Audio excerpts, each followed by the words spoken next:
Chapter 622. The next segment tested the contestants' spatial imagination. This time, Qin Zhe did not go down. The host would not let him go down either. The show of power had to be done appropriately. If it was done too frequently, it would become a show of power. He outshone everyone. The other contestants' radiance was overshadowed by him. What was there to record? It had to be said that the genius contestants were indeed smart. Faced with difficult questions, they handled them with ease. Some people had water in their brains, some had *T in their brains, and some had wisdom in their brains. After recording the show, the host struck up a conversation with Qin Zhe backstage and asked him if he had time for the next episode. Qin Zhe thought about it. True Pornography had taken more than 2 months to film. It would take another month to finish filming. The new movie would be released in 4 months, so there was no need to worry for the time being. There was nothing for him to worry about in the company. But for Dongfeng, there might be more work to do in the near future. I might not have time for the next episode, but I should be free at the end of the month, Qin Zhe said. All right, we'll contact you then, the host said disappointedly.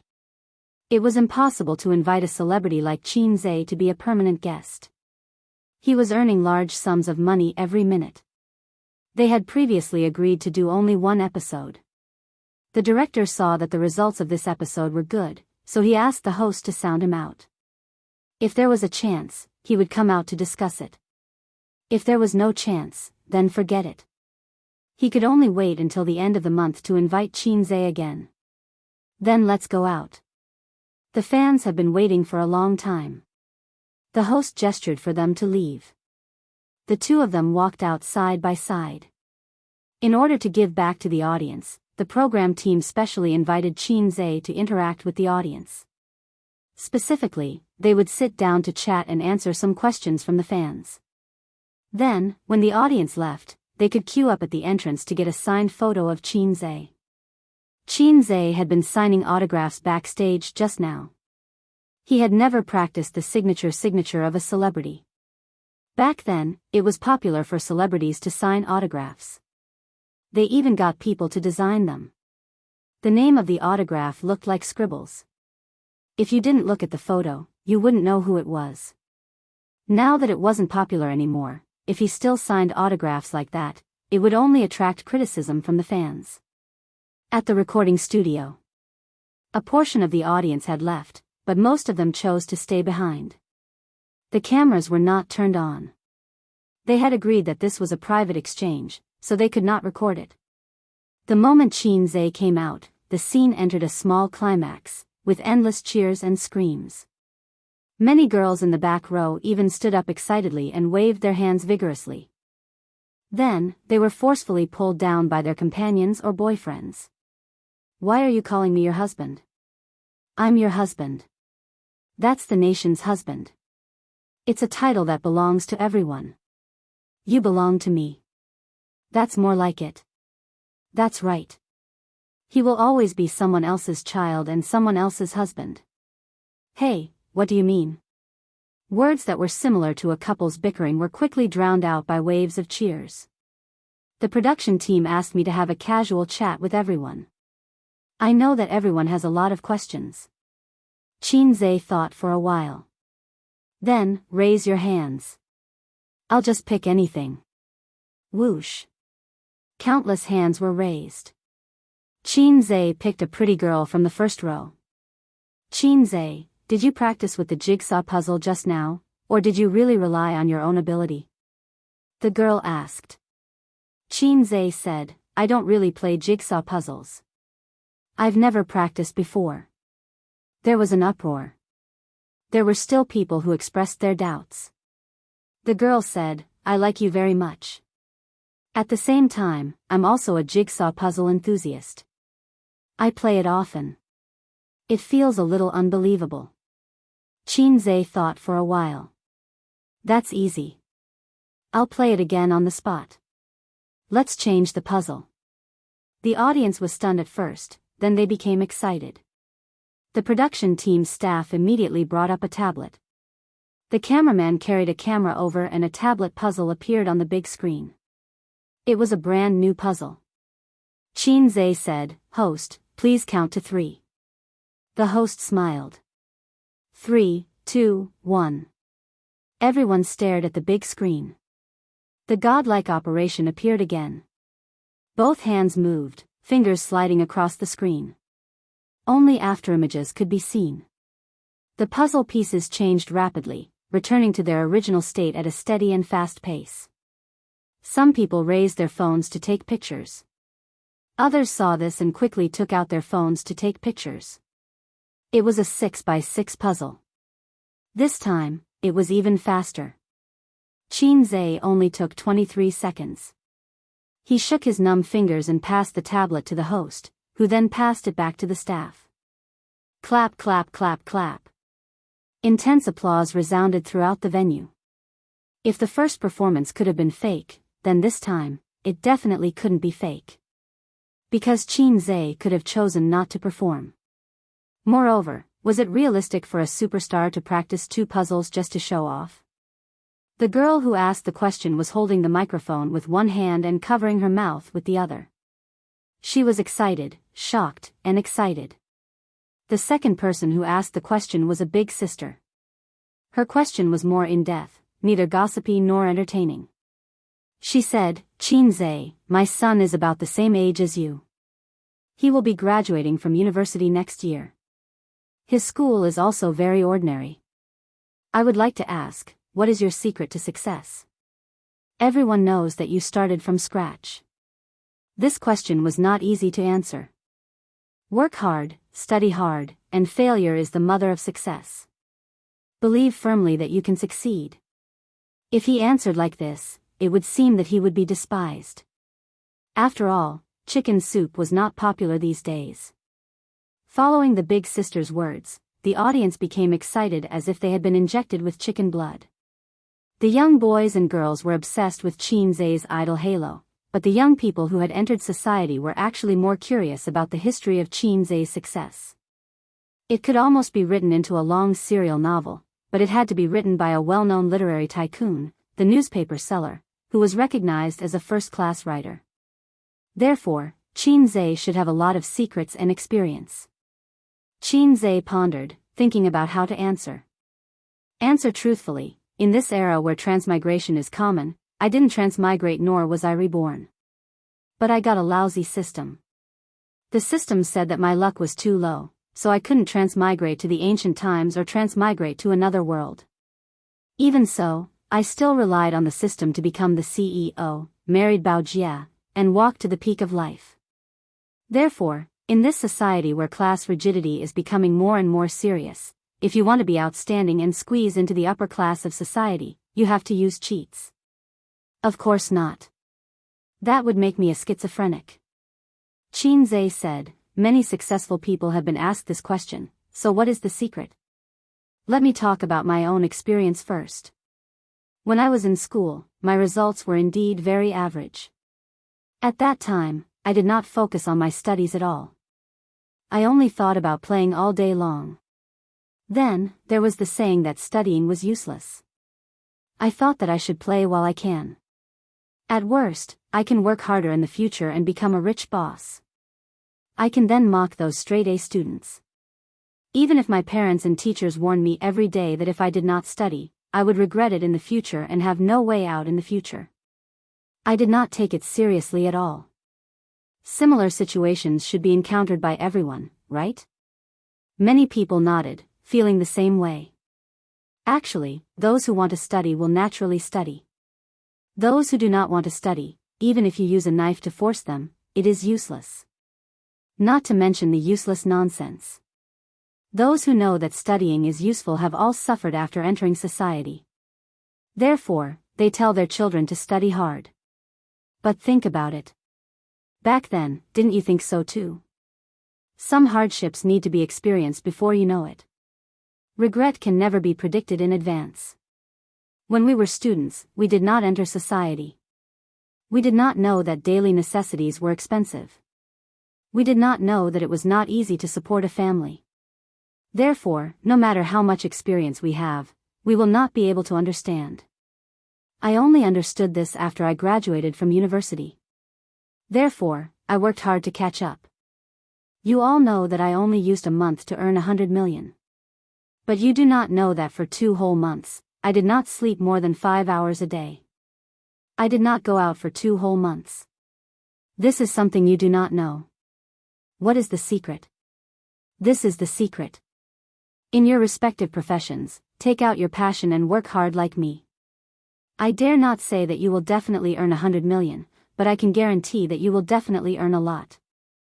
Some people pondered, some agreed, and some exclaimed. Big Sis was indignant. She asked, then what exactly should I do? Xianxia said with a smile, try to deduct his pocket money. Chase him out to work during the winter and summer vacations. When he knows that it is not easy to earn money and that he is actually very weak, he will naturally want to improve. Big Sis nodded. Thank you. Then she sat down thoughtfully. The next person was a young man wearing glasses. Xianxia had been paying attention to him for a while because he had never put his hand down. Xianxia, I actually don't like you very much because my girlfriend likes you too much. She talks about you all the time.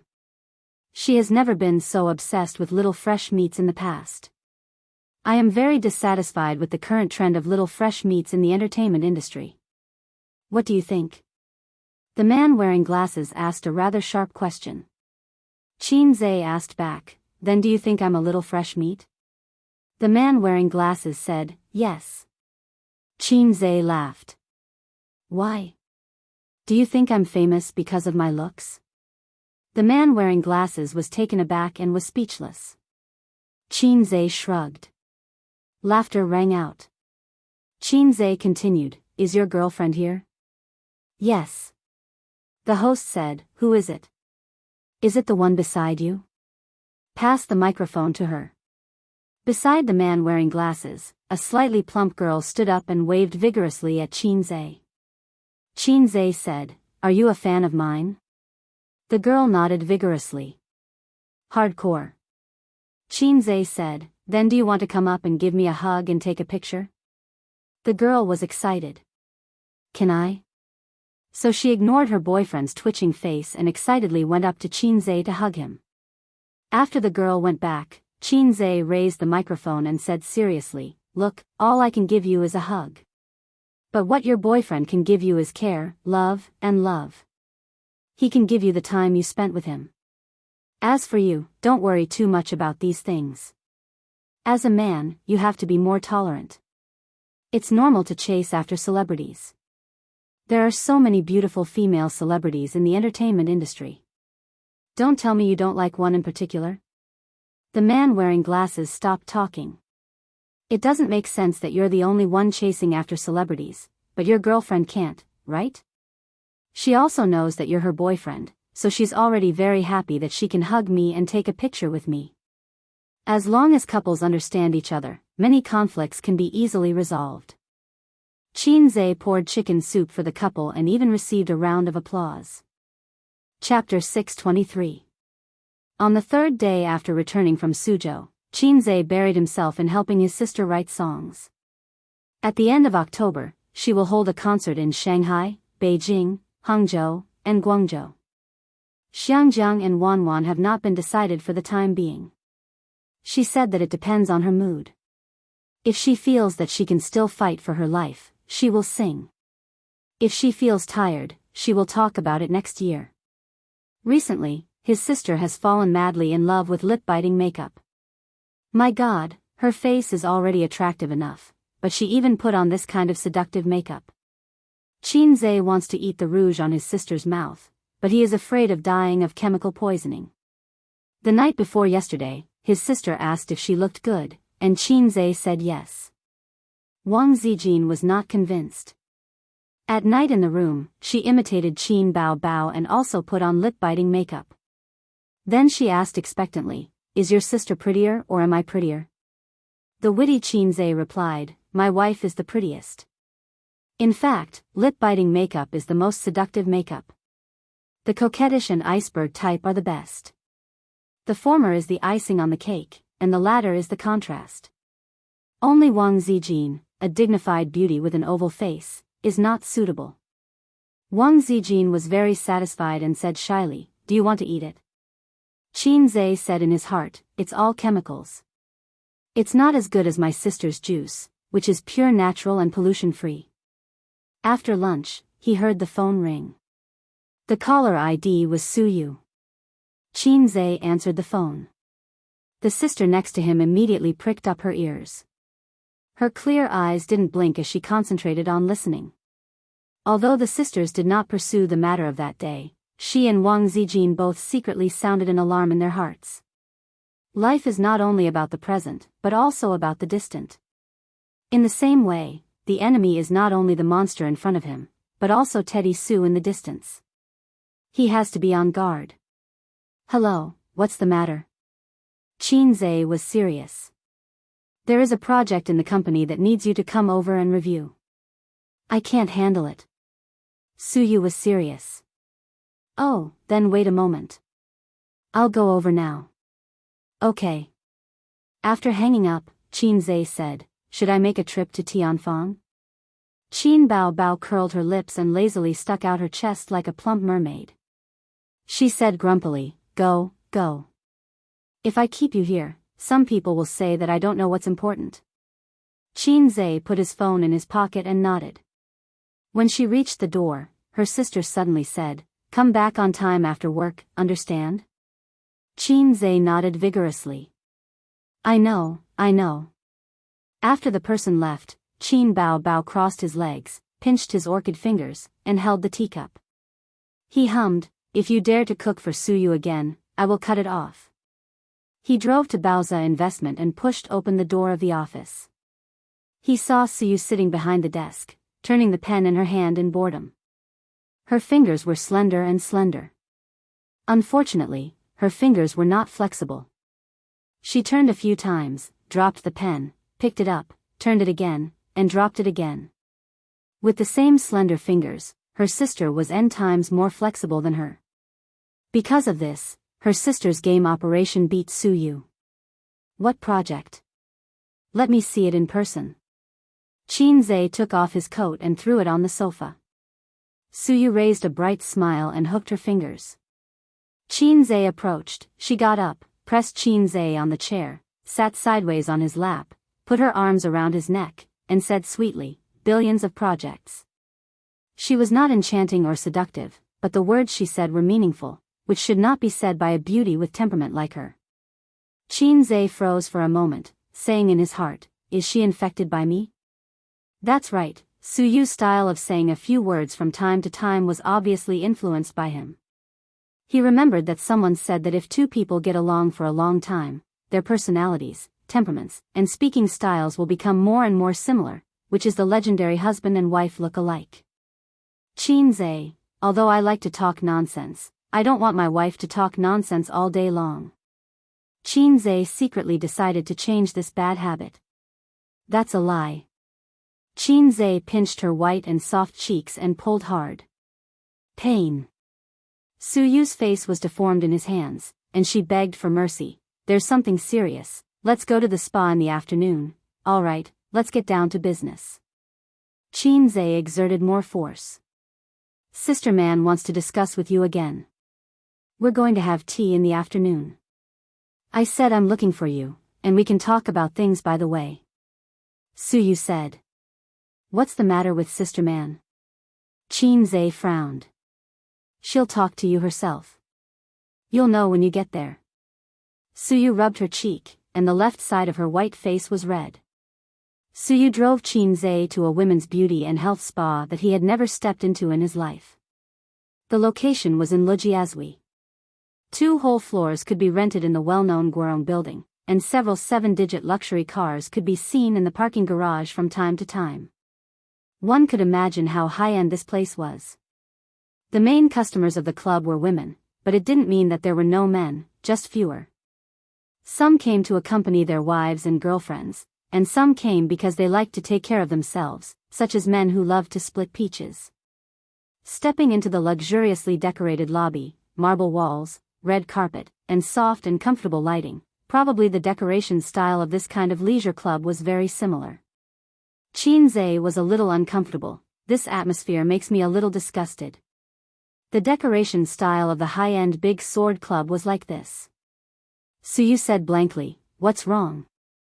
Qinze certainly couldn't say. It was very similar to the big sword club he had been to before. In fact, Qinze had been to several of the most high-end big sword clubs in Shanghai, and more than once, it was the enthusiastic Huang Yizong who asked him to go. Qinze was helpless and disgusted, but in order to maintain friendship, he went again and again. However, those clubs were very formal, and no one dared to commit crimes against the wind. As for whether it was formal or not, Qinze didn't know. At least he knew that those beautiful girls could be asked out. The girls were high school students, college students, female teachers, urban white-collar workers, single mothers, and blondes. You can ask them out to talk about work, about exercises, about parenting, and they can also learn English. The service was perfect, one step to the stomach. "Do you come here often?" "We used to come every weekend to relieve stress." Suyu took his arm and walked to the front desk, sighing, "If you don't take care of yourself, you will age quickly." Qinze held the wide sunglasses on the bridge of his nose and said in his heart, "If other women heard you, you would be beaten." In terms of health, Suyu did do better than the two sisters at home.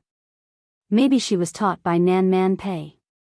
Her sister used to be poor and short-sighted, so she could only buy masks online and apply them at home.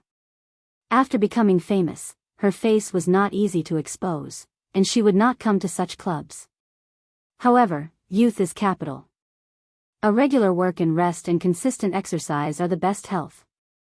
Suyu took out her VIP card from her wallet and threw it to the front desk in exchange for 2 keys, and then took Qinze into the elevator.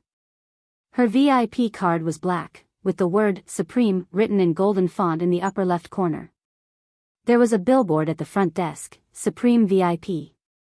This card alone seems to cost 200,000 yuan a year. Taking the elevator upstairs, Suyu opened the door of room 29. The private room was about 200 square meters in area. There was a pool by the floor-to-ceiling window. At the glass round table beside the pool, Nan Man Pei sat on the soft sand, facing the drizzle of Shanghai. On the table, steam was rising. "Sister Man, we are here." Suyu hung her bag on the hanger by the door, took off her high-heeled shoes, and put on cotton slippers. "Would you like some tea?" Nan Man Pei said. "No, let's go upstairs to work out first," Suyu said, opening the third small cabinet in the second row of the left wall cabinet with another smaller key, which contained a set of sportswear and a pair of women's jogging shoes. She sniffed the shoes and frowned. This pair of shoes can only be worn once more, and then they have to be thrown away. In fact, the shoes were still very new. It seemed that they were specially bought for fitness. Then, when she was done, she threw them in her personal cabinet and was too lazy to take them home to wash. "Bye." Suyu took off her clothes and pants in front of Qinze, put on sportswear and jogging shoes, waved to Nan Man Pei, and took Qinze out. "Let's exercise for an hour first, then take a foot bath, soak, and oil bath." "I have a better idea." Qinze pinched her buttocks. "There is a gym upstairs, small in scale, exclusively for clubhouse clients. The ratio of women to men is about 7:3. Qinze didn't bring sportswear. Fortunately, as a big boss, he has always dressed casually, 3/4 pants, short sleeves, and sneakers. He can also play with iron and jog. The gym mainly uses treadmills, elliptical machines, dynamic bicycles, shoulder thrusters, butterfly machines, and other equipment to help women exercise their figure. Among the machines that muscle men loved the most, there was only a bench press and a Smith's bench press.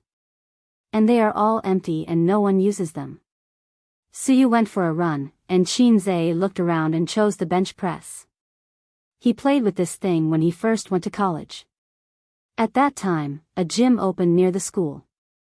His roommates either had small bellies or were as thin as sticks. They felt that this was not good. Now the ratio of men to women is unbalanced, and there are too many wolves and too little meat. If they don't improve their own hardware, How can they get beautiful cabbages in the army? Qin Zhe could only lift 40 pounds at that time. He couldn't stand it after 10 repetitions. He barely held on for a week. Then someone said that he was tired today and didn't want to go to the gym. Then there was no then. The 700 yuan season card was scrapped after only a week. Because of this, he was severely despised by his sister. When he got the system last year, he said that he would become a handsome man with 8-pack abs. His sister covered her mouth and laughed at him, saying that he could become a man with 6-pack abs and cook for himself for a month. He easily picked up the 10 kilograms barbell tablet with one hand and put 40 kilograms on each end of the bench press. Lying down, holding the bench press with both hands, up and down, up and down, up and down. First, the young woman playing with the elliptical machine on the side slowly stopped and looked at him. Her eyes followed the bench press up and down. Up and down, up and down, she probably counted for him in her heart. Then from curiosity and surprise, to staring eyes and mouth wide open, she looked confused. A few minutes later, more and more people looked over and watched the man from lying down until now. For about 5 minutes, he had been monotonously repeating up and down movements. It was like a perpetual motion machine that never stopped. There were 3 black discs on both sides of the bench press, like foam props. Fake, right? Chapter 624. Do you want to add 2 more? A gentle voice sounded in Qin Zhe's ears.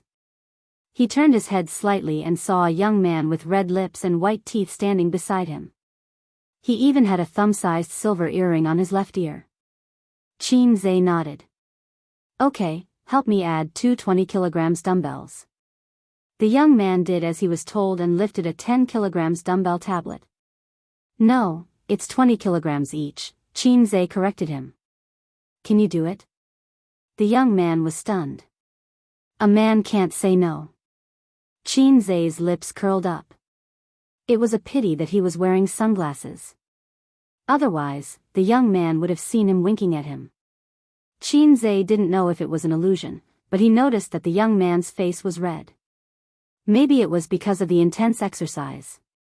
It was a little strenuous for him to lift the 20 kilograms dumbbell tablet. He only inserted the stick into the hole when his face was red. If you can't take it, listen to me. I'll help you. Before he could finish, Qin Zhe had already started moving up and down, up and down. At this time, the weight on his bench press bar had reached 80 kilograms, which was equivalent to the weight of a greasy uncle. But for him, it was just the cobblestone in his hand turning from 1 to 2. He didn't even feel any pain in his chest, let alone reaching his limit. The system said that times are calling could strengthen his physique and allow him to control his strength better. The effect seemed to be so good that it was a little strange. He had seen a news article before about a mother who lifted the bus a few centimeters to save her son from being crushed under it. According to the report from many years ago, according to the experts, if all the cells in the human body were to exert force in one direction at the same time, they could move 30 tons of weight. Was this the rhythm of a salted fish breaking through the heavens? In the gym, the men and women stopped what they were doing and stared blankly at Qin Zhe. There were plenty of men who could lift 80 kilograms, but someone like Qin Zhe, who could do it over and over again for such a long time, was simply terrifying. This scene deeply subverted everyone's common sense. It was a pity that he didn't have a cell phone with him and left it in his personal cabinet. Otherwise, he would definitely take out his cell phone to take a video. The young man with the silver earrings gradually broke free from his shock. His gaze naturally fell on the lower half of Qin Zhe's face that wasn't covered by the sunglasses. His healthy wheat-colored skin wasn't as rough as a man's, but delicate. Her lips were thin and bright. The contours of her cheeks were pleasing to the eye. Further down, under his short sleeves, there was a firm chest. Every time the bench press was pushed up, his chest muscles would swell. He was mesmerized. She really wanted to take off the sunglasses on her face to see what he looked like, but she was afraid of offending the beauty. This process lasted for half an hour. Qin Zhe felt his biceps and chest muscles begin to heat up and ache, so he stopped. During this process, not only did the people in the gym have their eyes opened, but even 2 coaches joined the crowd and were dumbfounded. Lifting an 80 kilograms barbell for half an hour, was he even human? No one would believe it even if he told them. What was scary was not strength, but endurance. When Xianxia finished, the 2 muscular coaches approached him, but Xianxia waved his hand and ignored them. Amazing. The young man with red lips and white teeth gave him a thumbs up. As a layman, he only felt that Xianxia was too strong. He didn't feel as shocked as the 2 coaches. Not bad. Xianxia responded with a smile. Brother, let's add each other on WeChat. Sorry, I don't have my phone. It's okay. Tell me your WeChat ID and I'll add you. Seeing Xianxia smile and remain silent, he hurriedly said, Why don't you add me? My WeChat ID is more flirtatious than Yangmi, what else could I say? Xianxia said, Okay, I'll add you later. Since you're so strong, take me to the gym, the young man said, his gaze slightly aggressive. Sorry, I'm going for a run. Xianxia declined. The young man's eyes followed Xianxia's back and saw him walking towards the tall and slim figure on the treadmill, talking with exultation. The woman was very beautiful and had a cold temperament.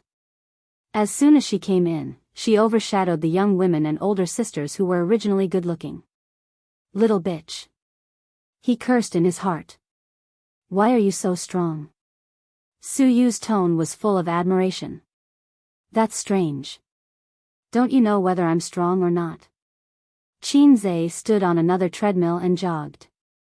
Sister Man also played with this thing. She can lift a 100 kilograms weight 50 times. That's amazing. Su Yu said, in the past when we came to the gym to play, although there weren't many men, they often came to talk to us. The coaches were also looking forward to giving us private lessons and said that they would give us a discount. But Sister Man directly went there and lifted it 50 times. After that, everyone knew what was good for them. Xianxia recalled the sparring session with Big Sister Man that night. Her body was taut and powerful, like a vigorous female leopard. Sister Man actually liked to show off, although she originally had it. Xianxia had realized it a long time ago. Oh, it referred to the love of showing off. It was not long or short, exactly 1 hour. The gym had central air conditioning, but Suyu was still sweating all over. Her beautiful face was sweaty, and her hair was close to her cheeks. This made her temperament a little more delicate. Sure enough, a woman who exercised was the most beautiful. In general gyms, the bathrooms were the same as the toilets, separated into male and female toilets, but here it was different. The bathrooms here were like hotel rooms, from number 1 to number 4, independent. Xianxia and Suyu, of course, took a shower together, without any pretense. The bathroom was not big, 20 square meters, with a small compartment with a wardrobe, a bathtub and a shower head. Suyu put warm water in the bathtub, Xianxia soaked in the bathtub, and she chose to take a shower herself. Why don't you come? Xianxia was at a loss. I don't want to take a bath. Suyu explained. Xianxia chuckled. He understood. After all, it was not good to be in the water, it was not hygienic. So he soaked for a few minutes and felt that the soreness in his chest gradually faded away.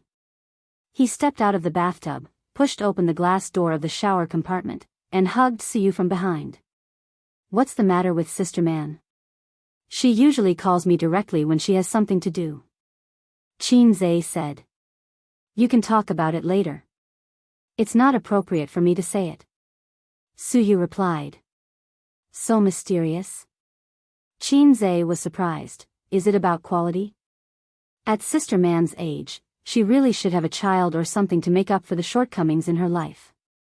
No, Sister Man can't have children. Suyu's body in his arms was stiff. Without saying a word, she grasped Xianxia's weakness and said angrily, Oh, you really miss Sister Man? No. There is. It's just a quick mouth. Don't take it seriously. It's true that it's a quick mouth. What you think about in the day, you dream at night. You're a pregnant woman giving birth. Acupoints, Are you slandering me? Well, it's better that way, or I will. I won't give birth to a child for you. The two bickered for a while. Qinze helped Suyu wipe her back and then slapped her little butt. It's your turn to wipe my back. Suyu was very good at it. She hugged Qinze from behind and let him enjoy the best quality shower gel in his life. She also made trouble. When Qinze turned around and pressed her against the wall, Suyu panicked. Don't, I'm on my period. Come on. Really? You still run and take a bath during your period? Who said I can't run during my period? I don't have dysmenorrhea. I can take a shower, but I can't take a bath. I don't seem to see sanitary pads. Oh, sanitary pads are not the only choice. I don't believe it. My sisters have used them for more than 20 years. Heh, two illiterate women have limited your imagination. Qinze didn't understand, but he didn't care about it anymore. He said angrily, You're on your period, and you're still making trouble? Suyu stuck out her tongue. I'm familiar with it. Qinze, it's not good to let his brother fight a bloody battle, so it's not so tragic. Do you want me to help you? I'll use my hands to achieve your dream. Forget it. Qinze shook his head. When you're refined, you rely on your hands. When you're rich, you still rely on your hands. What a painful realization. So, save as much as you can. No matter how rich or refined you are, you must know how to save. Putting on sunglasses, Qinze and Suyu left the bathroom, and a cleaning lady immediately went in to clean at the exit. He met the little brother with red lips and white teeth again at the exit. He had obviously just finished bathing and changed out of the sportswear. At this time, he was wearing a plaid shirt, shiny tights, and coquettish small leather shoes. I'm done. He looked straight at Qinze. Qinze smiled at him, and his eyes paused for a moment at the coquettish tights. Just as they were about to leave, the three entered the elevator together. Suyu stood in front with Qinze, and the little brother with the WeChat ID, more coquettish than Yangmi, stood behind them. If it's a normal man, his eyes will naturally stop on Suyu, or look at her slim and graceful back with appreciation or passion. Her slender waist, slender legs, and more plump buttocks. But he's not a normal man. He's gay. Suyu's figure can't attract him at all. He even feels that he has such a figure himself. There's nothing to envy. What makes him sexual, interesting is Qinze's back. Qinze probably doesn't know how attractive his back is to women and occasionally men. Broad shoulders, tight and narrow waist, perfect inverted triangle.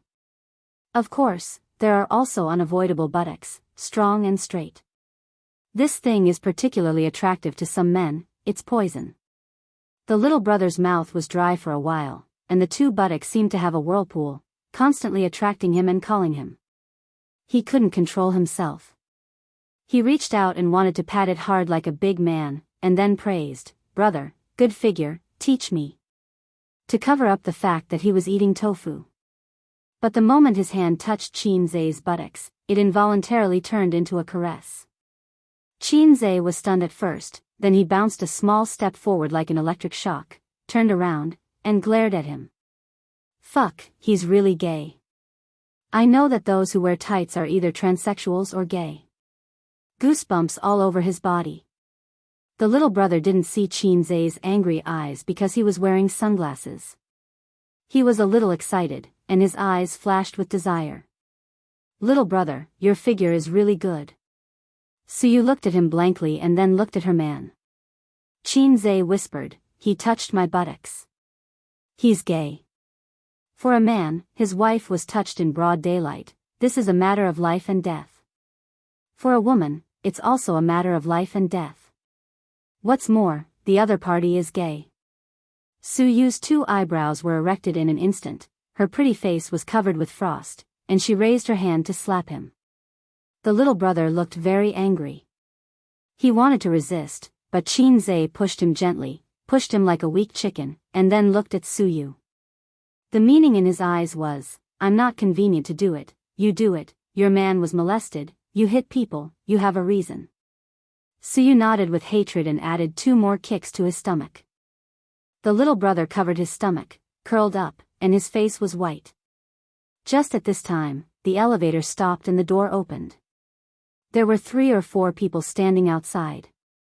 When they saw the elevator, they subconsciously stepped back a few steps.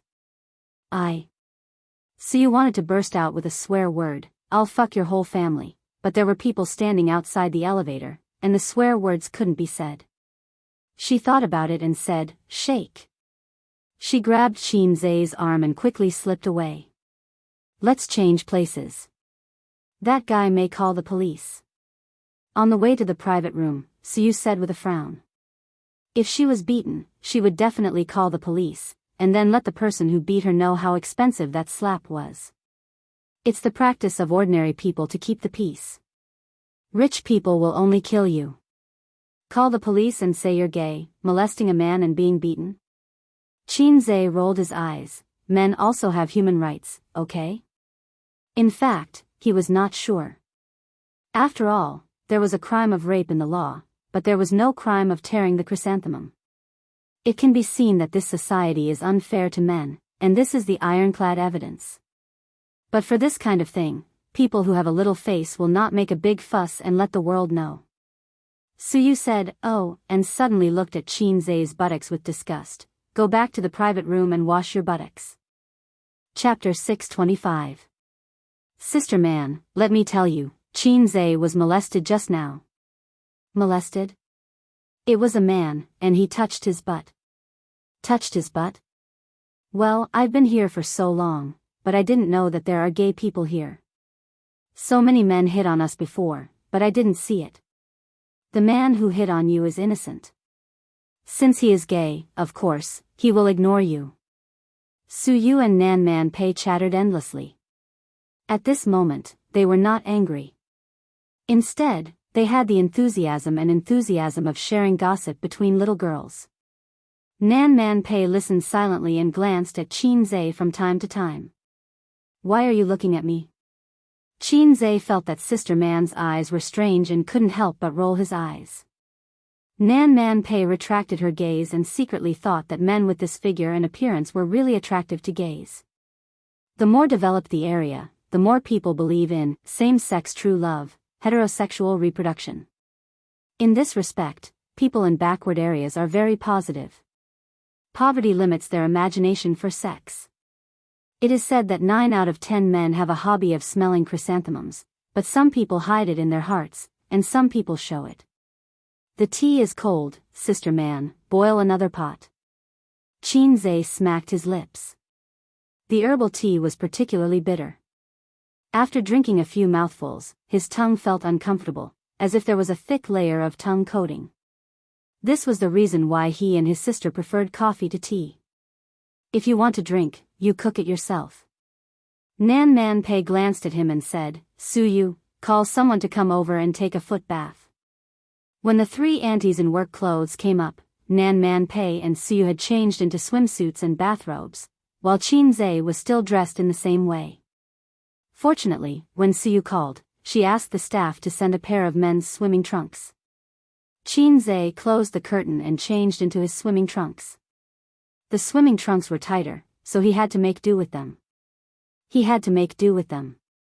A dragon in shallow waters, a tiger in the plains.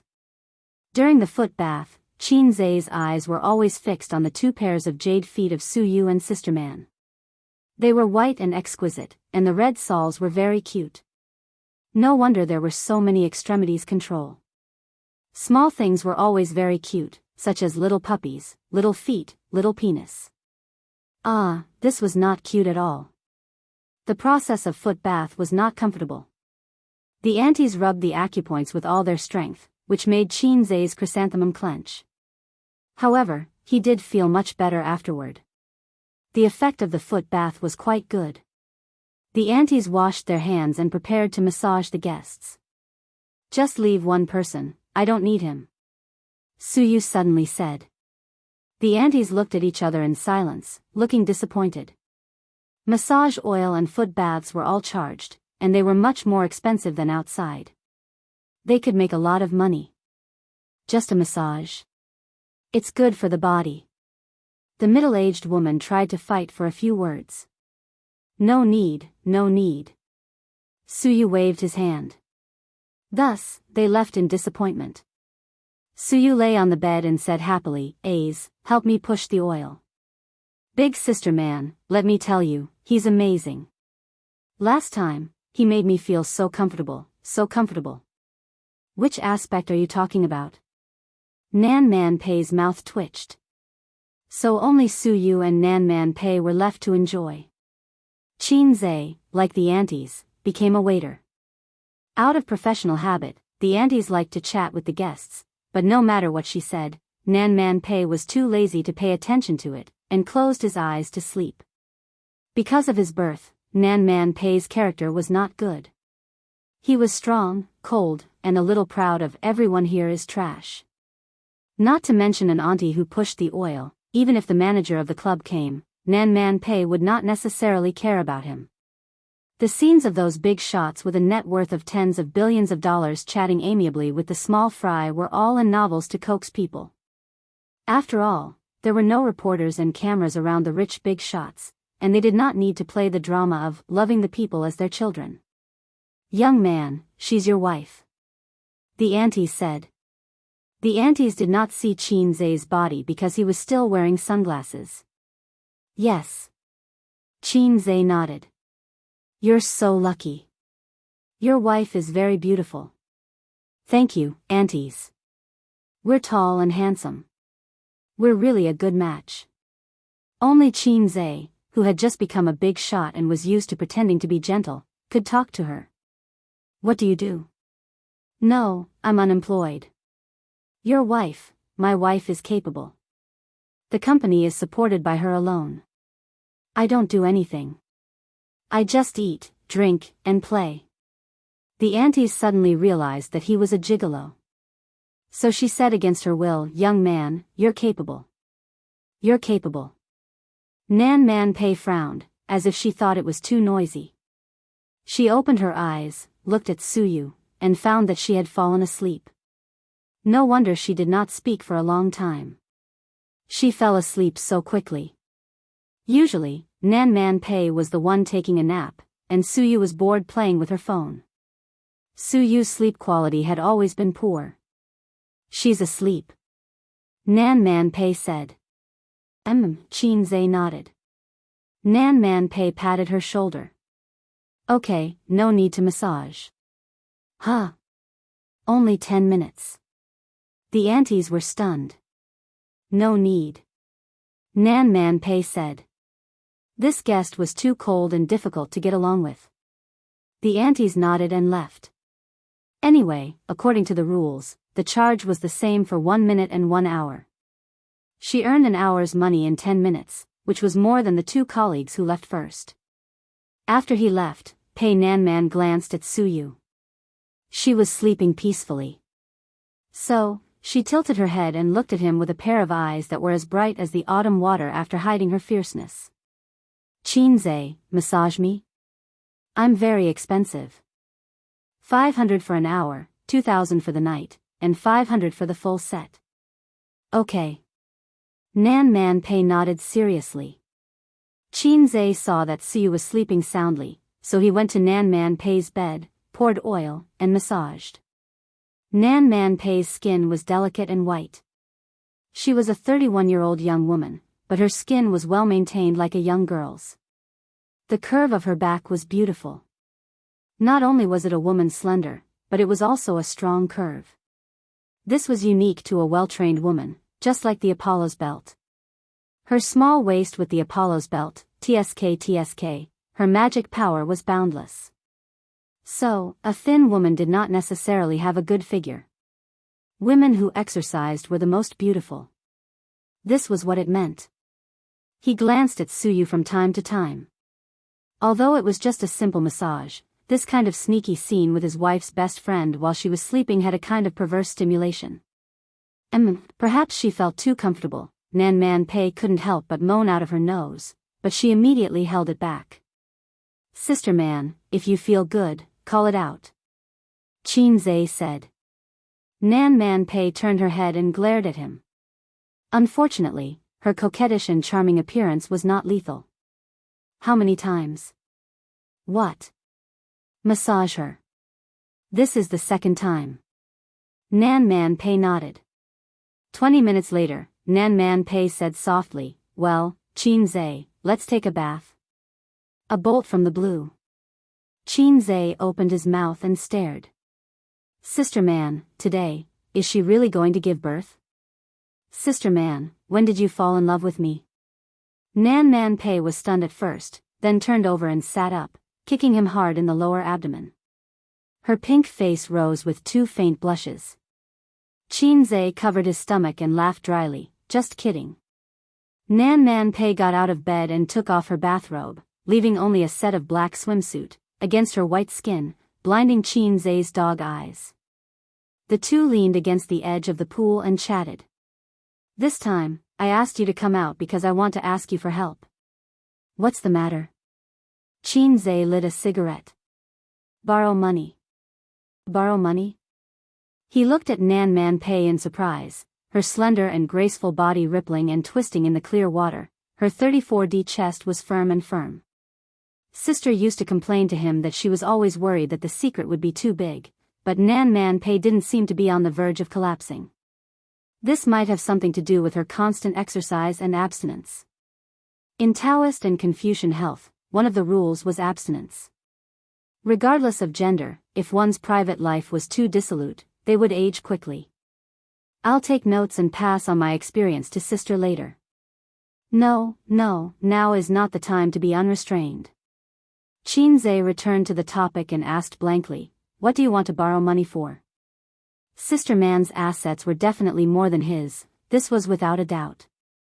After all, no matter how much money he made, it had only been a year. There's a group fighting with me for a piece of land, and we've put aside our official relationship. Next, it's a money war. I've used all the money I can, but I don't have as much as them, she said. 20 billion is no problem. Qin Zhe pondered for a moment. If it's really urgent, I can give you another 10 billion later. That's the limit. What he had the most was liquid capital. His total assets might not be comparable to those big shots with hundreds of billions, but he could take out a lot of money in one go. This was the advantage of not doing business. Although Baozi's investment was huge, it could be taken out easily. In fact, Tianfeng Entertainment didn't need too much money to maintain the company's operations. Purple Crystal Technology was famous for having abundant funds on the internet. Nan Man Pei's eyes flashed, and she hid her emotions very well. She turned to face Li Xianyu and said jokingly, you agreed just like that? You're not going to mention any conditions? Qin Zhe thought for a moment. Give me a baby? Nan Man Pei, you can't give birth. He rolled his eyes. We're in the same boat, so don't be so pretentious. Of course, you still have to write an IOU. Forget about the interest. If you really feel bad, you can massage my back and serve me. Nan Man Pei smiled and said, okay, sir. Qin Zhe's entire body quivered. Disgusting, he said. Nan Man Pei splashed a ladle of water at him. Qin Zhe ignored her. She splashed him again in a fit of pique. Qin Zhe was furious. He grabbed her arm and made her stumble. Then, he twisted her hands and pressed them against the side of the sink, squeezing her chest from a spherical shape to an oval shape. The whole process took only 2 seconds. Nan Man Pei couldn't resist at all. Her strength was negligible in front of Qin Zhe. She struggled a few times but couldn't break free. She said angrily, let go. Beg me. With Nan Man Pei's personality, it would be strange if she begged him. She struggled with all her might. In this position, their bodies were inevitably pressed together. Nan Man Pei struggled for a moment. Suddenly, her body stiffened, and she stopped moving. She was held at gunpoint. She didn't dare to move. Qin Zhe's mouth twitched, and he silently let go of her. The chickens were very noisy today. After a few seconds of awkward silence, Nan Man Pei said lightly, putting aside our friendship, Siyu is my best friend. In the end, she fell in love with a scumbag. You know my personality. If it were any other man, they would have died long ago. But do you know why I've tolerated you for so long? Chapter 626. Let's make things clear, Qin Zhe said unhappily.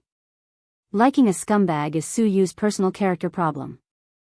Liking a scumbag is my personal character problem. I'm a scumbag? Are you kidding me? I don't agree with this, the entire country doesn't agree. Could it be that in your heart, I'm just a scumbag? Qin Zhe said angrily, a scumbag lent you 30 billion just now, although I don't know what kind of place would require tens of billions of funds to fight for. Tiananmen Square? Isn't that so?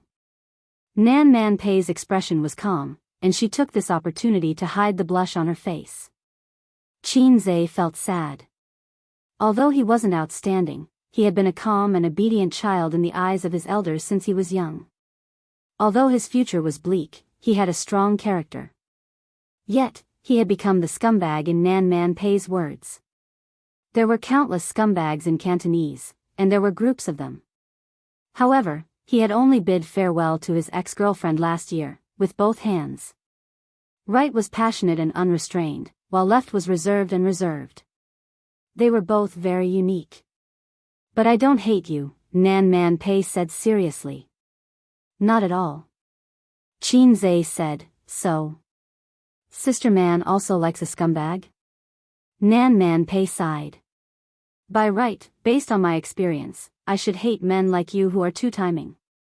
In my circle, the higher the status of a man, the more he won't be loyal to only one woman.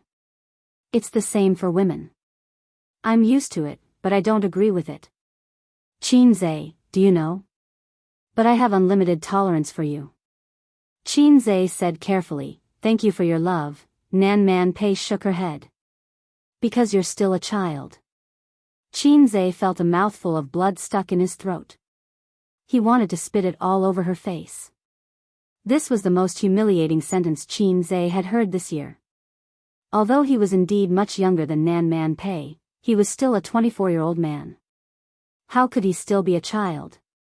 When Su Yu and I were together, the topic was always about you. She complained to me that Wang Zijin was too difficult to deal with. She didn't know what kind of bewitching potion she gave you, making you in a dilemma and difficult to make a decision. But she did not see it clearly. It's not that it's hard for you to make a decision, it's just that you don't know what to do. Nan Man Pei let out a long sigh. Your handling of relationships is worse than a high school student's. In love, you are a child. You're holding a toy in your hand. When you see another toy, you can't help but want it. You like both toys from the bottom of your heart. Cutie is not a toy. When you need to choose between the two, you hesitate and don't know what to do. You have no experience in dealing with relationships, so other than hesitating and delaying, you don't dare to do anything. You can't do anything. This is different from those rich people. Perhaps they only have one home in their hearts and play with women for the sake of playing. Or maybe they don't care about feelings for a long time and openly indulge in sex. You are different from them. Except for Su Yu and Wang Zijin, you never play with other women. Obviously, as long as you hook your hand, there will be women fighting to get on your bed. But Su Yu told me that you only had a relationship with her. As for me, I see you between two women. On one hand, you like, and on the other hand, you are entangled, like a child who has no idea what to do. You are a person who makes me very curious. Sometimes you are mature and wise, sometimes you are timid and guilty. You are not casual about love, but you are trapped in the mire of love and can't extricate yourself. I always wonder how there can be such a contradictory person like you. It's like there are two completely different positive and negative sides. The positive side is talented, wise and decisive, and the negative side is unknown, sensitive and inferior. There are many people who have difficulties in choosing in relationships. They will finally choose the most suitable marriage partner, which is an ordinary person. With your current value and status, talent and ability, society will treat you well. If you say that you only have one woman in your life, I don't believe it. When a child does something wrong, he can always be forgiven by adults, so I don't dislike you, even if Su Yu is my best friend. Sister man, what do you want to say? Qin Zhe scratched his head. I want to ask what you plan to do in your heart. Su Yu, that stupid girl, said that she wanted to poach you and give birth to a child for you, and then marry and defeat Wang Zijin. In fact, she is stubborn. Do you really think that a woman can bear her man's foot in 2 boats and is willing to not cry and make trouble? She is not the kind of weak woman who needs to rely on men. In fact, her attitude is already very obvious. She just doesn't want to leave you, just like those women who swallow their anger for marriage. But you really love her and spoil her, which is another reason why I tolerate you. But what about the young lady of the Wang family? Can she bear Su Yu? Can she be willing to share a man with other women? What if she forces you to choose? Will you let go of Su Yu? Qin Zhe opened his mouth. You don't have to answer me. You weigh it in your heart. With Su Yu's character, if you really separate, no matter how painful it is, she will not pester you. In the future, she may meet someone she likes. Although love is pure, it is not the only one. But for her, after liking you, anyone is a kind of compromise. Compromise for the rest of her life. Qin Zhe thought of Aunt Su. From the moment she decided to marry, the rest of her life was probably just 2 words for her. On the contrary, you have to pay attention to Wang Zijin. I don't know much about her, but there is one thing I am very concerned about. This girl ran to Shanghai City to escape marriage. To be precise, she is not satisfied with her parents' random matchmaking. After all, it is not settled, so it is not considered running away from marriage. Qin Zhe said. This is a person who is obsessed with emotional cleanliness. She is paranoid, single-minded, and stubborn. The kind of woman who will become particularly strong if she likes someone. Even if the whole family is against it, she doesn't care. Nan Man Pei said. Qin Zhe thought for a while and nodded. This kind of woman is too paranoid. If you don't handle it well, it may be a knot in your heart for the rest of your life. She will not marry you for life and die together. Qin Zhe's mouth twitched. Sister man, I seem to have more than one such woman around me. What do you think I should do? Nan Man Pei said in a bad mood, Don't worry, Su Yu is not such a woman. Qin Zhe was speechless. He was roaring in his heart. No, it is not Su Yu, it is my sister. She is a lunatic who is more paranoid than Wang Zijin. She is my inner demon. If he had known, he would not have talked nonsense with Nan Man Pei. Before this, he was still full of confidence in Hei's king. He thought that Hei's king could conquer all difficulties. But when Nan Man Pei said that, half of his heart was scared. Sob, sob, sob. Nan Man Pei's eyes moved, and the corner of her mouth was full of gloating. Qin Zhe was lost in thought. What are you thinking about? Nan Man Pei asked curiously. Qin Zhe answered subconsciously, If I can get you, sister man, my harem will be peaceful. As soon as he finished speaking, his left waist was kicked by a long white leg. It was skillful, so it did not hurt, but he rolled to the right. Qin Zhe stood still in the water and curled his lips. A gentleman uses his mouth, not his fists. Nan Man Pei said coldly, I am a woman. Qin Zhe straightened his lower body. Come on. This action was full of threat. Nan Man Pei did not want to be hit by a gun a second time. She glared at him fiercely and stopped. Qin Zhe slowly sank into the water, half of his head exposed, and blew a series of bubbles. After soaking in cold water for more than 10 minutes, the big cloth bag under Qin Zhe's crotch shrunk into a hard walnut. His testicles were cold, the ancients did not lie. How about I tell you a story too? Qin Zhe asked. Nan Man Pei looked at him and waited for him to continue. Once upon a time, there was a wretched boy. He was neither smart nor stupid. He was just an ordinary man. He had never been in a serious relationship until he was 23 years old. His dick was hard all the time. He thought about how difficult it was to find a girlfriend in this F***ed-up society. The country did not know how to sympathize with the empty nesters of the 90s and give them girlfriends or something. He was envious when he saw the rich kids in school driving luxury cars and going for a spin. He could only be envious. Since he was young, his father would only whip him with a feather duster and feed him poisonous chicken soup. His relatives and friends also thought that he was very ordinary. It would be good enough if he could have a stable job in the future. The proudest moment of his life was when he won the second prize in an essay competition in junior high. That was the greatest honor in his school life. Just like a blade of grass, no matter how green it was inconspicuous. A passerby would step on it and not even look at him.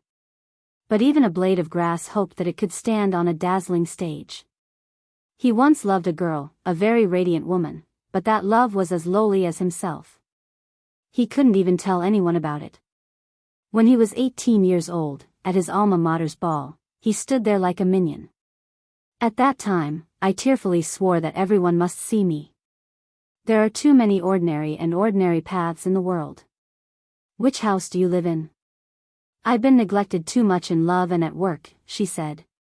My self-esteem has been greatly damaged. Attention can cure hunger. Nan Man Pei looked at him silently and listened to him sing softly. His face was expressionless, but his eyes flashed with complicated emotions. Like a lonely child singing loudly.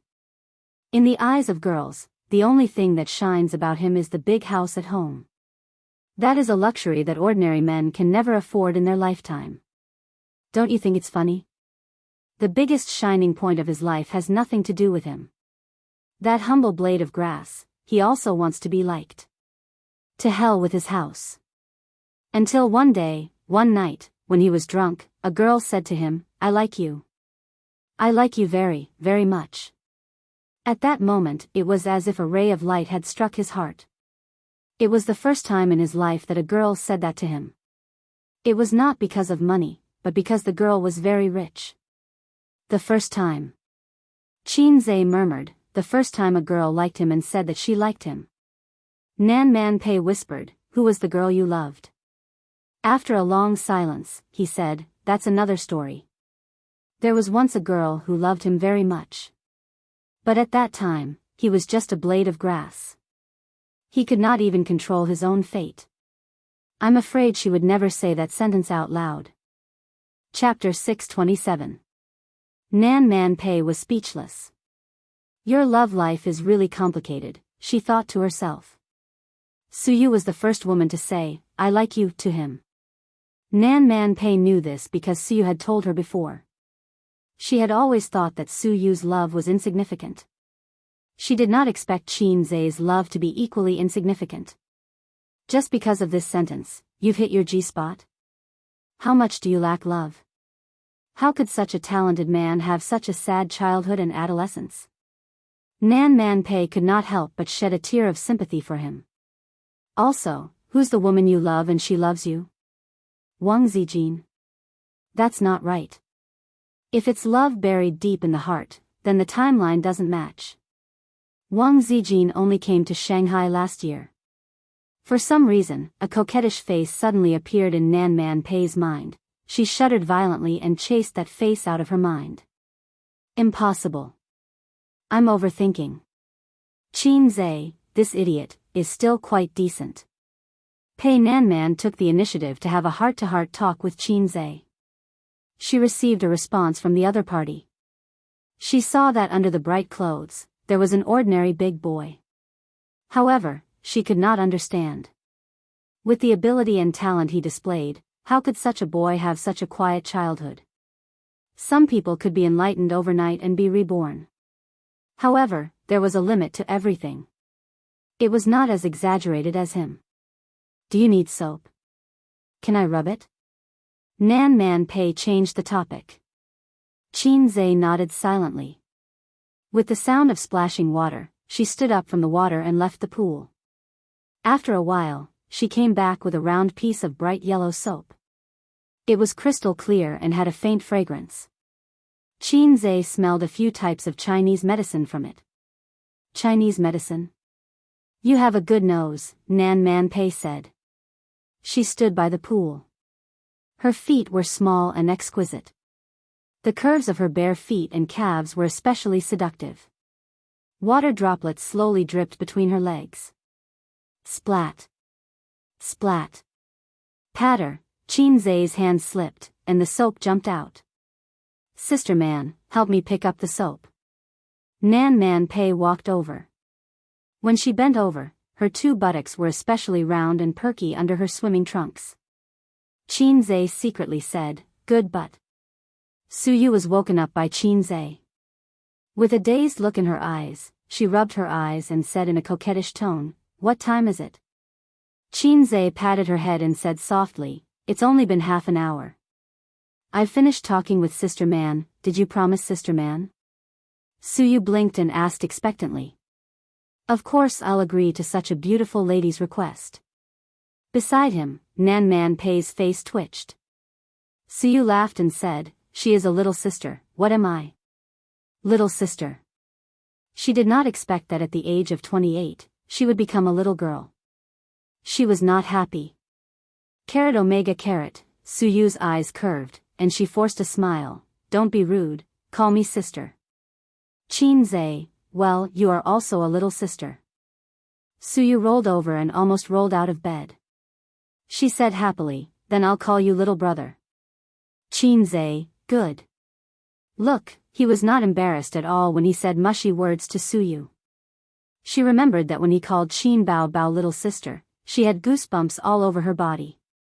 This was the obstacle brought by the sibling relationship. It was like a woman calling her godfather a dead ghost and annoying, which seemed very emotional. "Why don't you try calling your own father like that?" Nan Man Pei was speechless. It was true that love could lower one's intelligence. The air was filled with the sour smell of love.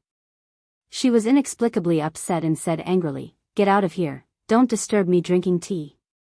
Qin Zai and Suyu left the club and drove back to the company. "Oh, that gay really didn't call the police," Suyu said. "If we were abroad, we would have been questioned by the police or paid money. The human rights ideology abroad has surpassed etiquette, justice, integrity, and shame. By the way, are there many gay people abroad?" "Many, I often saw them when I was in graduate school. But gay people abroad are different from gay people in China. Gay people abroad look very manly and muscular, unlike the sissy people in China who like to dress up as women." He said in his heart that men should do men, and those who do women are all sissy. There's nothing wrong with that. There are many pure men abroad. Little sister is really experienced, then, are there many lilies? Lilies are quite a lot. Suyu thought for a moment. Among the people I know, there are two who like to grind tofu, but they both have boyfriends. So, exciting? Qin Zai imagined all kinds of cosplay, such as. Suyu frowned and said, "Many college students abroad open parties for that kind of thing. I didn't know the inside story in my first year abroad. I attended several parties, and then I heard about it. I never went again. I didn't have many friends, so I have even fewer. Chinese friends should be easy to make. After all, we are fellow countrymen." Suyu sneered, "When fellow countrymen see fellow countrymen, they will be cheated to tears." Haven't you heard of this sentence? As a nationalistic youth, Qin Zai wanted to argue, but he thought forget it. There was no need to argue with Suyu about this kind of thing, and he couldn't argue. As soon as he frowned and was unhappy, Suyu would immediately bow her head and say, "Well, A's is right. My vision is too shallow." Only his sister was keen on arguing with him. Suyu said, "It's good to have fewer friends. I can study at ease. A few considerate friends are enough. It's just that I'm back in China now. I don't know if I will have a chance to meet them in the future." Qin Zai, "It doesn't matter. It's not difficult to go abroad. I'll accompany you when I have time." Suyu nodded happily. On the weekend, the Super Brain program was broadcast. The popularity was far higher than expected. Thanks to the publicity of the program group, the audience was full of expectations for this episode. Qin Zhe himself was a shining signboard, and the program team's promotion was also very interesting. First, they boasted about the guests for this episode, claiming that they had recruited 100 geniuses from famous universities, and that they were all contestants who had received so many scholarships that their hands went soft. It created a kind of atmosphere of a gathering of heroes and invincible in the world. It seemed that this was the legendary martial arts assembly, in which a hero would break out of the encirclement and win the throne of the Martial Arts Alliance leader. Then the picture changed, and the heroes were slapped down by Qin Zhe before they could show their skills. It was terrifying. The audience was horrified. In several scenes edited, the players were stunned, and the audience was stunned, which could particularly arouse people's curiosity. As soon as the program was broadcast, it directly broke the ratings record of Super Brain. The network hits also broke 100 million on the same day, giving the program group the illusion that we recorded a fake program. Super Brain could only be regarded as a moderate hit in the variety show. In the first season, the results were very good, and then it could not escape the mold of the loss of popularity. But after this episode was broadcast, the topic and popularity exploded in an instant, making the program group seem to return to the heyday, even if it was temporary. The self-media, which didn't like to pay attention to them, published articles and pushed them with various titles. The official Weibo of Super Brain was flooded with a large number of fans. How does Qin Zhe's brain grow? Seeing the dumbfounded expressions of those top students, I laughed. The best part of this episode is the first 10 minutes, and you don't have to watch the rest. The comments on Weibo were overwhelming. After watching the program, netizens came to Weibo to vent their shock. Many people asked if Qin Zhe was still a guest in the next episode. The program group kept silent and did not confess. Originally, many netizens raised doubts in the puzzle segment, thinking that it was a script deliberately created by the program group. But then another video appeared on the internet, which was not on the program. It was a video taken by the audience with their mobile phones.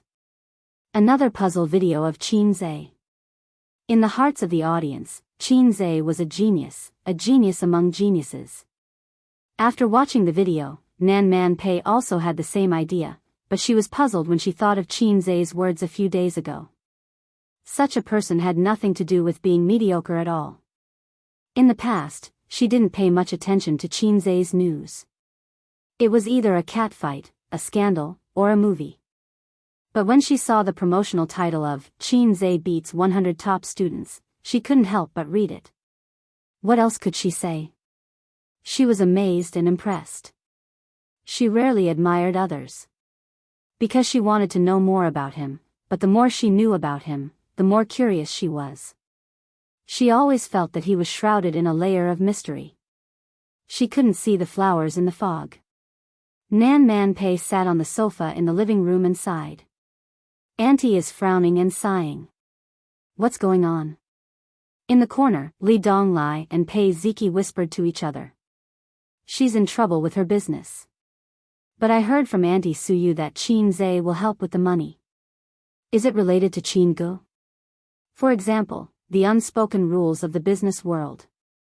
Li Donglai, your heart is so dirty. So you're in love? Otherwise, why would Auntie watch a variety show with Qin Gu? Get out, Qin Zhe is a little fresh meat, a little rooster, not Auntie's dish. Don't mention Auntie's dish, it's hard to swallow. By the way, is the little rooster your dish? Get out. Chapter 628. The rain is really heavy. In the general manager's office, Qin Zhe stood in front of the huge floor-to-ceiling window and looked at the pouring rain outside. The rainstorm blurred his vision. The rainwater flowed down the glass and formed a transparent water film. Yes, it's annoying. It rains from time to time in the south. Wang Zijin sat on the sofa not far behind him and made tea. Rain is better than a sandstorm. Sandstorm is better than rain. I hate rain. I think Shanghai is better than Beijing. As a poor soul in the whole country, Shanghai's perverts had a unique pride. How can Shanghai compare to the emperor? As a grassroots pervert in the whole country, Beijing's perverts had a domineering air. You Beijing pervert want to fight with me, Shanghai pervert? Humph, Wang Zijin snorted. In addition to high status and wealth, the people in the two places had one thing in common: they were immune to all kinds of poisons. It was mid-October. The weather was hot and torrential. It had been raining for a week. Even during the rainy season, such rainfall was rare. Fortunately, Shanghai's drainage system was very good. Although some parts of the city had serious water accumulation, it did not hinder traffic. Other than a lot of minor problems and frequent subway delays, it did not cause too much inconvenience to the citizens. The super rain clouds covered most of China. Compared to Shanghai, many other cities were affected by the heavy rain, such as Hangzhou and Guangdong, where his sister was currently located. She was holding a concert in Guangdong, but because of the heavy rain, it was inconvenient and could only be postponed. She was wondering if she should come back or wait for the rain to pass in Guangdong. Ding ding, the phone in his pocket rang. Qin Zhe bit the cigarette and took out his phone. His sister had sent him a video call request. "Aze, did you miss me?" In the video call, she had just taken a shower. Her hair was loose, her face was flushed, and her eyes were watery. She was lying on the bed in a purple nightgown with a low collar. Her cleavage was faintly discernible. "No." Qin Zhe rolled his eyes with the cigarette in his mouth. "Humph, heartless little pervert." Qin Bao Bao wrinkled her nose and quietly pulled down her collar. Now, her true colors were exposed, although only half of them were exposed. "Have you thought about it?" His elder sister, who had escaped the shackles of the ominous omen, was indeed pleasing to the eye. Good shot. If the national football team could play such beautiful football, Qin Zhe felt that he would lose some of his anger during his teenage years. As a team, the national football team had obviously gone astray. Their main job was not to play football, but to provide material for splitters. Qin Zhe nodded vigorously. "Yes." Qin Bao Bao rolled her eyes and complained, "The rain in Guangdong is so heavy, I feel like I'm floating when I walk on the road." Qin Zhe said, "Then stay in the hotel and don't go out during this period of time. Be careful not to drift to Guangdong and lose contact." This time, he did not accompany his sister to the concert. Qin Bao Bao led a mighty team to Guangdong. There were 4 assistants, 8 security guards, and more than 20 other staff members.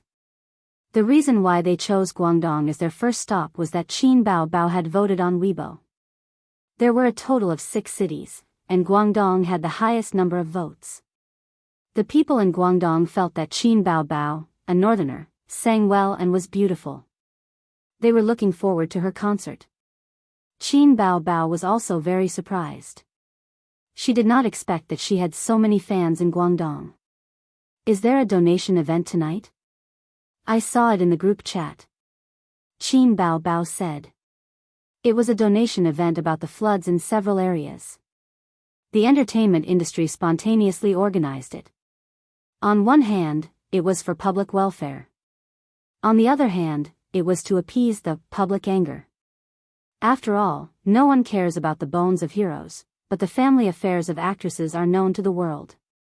Everyone felt that the money made by celebrities was too scary. Just a performance, a visit, and hundreds of thousands to millions of yuan in their accounts. A TV series could make hundreds of millions.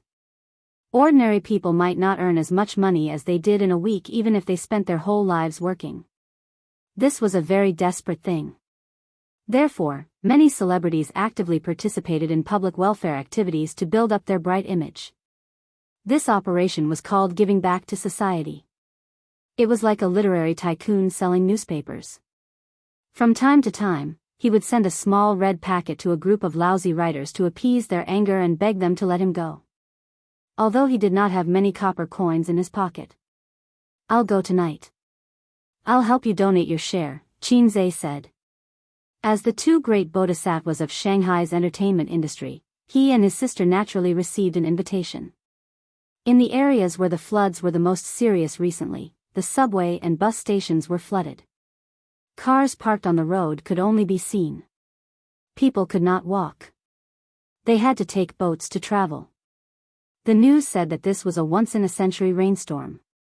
In recent years, it had been a once-in-a-century rainstorm. The natural environment was getting worse. Fortunately, living conditions were better now. It was not a big disaster. Many people found it exciting and fun. Even the locals posted on Weibo and WeChat moments to joke about their homes being flooded. In ancient times, a flood in such a situation would mean the end of a dynasty. How much should we donate? Qin Bao Bao asked. 1 million per person. So much? Qin Bao Bao said softly and pretended to be delicate. I want to donate less. How about 500,000? You can use the remaining 500,000 for my marriage. Considering your status, 500,000 is too little.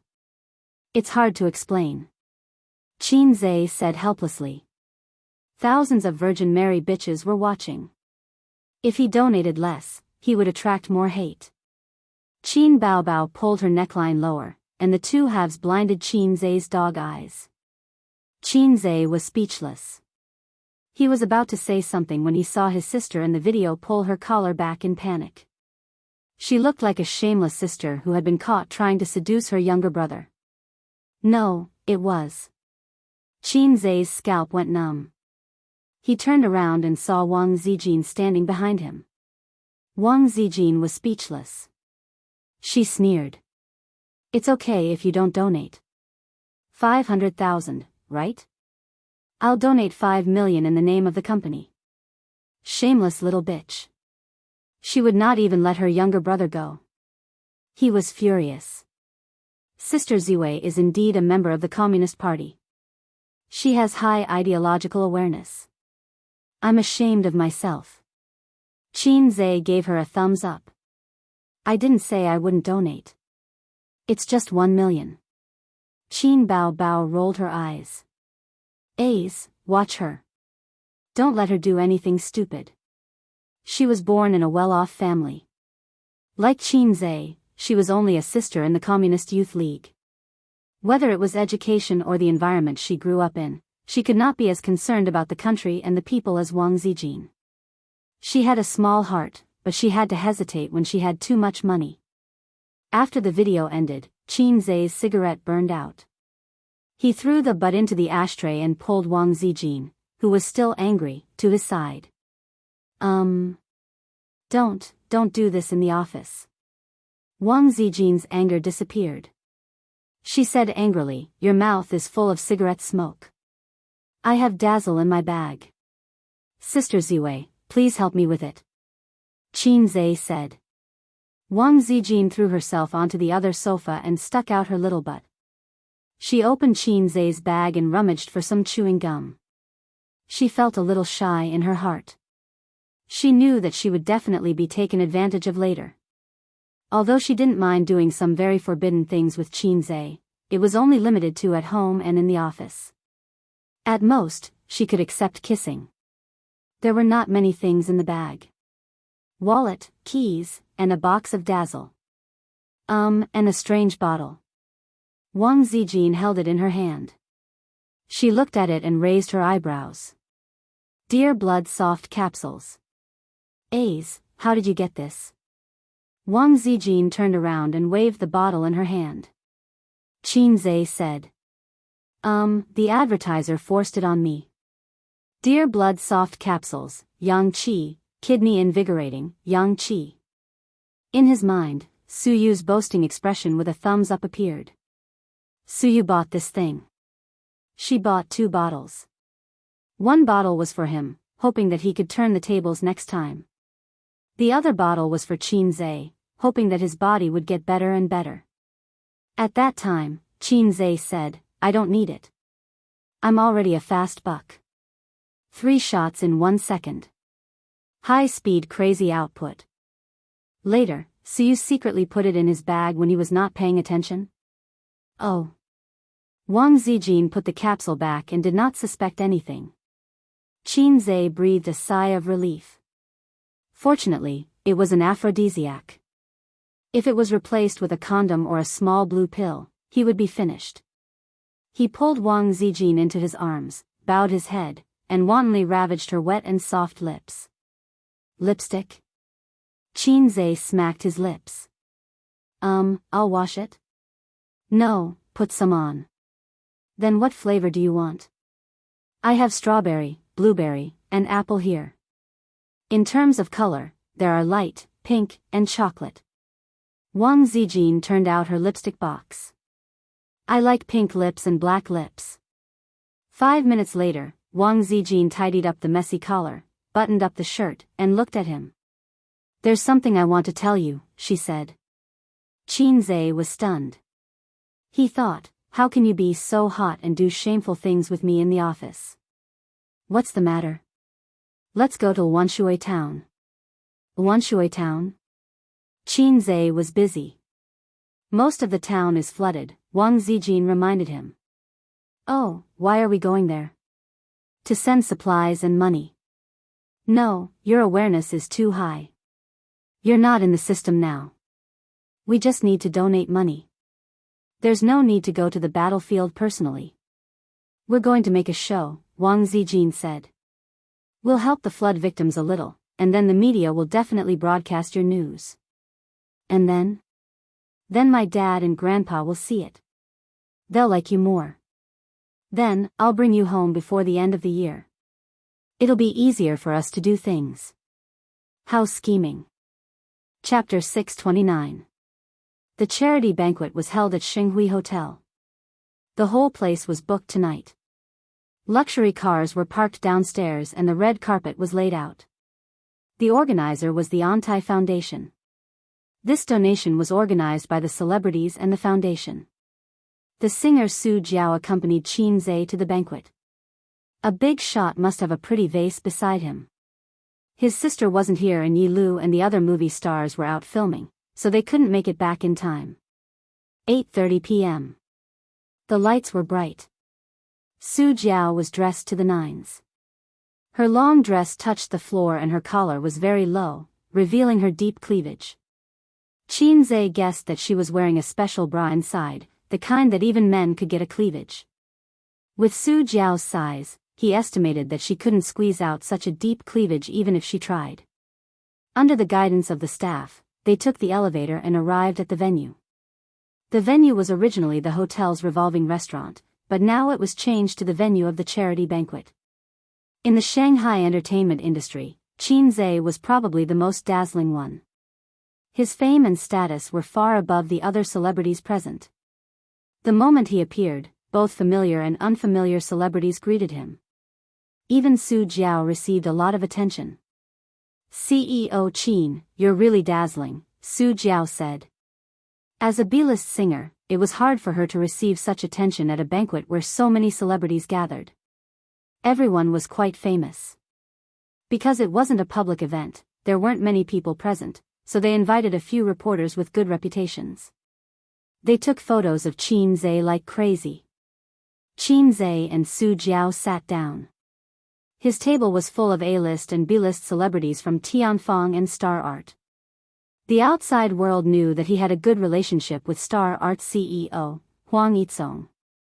Interestingly, Su Lu, who had a few fights with her sister when she was at Star Art, was also present. This woman in her 30s had a mature charm. She was even prettier than Su Jiao. It was because of her good looks that she could switch to the film and television industry when she reached a bottleneck in her singing career. Yo, Miss Su, long time no see.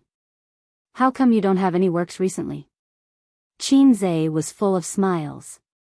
How can I have CEO Qin's talent? Su Lu forced a smile. She gritted her teeth secretly. Qin Zhe was clearly mocking her. After Kang Xian left, her resources at Star Art didn't get suppressed, but she wasn't as successful as before. In the past year, he had released an album and filmed 2 TV series, but none of them were popular. On the other hand, Qin Bao Bao and her brother were like the sun in the sky. Qin Bao Bao even went to Guangdong to hold a concert a few days ago. Every time Su Lu thought about the circumstances of both parties, half of her pillow would be wet with tears.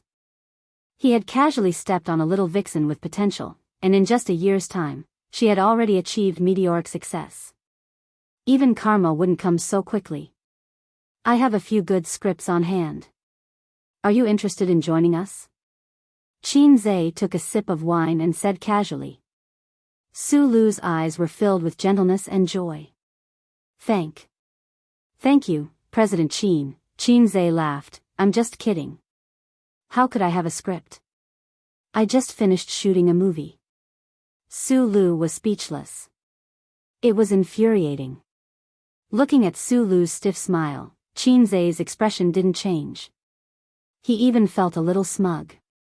I like it when you hate me so much but can't do anything to me. This woman bullied his sister back then and even wanted to punch a monster to death. She didn't give me any face at all. It wasn't that he and his sister were soft-hearted when dealing with Su Lu, but Su Lu was an A-lister and an artist of star art, so they didn't find trouble with her. They couldn't force Huang Yizong to freeze her either. It wasn't realistic. Su Lu was on Tianfang Entertainment's blacklist. She knew this too, so when she heard Qin Zhe say that he had a script for her, she was pleasantly surprised. The charity banquet soon began. The male and female hosts were both from the entertainment industry. They were professional hosts of a TV station. The male host said, "Hello, guests.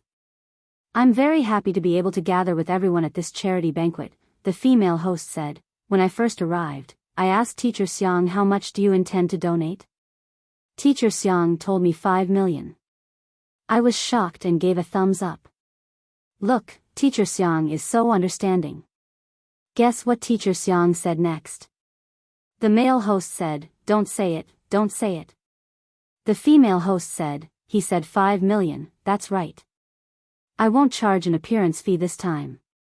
The audience roared with laughter. The male host said, "To show our love, the amount isn't important. What's important is that we have the heart to do charity." Following that, every artist had to go on stage to donate. The singer would sing a song, and the movie star would give a few words of gratitude or a joke. Only a charity banquet could invite so many celebrities without spending money. Huang Yudong and Su Jiao went on stage together. They sang the recently popular song, "Let the Whole World Know I Love You." This song is really popular. It's enough for them to eat for a few years. Yeah, Qin Zhe's song. How can it not be popular? It's a pity that he can't book a song. He doesn't sell it and only writes songs for his own company's singers. Their condition for joining Tianfang is that Qin Zhe writes a few songs for them every year. I can't help but be envious. The artists discussed animatedly. Su Lu secretly glanced at Qin Zhe. Back then, if she had turned from an enemy to a friend with Qin Bao Bao earlier and tried to rope her in, the situation might have been completely different. However, this was not an emotion of regret, but an emotion of anger. Damn it, why was Qin Zhe so amazing?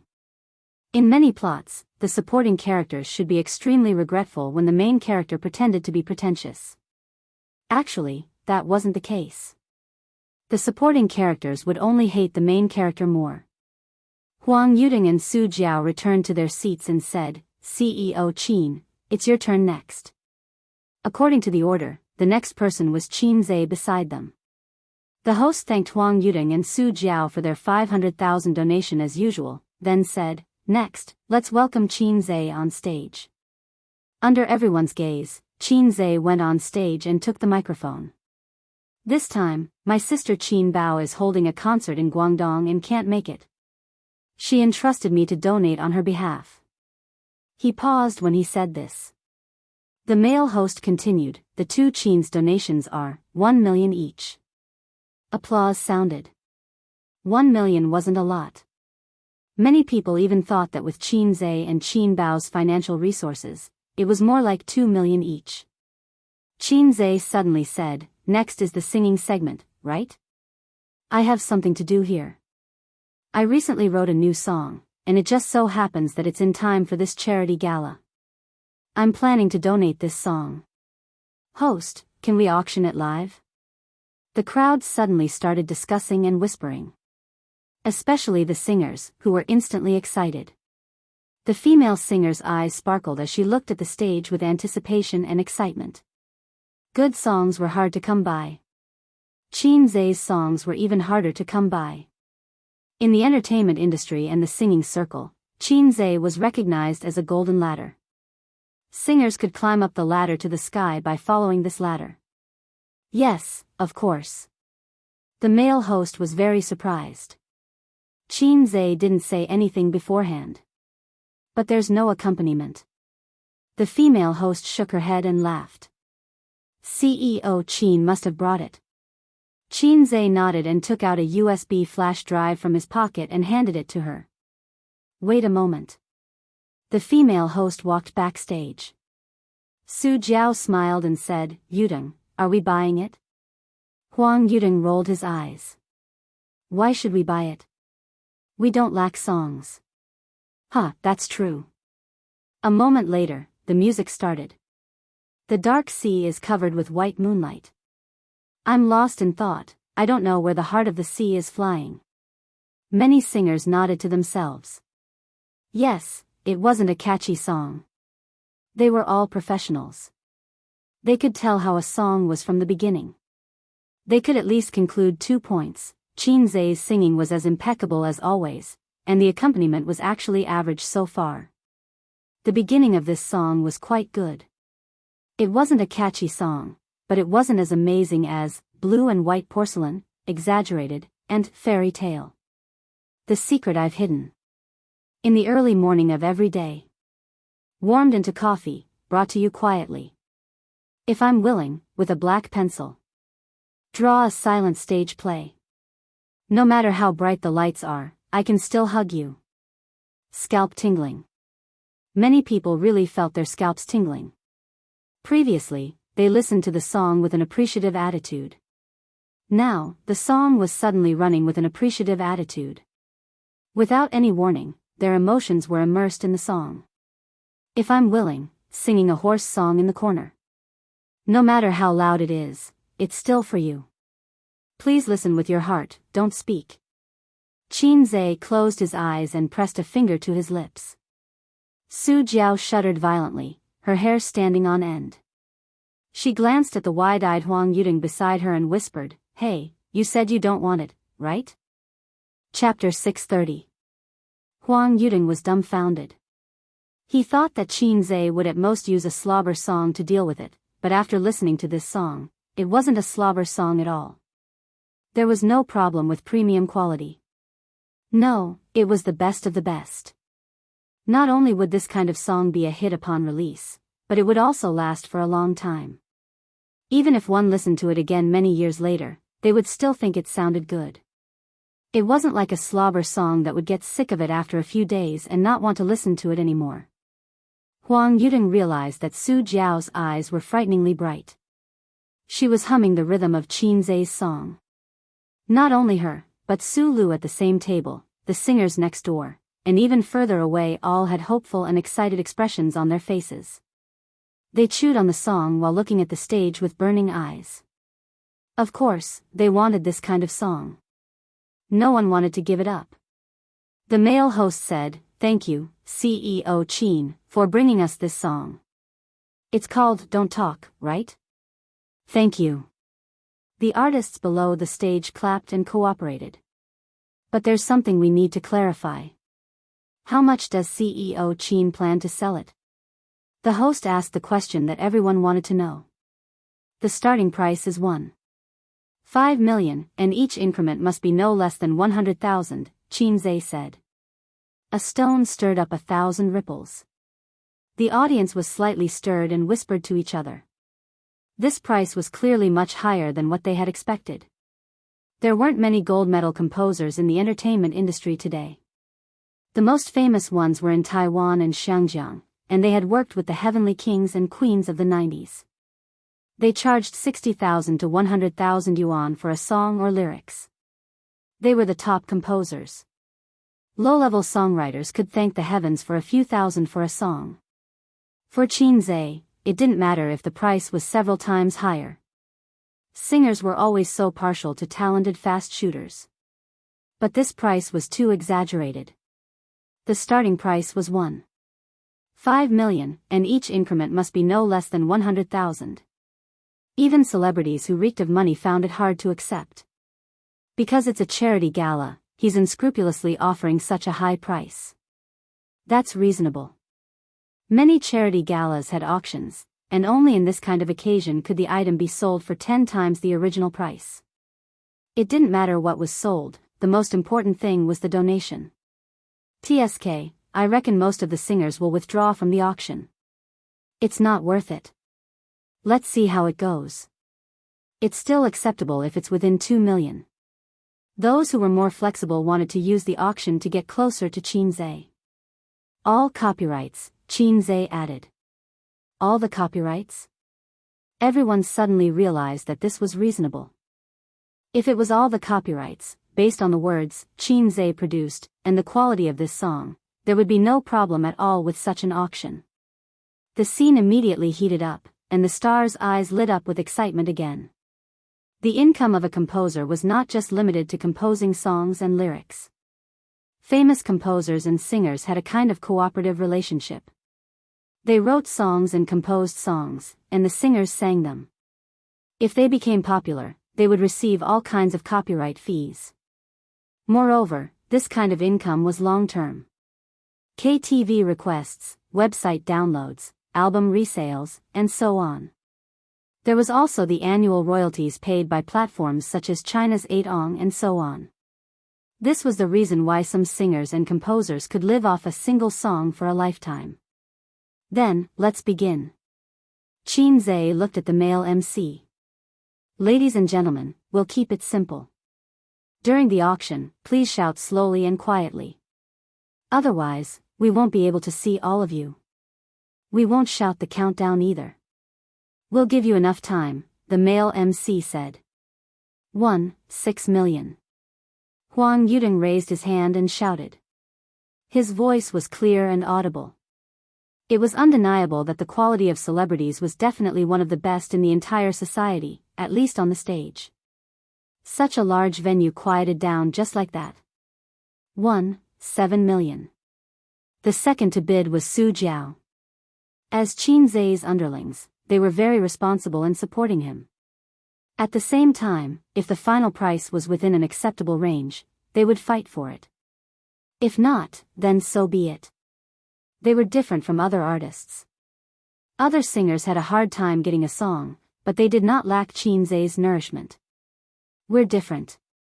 8 million. Su Lu, who was at the same table, made a bid. 9 million.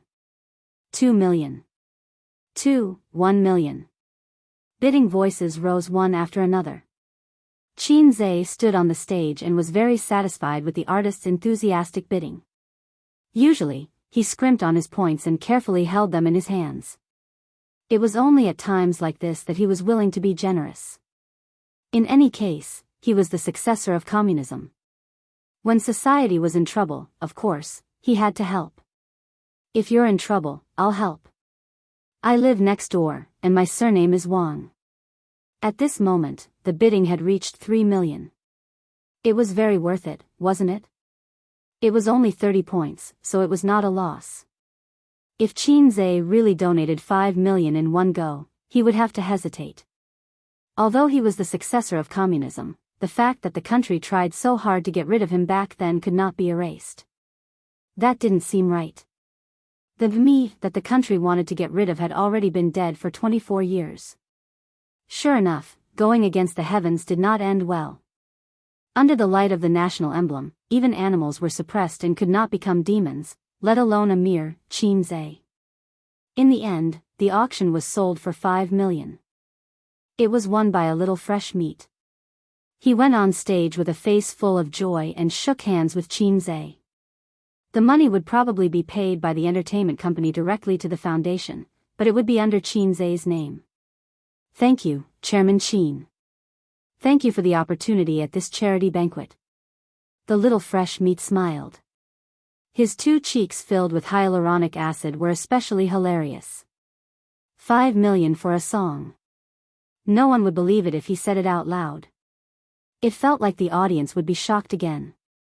At first glance, it did not seem worth that much, but this was a charity banquet, so it was understandable that it was more expensive. And if you looked at it carefully, it was actually a profit. First, it was Qin Zai's brand effect, which was destined to be widely noticed. Then, there were various royalties, which would make a long-term profit. In addition, the little fresh meat would gain a wave of popularity and fame. All in all, it was definitely worth more than 5 million. I'll get someone to send you the lyrics and music later, Qin Zai said. Okay. The little fresh meat nodded vigorously and could not help but shake hands with Qin Zai again. There was another interesting thing. Although the little fresh meat's acting skills were often criticized, in terms of quality, they were better than the older and second-generation artists. At least in the few years since the rise of the little fresh meats, no one had ever seen a little fresh meat boasting shamelessly and arrogantly. They were very humble in the industry. Qin Zai and the little fresh meat in front of him were both little fresh meats, but there was a fundamental difference. He calmly accepted the little fresh meat's respectful attitude. The charity banquet ended at 10 o'clock, and the celebrities left one after another. In the nanny van, Su Jiao's tone was slightly unwilling. Chairman Qin, you're really generous. You donated such a song just like that. In her opinion, it was obviously not worth it. Qin Zai did not lack a few million, so donating money was better than donating a song. Donating a song was a huge loss. Not only was it money, but there were also many hidden benefits. For example, it would bring a huge amount of popularity to the singer. Many singers relied on one song their entire lives to become popular, and many years later, people would still remember their names. Giving back to society, Qin Zai said. 5 million, plus the 2 million from before, it would be 7 million. Not to mention his sister, even he would feel heartache. Donating a song was not so heart-wrenching. After all, it was not real money. Moreover, it was actually just 30 points. Su Jiao secretly rolled her eyes. She wore brown eyeshadow, which made her eyes very eye-catching, charming and pretty. After thinking about it, she burst out laughing. What are you laughing at? Chairman Qin, do you have a girlfriend? Yes. Oh. Qin Zai looked at her in confusion. What did she want to say? I just thought that if Chairman Qin was an ordinary songwriter, he could have many girlfriends in the entertainment industry with this talent alone. How do you know that I have many girlfriends? Ah. Su Jiao was stunned and widened her eyes. Then how many girlfriends do you have? Her tone was very gossipy. I'm just kidding. I don't have a girlfriend, Qin Zai said. It was not good to say too much. This girl had a good relationship with Qin Baobao. What if she let it slip one day? Even a wise man would make a mistake. Many amazing people often ended up miserably because of a small oversight. Liar. Su Jiao wrinkled her nose. Single dog, no girlfriend. Don't slander dogs. Dogs are not single. My 2 poodles work every day. Heh, this girl was quite eloquent. How could a single dog endure this? She was even worse than a dog. What a coincidence, I don't have a boyfriend either. Su Jiao's smile was reserved and sweet, but her eyes were very bold. It was a look that said, come and chase me. If you chase me, I'll catch you. Qin Zai had seen many similar looks. Young, handsome, talented, rich, and famous. Being a bachelor wasn't enough to describe him. Being a diamond-salted fish king was more like it. Thus, his girlfriend had always been a mystery to him, and he was coveted by all kinds of female heroes. Qin Zai himself often sighed with emotion, I'm bearing the handsomeness that shouldn't exist at this age. Qin Zai pretended not to understand the meaning in Su Jiao's eyes. Start preparing for the single next month. Although it's not wrong for us to shoot you, we cherish essence. An inch of time is an inch of essence, and an inch of een can't buy 10 drops of essence. I know. Su Jiao pursed her lips and said, you have to practice singing every day. You didn't understand what I meant. Qin Zai said, what I meant was, take on more work this month and finish the album next month. You have to make up for your losses. Su Jiao muttered, skinning boss. The MPV drove into a certain villa district, and Qin Zhe personally sent her to the door. Su Jiao stood in front of the wrought iron gate, her skirt fluttering as she waved goodbye. Chapter 631. Back home in the evening, Wang Zijin leaned against the bed and read a book, with a pillow behind her back. Her black curly hair was scattered, and the orange light at the head of the bed reflected on her face, which was as gentle as jade. She was also led astray by Qin Baobao. The long black straight hair that Qin Zhe liked very much was gone, and it was slightly curled at the end. Therefore, when two people get along, the dirty one will always lead the upright one astray, because when people fall, the brake pads can't be stopped. It was not easy for Qin Zhe to control the object of Guanbao's friendship to Su Yu. Now he wanted to go further and reach a close friendship with Wang Zijin.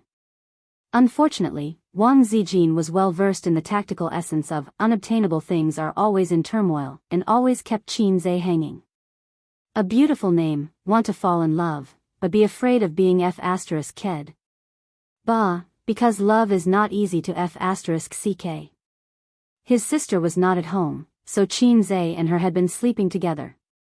At most, they kissed, hugged, and touched. Qin Zhe could rub against her, and she would allow it. But Qin Zhe only rubbed against her twice and did not do such a thing again. He couldn't be to you and not enter the house 3 times. In the future, he would say to his son, "Son, Dad rubbed against your door 3 times, and it was not easy to get in." It was shameful to think about it. Moreover, doing this kind of thing, Qin Zhe and Wang Zijin were uncomfortable. One was a spring flood, the other was a big stalk. Harming others without benefiting oneself. Qin Zhe kicked off his slippers, lifted the quilt and went to bed. He hugged her in his arms and hummed a song, yes, with a black pencil, draw a silent stage play. No matter how bright the light is, I will hug you. Wang Zijin put down the book with a smile in her eyes. It's good, what song? I wrote a new song. Qin Zhe said, I just donated it at the charity dinner and sold it for 5 million. Wang Zijin smiled, my brother is amazing, do you want a kiss as a reward? The tone of your voice is more and more like Qin Baobao. Qin Zhe kissed her little mouth. Since you are so capable, help me think about how to develop the company. Wang Zijin held Qin Zhe's waist and frowned. Purple crystal technology had developed to this point, and they needed to continuously expand their business. The competition in the internet was even more intense than in the industry. If they did not change, they would have to wait for death. She needed to constantly innovate, especially the path she was taking now. Didn't you say it's a mountain stronghold? This road is the brilliant avenue that leads straight to the heavenly gate. Qin Zhe laughed. A knockoff is a knockoff after all. It's fine to make quick money, but it's hard to stay popular forever.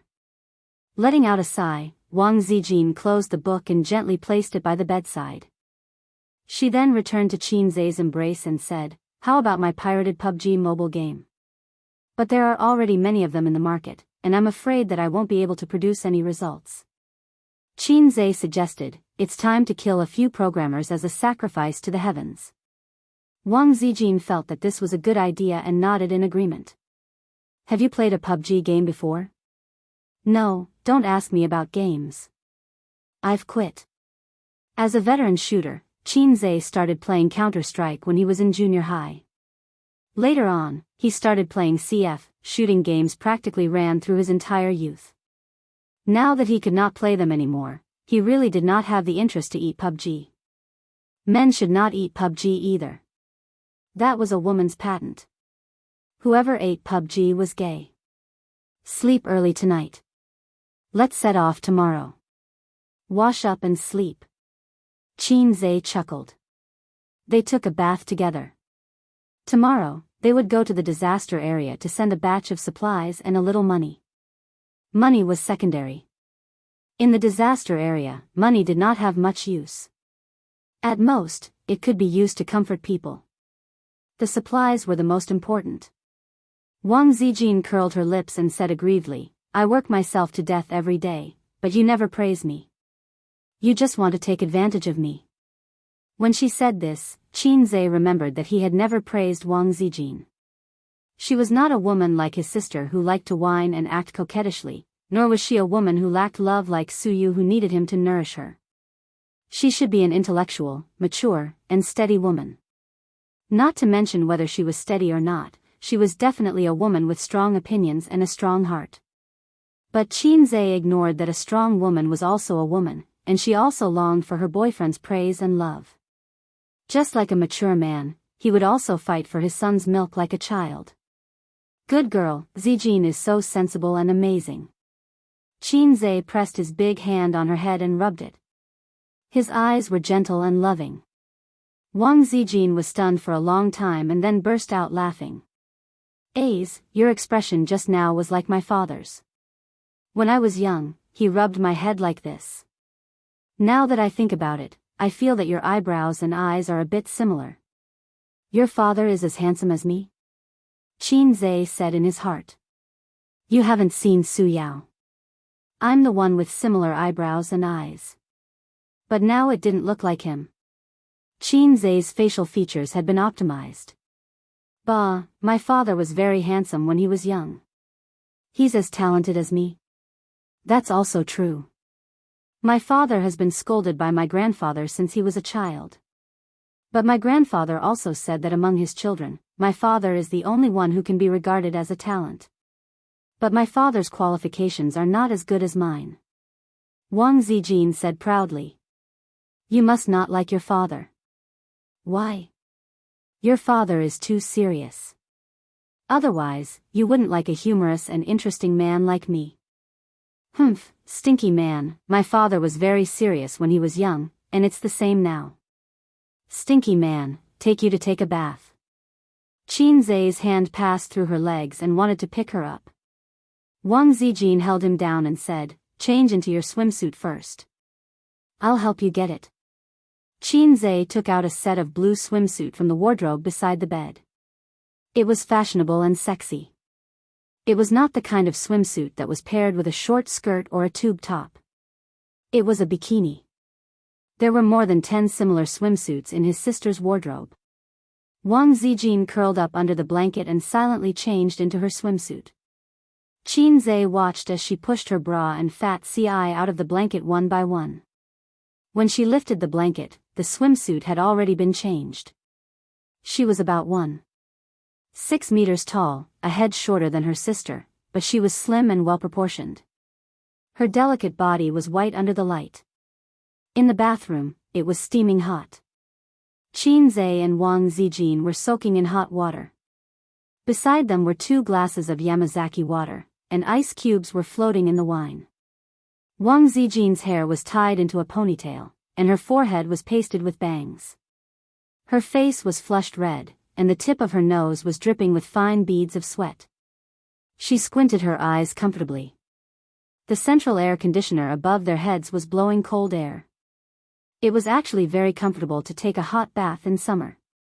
After soaking, one's whole body would be soft and light, and it would detoxify. With a glass of water, it was like a combination of ice and fire. Qin Zhe picked up the goblet with his right hand and drank wine. His right hand lingered between Wang Zijin's slender waist and buttocks. "Ace, you can swim, right?" "Yes." "Teach me how to swim." "Okay." There were more landlubbers in the north than in the south.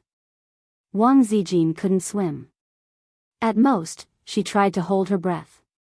Fortunately, the pool was big enough for them to play around. Qin Zhe held her waist and taught her how to dog paddle. From Qin Zhe's point of view, Wang Zijin's smooth and white jade back, slender waist, and perky buttocks were all visible at a glance. After a long time of dog paddling, she still couldn't learn. As long as Qin Zhe let go, Wang Zijin would sink. On the other hand, the dual impact of touch and vision made Qin Zhe burn with anger. A few minutes later, they leaned back to the edge and drank a mouthful of cold wine. Wang Zijin's eyes swept over Qin Zhe's lower body, and her face became redder. Qin Zhe's eyes also fell on Wang Zijin's chest and couldn't move away. The crotch-peeking cat and the man-peeking cat looked at each other silently. Sister Ziwei, can you do something else?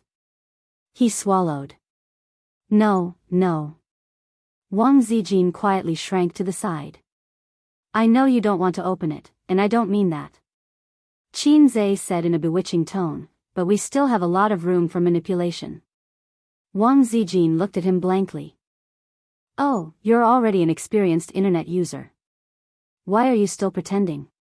Qin Zhe whispered in her ear, have you seen a stroke from the sky? If you don't know, I'll teach you. Wang Zijin, bathroom. Qin Zhe let out a long breath and felt comfortable. Wang Zijin curled her lips and said, it's so dirty. I'm not washing. Qin Zhe said, don't. Wait a little longer. Maybe you'll get pregnant after a while. Wang Zijin hit him angrily. Ding. Ding. Ding. His phone rang. It wasn't a phone call, but a video call request from his sister on the messaging app. My sister's video call. Qin Zhe's mouth twitched. Wang Zijin nodded and silently retreated to the other corner of the pool. Qin Zhe took a deep breath and chose to accept the call. His sister's sharp face appeared on the screen. She had light makeup on and was dressed up. The background was a hotel room. It seemed that she had just returned. Room rounds, little chick. Qin Bao Bao's cheerful voice sounded. Just returned? Yes, I took a job tonight. Are you taking a bath? Yes, yes. I'm going to take a bath and sleep. Tomorrow, I'll go out with Sister Ziwei for disaster relief. Humph, can't she go by herself? Why did she have to drag you along? You said it yourself. You're very supportive of me going with her. Of course I have to say that. Qin Bao Bao pouted and emphasized softly, she was beside me at that time. What else could I say? Now it's just the two of us. Let me tell you, I'm not happy. The wolf in the house misses you every day. Humph, sister, she's actually here. Qin Zhe smiled dryly and said, are you getting used to it over there? I'm getting used to it. It's like a vacation. Guangdong is simply a paradise for foodies. Every day, my assistant brings back different delicious food. La la la. She did seem to enjoy the days in Guangdong. She was cheerful and lively. I just miss you a little, Qin Bao Bao said softly. Her voice lowered. It was as soft as a lover's whisper and coquettish. Qin Zhe did not dare to look at Wang Zijin's expression, but he knew that it must be very strange. Sister, I'm almost done showering. Let's talk later, okay? Okay, bye. Bye. Qin Zhe put the phone next to the wine glass. Wang Zijin, who was in the corner, staggered over in the water and said faintly, I want to scold your sister. Qin Zhe. You'd better scold me. Wang Zijin glared at him. Ding, ding, ding, the phone rang again. It was not a phone call, but a video call request from Qin Bao Bao through the chat software. This time, it was Wang Zijin's phone. Sister Ziwei's face turned pale. Your sister. I'll hang up first and go back to the room. Qin Zhe lifted Wang Zijin out of the water and rejected the video call request. Wang Zijin grabbed the phone, twisted her little butt, and ran out of the bathroom. After she returned to the room, she wiped the water stains on her body, dried her hair, and changed her swimsuit into pajamas. Just then, she accepted Qin Bao Bao's third video call request. What are you doing? You keep rejecting me. In the video call, Qin Bao Bao's cheeks were puffed up like a bun. I just washed my hair. Wang Zijin said and put a mask on her face. Because she had just finished bathing, her face was red, and Qin Bao Bao could easily see it. Oh, when did you come home? Qin Bao Bao asked. I forgot. I've been back for a while, Wang Zijin said. Keep an eye on him. When I'm not at home, he can easily become a wild dog. Don't let him sleep with women. Qin Bao Bao joked. Wang Zijin felt guilty and snorted. Don't you know what your brother is like? Qin Baobao said, isn't it because the outside world is too tempting? There are so many flirtatious men out there. Wang Zijin thought to herself, are they as flirtatious as you? A's is an adult. He doesn't need you to control him like this. I'll control him. Why can't I control my brother? At his age, isn't it time for him to get a girlfriend? What do you know? Those women are after his money. I'm not after his money. Zijin, let me tell you a secret. I secretly installed surveillance cameras at home to prevent theft. Is that so? Why didn't I know? Fortunately, Wang Zijin was wearing a mask. Otherwise, the horror on her face could not be hidden. I lied to you. I know you lied to me. The two best friends chatted until 11:30. After the call ended, Wang Zijin's back was sweating. She subconsciously lifted the quilt and got out of bed. When her feet landed on the ground, she paused for a moment and shrank back. She did not dare to stay there. She sent a message to Qin Zhe. Your sister said that she installed surveillance cameras at home. After a moment, Qin Zhe replied, damn, is it true? I was so scared that I dropped my dried fish. Wang Zijin, don't ask if it's true or not. Hurry up and take a look. About 10 minutes later, Qin Zhe replied, there's no surveillance camera.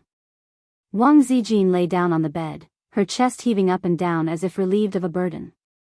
Bah, black-hearted maggot. Chapter 632. More than 10 years ago, Luoshui town was still a town, but because it was located along the coast and near the port, it was designated as an economic development area by the government and slowly became a city. The locals still liked to call the city a town. The origin of the name of Luoshui city was very interesting. There were 3 large rivers that converged here and flowed to the sea. Luoshui city was named after the meaning of placing water.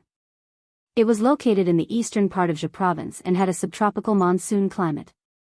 Typhoons were not unfamiliar to the city, but compared to the calamitous Blue Creek next door, it was still considered good. Blue Creek was a city that suffered from floods, and there was a flood almost every year. The people of Blue Creek loved and hated Lanjiang. It destroyed the once rich city, and it was said that it lost hundreds of millions every year. This year, Blue Creek was still unable to escape the devastation of the flood, but the people of Blue Creek did not panic at all. They went to work in boats and posted in their circle of friends that the flood this year was still so spectacular. On the contrary, the flood of Luoshui city was far better than any other in history. It could be said to be a once-in-100 years occurrence.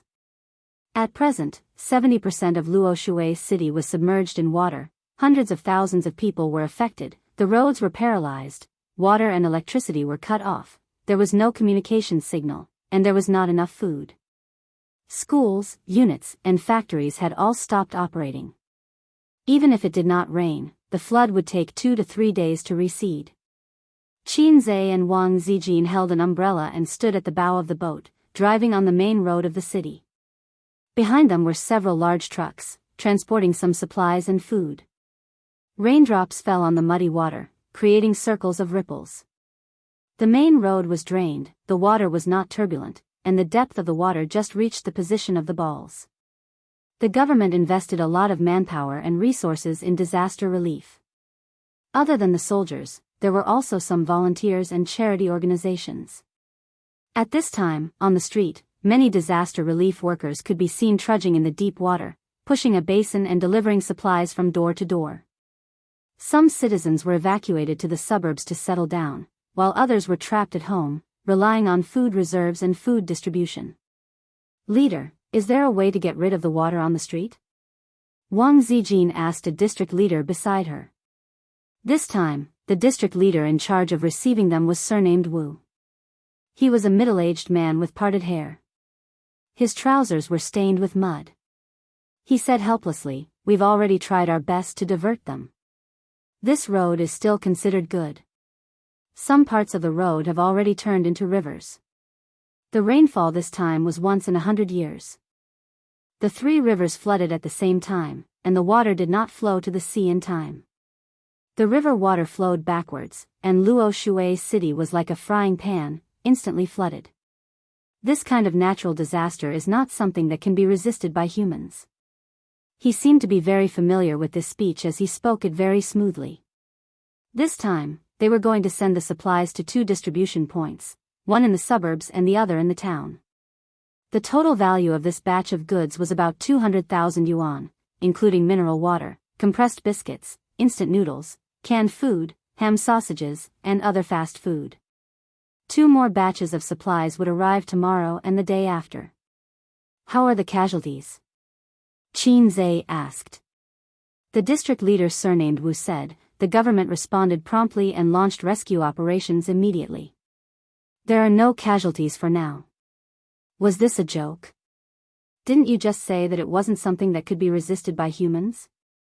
In fact, Qin Zhe could use Wang Zijin's connections to investigate the real situation, but that would be meaningless. He took out his phone and logged into Luo Shui City's flood forum. After a few days of emergency maintenance and rescue, the network had been restored, but the power supply had not. It was common sense that there was no power supply in the flood area. Everyone who had electrocuted fish with a battery knew this. Once the power supply in the flood area was restored, people would float up one by one like fish. Therefore, candles became a source of light for many citizens. Of course, they could not go online. If a smartphone was not charged for a day, it would automatically shut down. Only the citizens near the material distribution points could go online because there was electricity there. Qin Zhe glanced at the forum. Most of them were foreign netizens asking about the situation in Luo Shui City. The replies were very uniform, saying that there was no big problem. The citizens who were really caught in the flood could not go online at this time. There were also a few posts by citizens who were not affected much, sleeping in tents every day. There are so many mosquitoes. I really want to eat chicken. When will it return to normal? Eat chicken, eat chicken. Their homes were flooded, and they still wanted to eat chicken. The inner jokes have been blocked. I'm so bored. I really want to watch jokes. I can only download TikTok and Kuaishou. Damn, it was blocked well. F***ck, my pig was washed away by the water. The loss is heavy. If you find the body, please return it to us. My dad said we can make it into bacon and sell it. They would not eat bacon this year. Qin Zhe was a little relieved. At least it was not a tragedy. Just as he was about to exit the forum, he refreshed it and saw a new post. The rescue was not in time, the person is gone. He clicked on the post. It was a short video. After the video was buffered for more than 10 seconds, it could finally be played. A half-collapsed house stood in the middle of the flood. Looking at the environment, it should be in the countryside. In the corridor on the 2nd floor of the dilapidated building, there was a man. He paced anxiously down the corridor like a white mouse that had nowhere to go. Below, the flood was surging, and the mud was wrapped in rocks. Boom! The house collapsed, and in an instant, the person disappeared in the ruins. The videographer took the video from his home not far away. Qin Zhe turned his head, looked at the district leader, and typed in the comment, "This is a foreign video, right? Be careful to check the water meter. It's illegal to spread rumors." The comment failed, and the post was deleted. Half an hour later, the car drove out of the disaster area, passed through the city, and arrived at a nearby distribution point. Wang Zijin and Qin Zhe each held an umbrella and watched the volunteers and staff moving the supplies. It was time for lunch, and the two of them had fast food at the distribution point. This was the treatment of leaders. Usually, no one would take fast food seriously, but at this time, it was not easy to eat fast food. Wang Zijin noticed that outside the distribution point, many soldiers were covered in mud, eating canned military food and compressed biscuits. Some of them directly fell asleep on the ground after eating. "Being a soldier is really tough," she said. "We are all soldiers of the people," Qin Zhe said. "Have you been a soldier before?" "No. You'll regret it for 2 years if you were a soldier, but you'll regret it for life if you don't. Wang Zijin squinted. What soldier? I'm a student who can get into the University of Finance and Economics. Wouldn't it be a waste to be a soldier? Qin Zhe looked disdainful. In fact, there was a very awkward truth that he was embarrassed to say. Although his parents did not want him to be a soldier, the government did not want him at all. To be precise, they did not even give him the qualifications to be a soldier. It seemed that when a man became an adult, he would have to undergo a physical examination or something. However, Qin Zhe lived peacefully until he was 24, and no one informed him at all. This was very awkward. I am willing to shed my blood for the country, but the country thinks that I am too weak and that my blood is not hot enough. If he had the chance to pass the physical examination and join the army, he would not be in the entertainment industry. He would be a super soldier in the city. On his left hand was a university beauty, on his right hand was a beautiful CEO, and on his crotch was a superstar. During the day, they kissed, and at night, they had sex. That was not right. If he was going to be a soldier, he would not have the chance to live with his sister. The low-level system would not choose him, but his sister.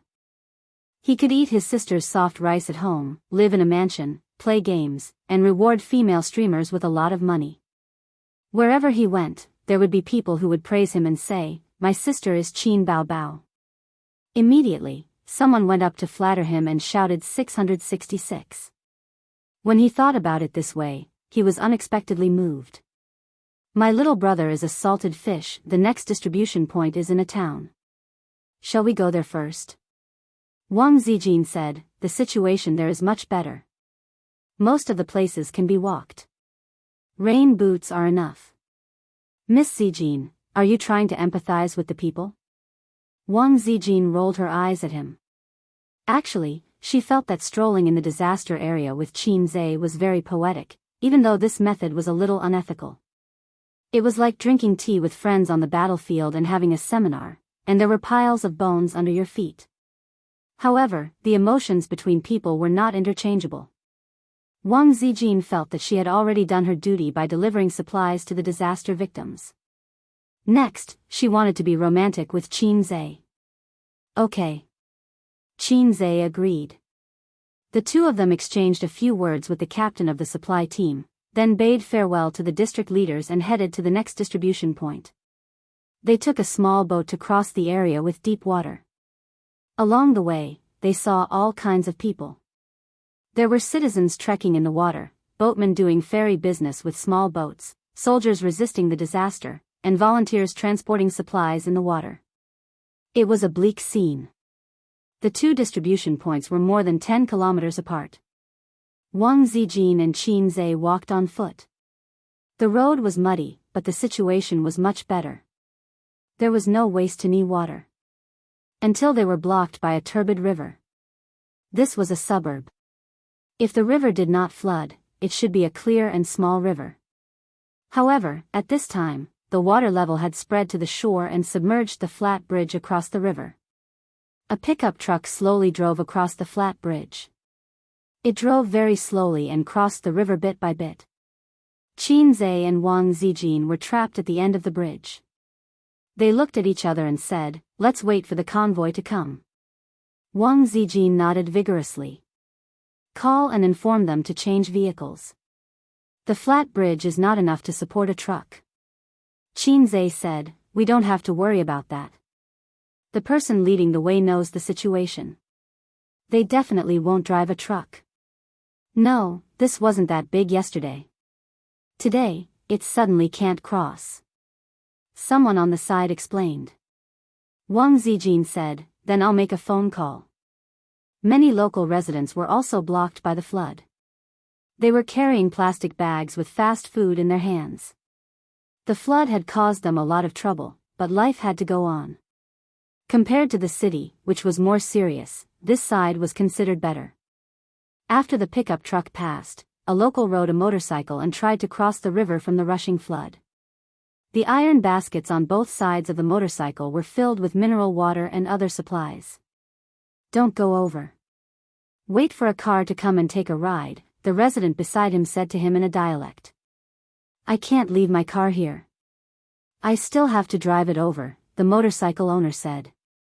Then wait for the water to become smaller, the person beside him advised. Damn it. Who knows when the water will become smaller? That's how I got through, the motorcycle owner said. With the roar of the engine, the motorcycle rushed into the water. The two wheels worked hard to roll as it trudged forward. The motorcycle drove to the middle of the bridge. The rushing water rolled up the gravel and hit the wheels. Then, the wheels suddenly got stuck. The motorcycle, which had lost power, was washed down the bridge bit by the flood. The sudden change made the people on the shore exclaim. Get off quickly. Be careful. It's going to be washed down. Leave the car. Get off quickly. There were more meaningless screams and exclamations. In fact, it was the same whether they got off or not. If they got off the car, they would be washed down by the current. The motorcycle owner subconsciously put his feet on the ground to stabilize the car. However, it was not the ground under his feet, but the surging flood. The car fell and was washed down the flat bridge. The people and the car were instantly swallowed by the surging turbid waves. Wang Zijin screamed. She instinctively grabbed Qin Zai's hand, but she grabbed nothing. Chapter 633. A's. In her line of sight, Qin Zai rushed towards the river, jumped, and disappeared into the turbulent river. Wang Zijin's shout was almost synchronized with the splash of him falling into the water. She never thought that Qin Zai would be so impulsive. Saving people was not something he should do. The water was so strong that it was not comparable to a swimming pool. She took a few steps forward and stepped into the river. She shouted a few more times until her voice was hoarse. Io, that kid jumped in. How can you save people like this? It's over. The people on the side discussed animatedly as they pointed at the river. Their faces were also filled with panic. 1 minute. 2 minutes. 3 minutes. This was the most torturous moment in Wang Zijin's heart. 5 minutes later, there was no movement on the turbulent river. A's. A's. A huge fear exploded in her heart. She had never been so scared and helpless in her life. Wang Zijin asked the people behind her for help, but they looked at each other and thought that there was no way to save him. They did not have any tools or equipment. She did not want to lose her life again. They advised her that someone had already called for the rescue team. It was too late. When the rescue team arrived, they did not know where they had gone. The sky was gloomy, and it was drizzling. A chill rose from the bottom of her heart. Wang Zijin suddenly rushed towards the river. The water was above her knees and waist, but she was pulled back. Don't go, don't go. You can't save him. The middle-aged man who pulled her said in broken Mandarin. I don't know how to swim, but I must save him. This was the only thought in Wang Zijin's mind. People were like this. The moment they saw the most precious thing disappear forever, even if they knew that they would lose themselves, they would not hesitate to rush over. She was forcefully dragged back by the middle-aged man and a young man and fell on the shore. Wang Zijin looked back at the river and remembered a sentence she read in a book a long time ago. It was the autobiography of a female scholar in modern times. She remembered her first love. In the 38th year of the Republic of China, there was a strong wind and heavy rain, and the flood flooded half of Yang. In this flood, I lost my love. In an instant, the color of the entire world faded away. Hey, there's someone there, someone shouted. Wang Zijin's entire body shook. She turned her head abruptly and looked over. More than 10 meters away, a human head popped out of the surface of the river. It bobbed up and down for a moment, then swam towards the shore. After climbing ashore, it walked towards them. The sparse crowd let out cries of joy. The only regret was that he was alone. Wang Zijin stood rooted to the ground as she watched him walk over. This idiot stood in front of her, stroked his bangs, and sighed. I didn't save anyone. He looked extremely miserable. His entire body was drenched, and muddy yellow water dripped down along his body. His hair and face were covered in mud and sand. His left ear was struck, and a stream of blood flowed out. There were many scars on his arms. Xianxia was a little depressed that he didn't manage to save her. The undercurrent at the bottom of the river was turbulent, mixed with mud and gravel. It was impossible to open one's eyes. If a person was sucked into the undercurrent, they would disappear in an instant. No one could find them no matter how hard they tried.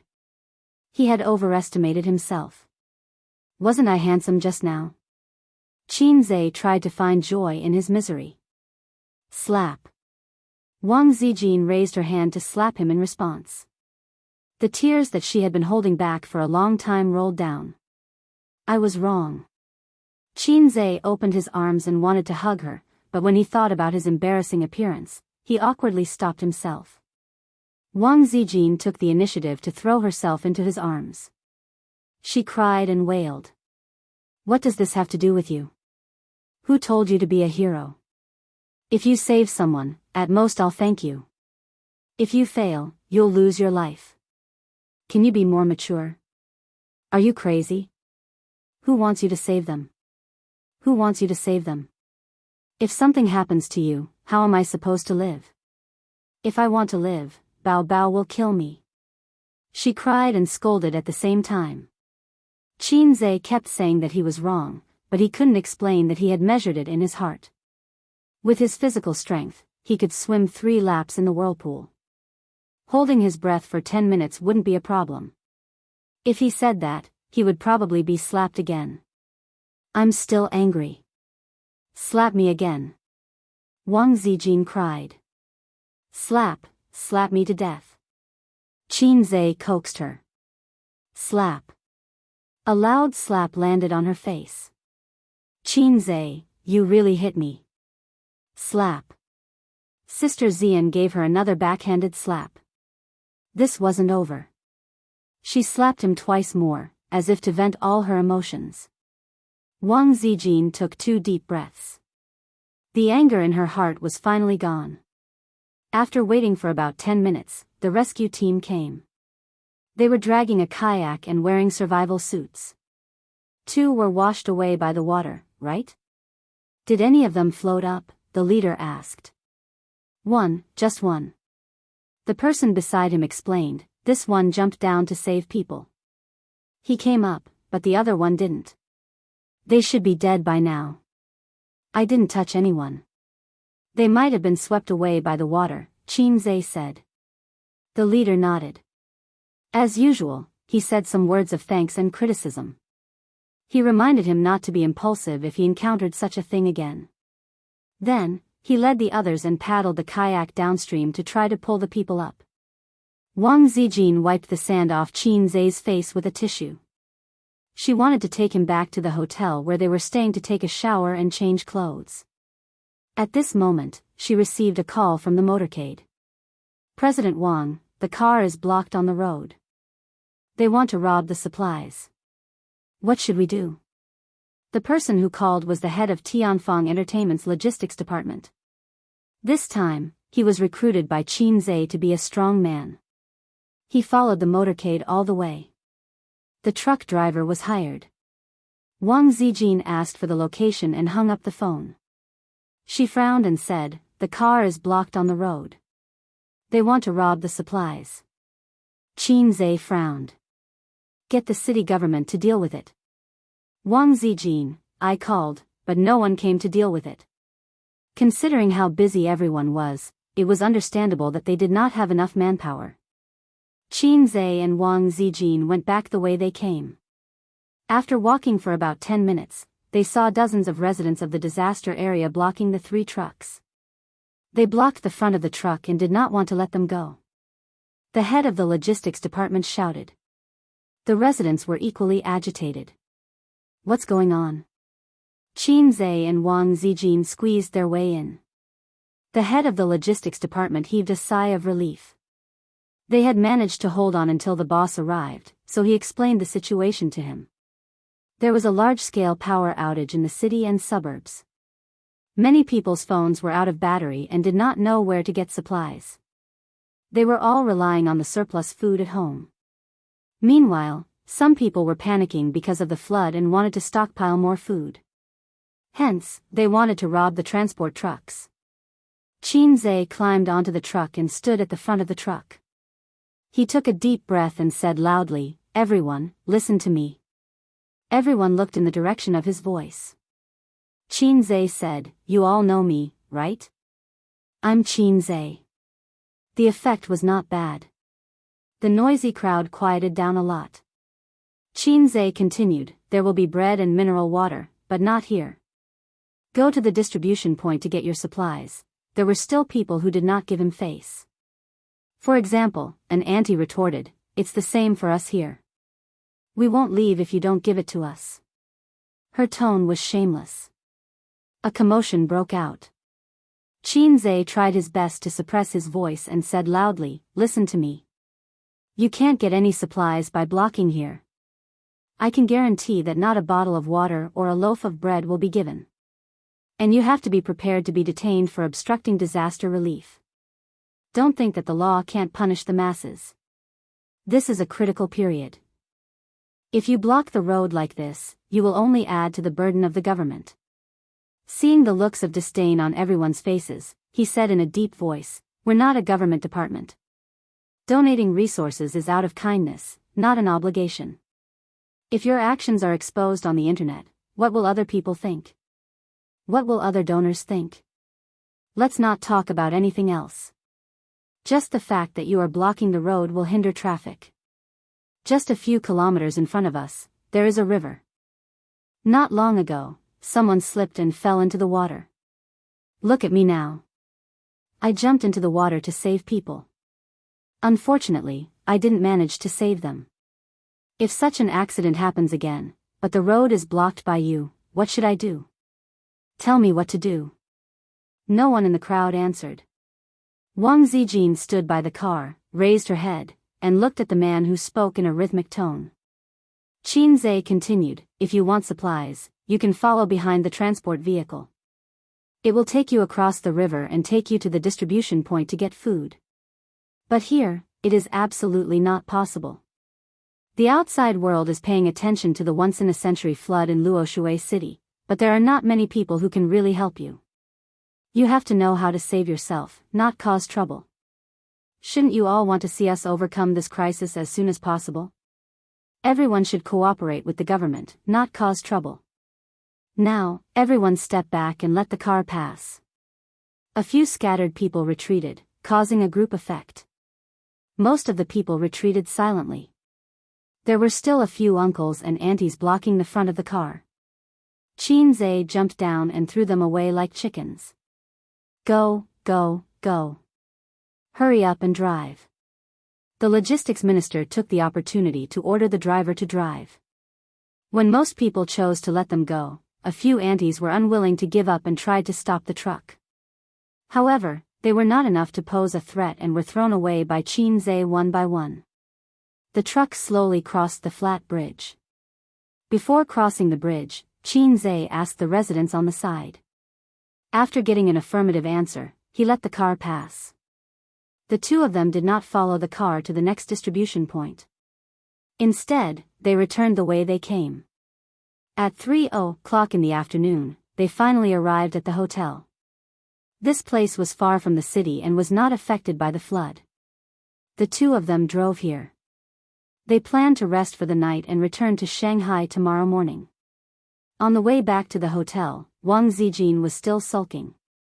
She didn't like to talk to him and had a sour expression on her face. Xianxia found it hard to imagine her fear and sadness.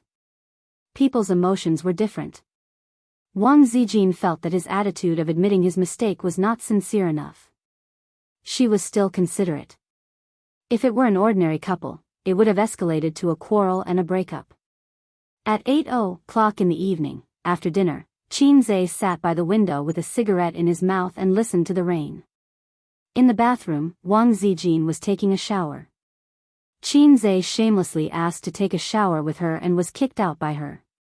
The sound of water stopped, and then the noise of the hairdryer was heard. A few minutes later, Wang Zijin walked to the window in a bathrobe. Hey. Hey, hey. You're willing to talk to me?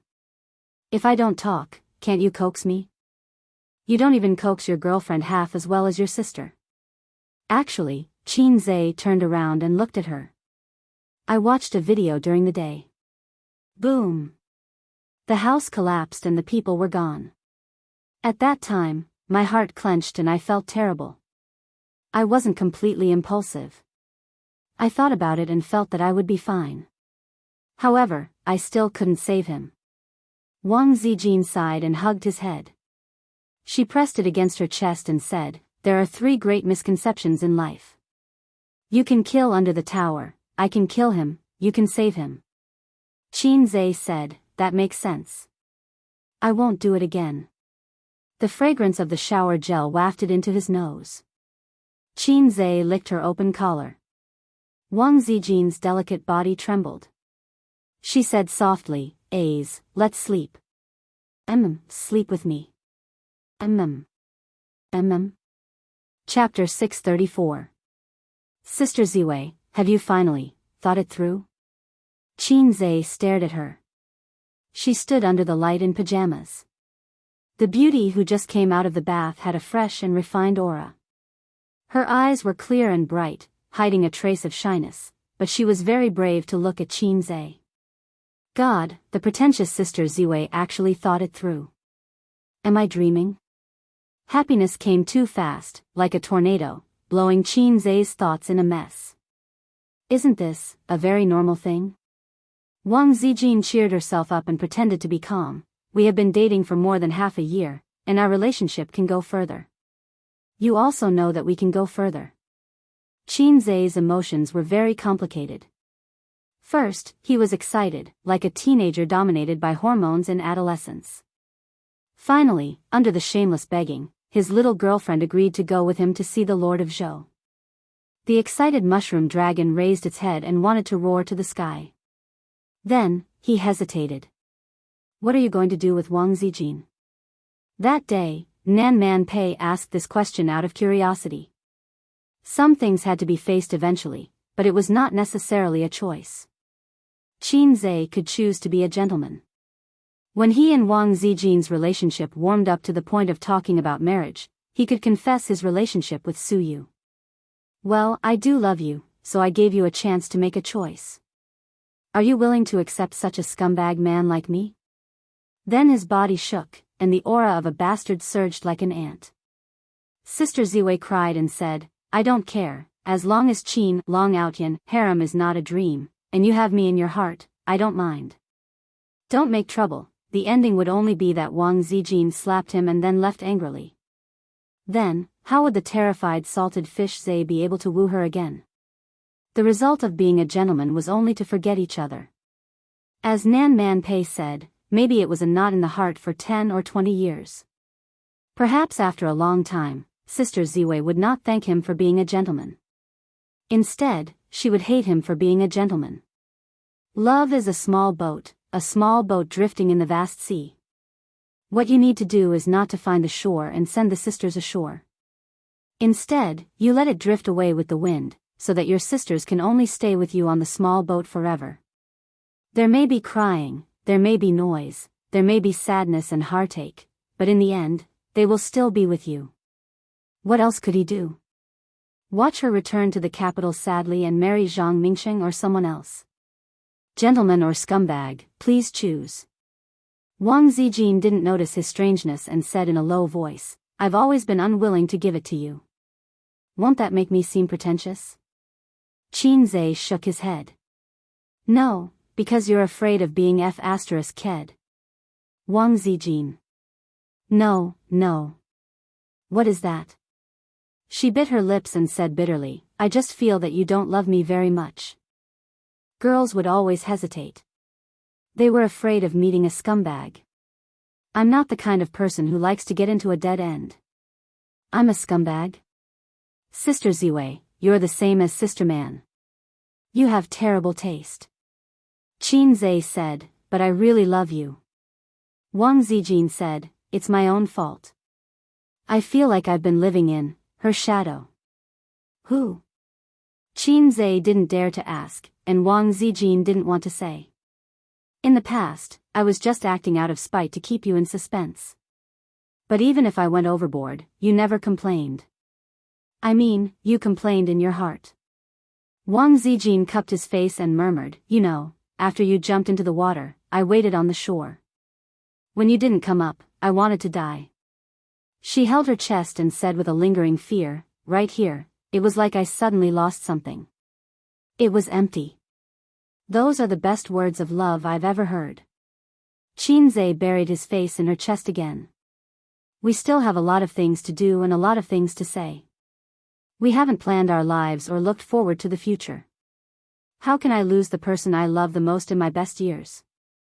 I never thought that I would lose you, but when I felt that I was about to lose you, I realized how important you were. Only then did I realize that I still had so many things to do, and that I still had so many regrets, Wang Zijin said faintly. She hugged Qin Zhe's head tightly and said softly, I want to do more things with you and hear more words of love from you. Whether it was because of the emotional explosion or because of love, she wanted to break the last shackles with him. At this moment, Wang Zijin already had the courage to go further. Qin Zhe picked her up and put her on the bed. The bedside lamp shone on her face. Her cheeks were red, but she didn't look away. There were ripples in her eyes. If it's my first time, do I have to wear a work cap? Qin Zhe swallowed. Wang Zijin, whose heart was beating wildly, was stunned for a long time before she realized what a work cap was. She hesitated for a moment, shook her head, and said softly, no, you have to wear it for the first time. That made sense. Qin Zhe untied the belt of her pajamas and peeled it off like a white lamb. She endured Qin Zhe's fiery gaze and finally couldn't take it anymore. She said in a trembling voice, turn off the lights. At this moment, if I were to say something like, only this way can I appreciate your beautiful body, I would probably be slapped in the face. Qin Zhe, who had been slapped 4 times today, obediently turned off the lights. Sister Ziwei, I heard that the first time will hurt more, Qin Zhe said. Wang Zijin threw him a coquettish wink, her fingers clutching the bedsheets tightly. How could she not be nervous for the first time in her life? Bang, Qin Zhe said. Bang? Yes, it's a broken, river crab, melon. That's what the books say. I should be thankful for the flood, he said again. You're still talking. If you're so impulsive next time, I'll beat you to death, Wang Zijin said angrily. I just don't understand why kindness has become superfluous, why justice has become a cold joke, and why doing good deeds is ridiculed by others. Everyone is too utilitarian. The most common phrase people say is, what does it have to do with me? People believe in the principle of doing things, walk your own path, don't meddle in other people's business. Look at the main characters in novels on the internet now. 9 out of 10 of them are like this. There's even one who kills his whole family. They're smug when they do bad things, but they're arrogant when they don't save people. My balls hurt. Are you mocking me? Of course not. I love you so much that I'll only *CK you, not mock you. You say that I saved someone, at most it's just a word of thanks. But I didn't save someone for gratitude. I just couldn't stand watching a fresh life disappear in front of my eyes without doing anything. Although I still couldn't save him, if I succeeded, his life would have been saved. Maybe you're right, but aren't we having a heart-to-heart talk now? Little sister, you don't understand. This is called warming up. If there's no foreplay, there'll be friction and fire. It'll be very painful. That's what Japanese movies teach us. After warming up, Qin Zhe gently parted her legs. Wait, turn off your phone, Wang Zijin said. Qin Zhe slapped his forehead. Sister Ziwei was so considerate. If his sister called or video called, he didn't know if Wang Zijin would be scared, but he would definitely be. You turn off your phone, I'll mute it. They both turned off their phones and muted it. Qin Zhe silently opened the interface of the system's point store. He clicked on the music option and played Itchy. Come on, let's be happy. There's plenty of time anyway. Come on, love. There's plenty of time anyway. Wang Zijin's body tensed up. Her two fair arms hugged Qin Zhe tightly. Tears welled up in her eyes. Ace, you have to marry me. Shallow whine in front of people, hugging by the soft jade lamp, looking back into the embrace of love. Chapter 635. Wang Zijin got up at 9:00 in the morning and opened her eyes. She looked tired, but her eyes were full of happiness and sweetness. She was a first wife, and her heart was full of infinite tenderness. Qin Zhe woke up early, holding her with one hand and sending a message on his mobile phone with the other. Seeing her wake up, Qin Zhe silently turned off his mobile phone and kissed her on the forehead. Oh, paparazzi aunt is dead. Wang Zijin smiled. She glanced at the last picture of the mobile phone screen before it was turned off. He was chatting with Qin Baobao. She frowned and said, "What did your sister say?" "She sent me a video last night. You know her temper. She came this morning to question me." Qin Zhe said, "She also sent you a message, but you didn't reply." "I said I was too tired during the day and went to bed early." "She's just a sister. She's more annoying than me, right?" Wang Zijin said a little bad thing. "Yeah." Qin Zhe nodded. He didn't defend his sister. Wang Zijin was a little happy. "Are you tired?" Qin Zhe's soft body was full of warmth and fragrance. The morning was an impulsive time. "I'm not tired." After saying that, Wang Zijin felt that something was off. "Little sister, do you want to do it again?" "Go." Wang Zijin rolled and shrank to the corner of the bed with the quilt. "Hey!" Qin Zhe's body was exposed. He quickly hid 20,000 miles under the sea and then rushed to grab the quilt with Wang Zijin.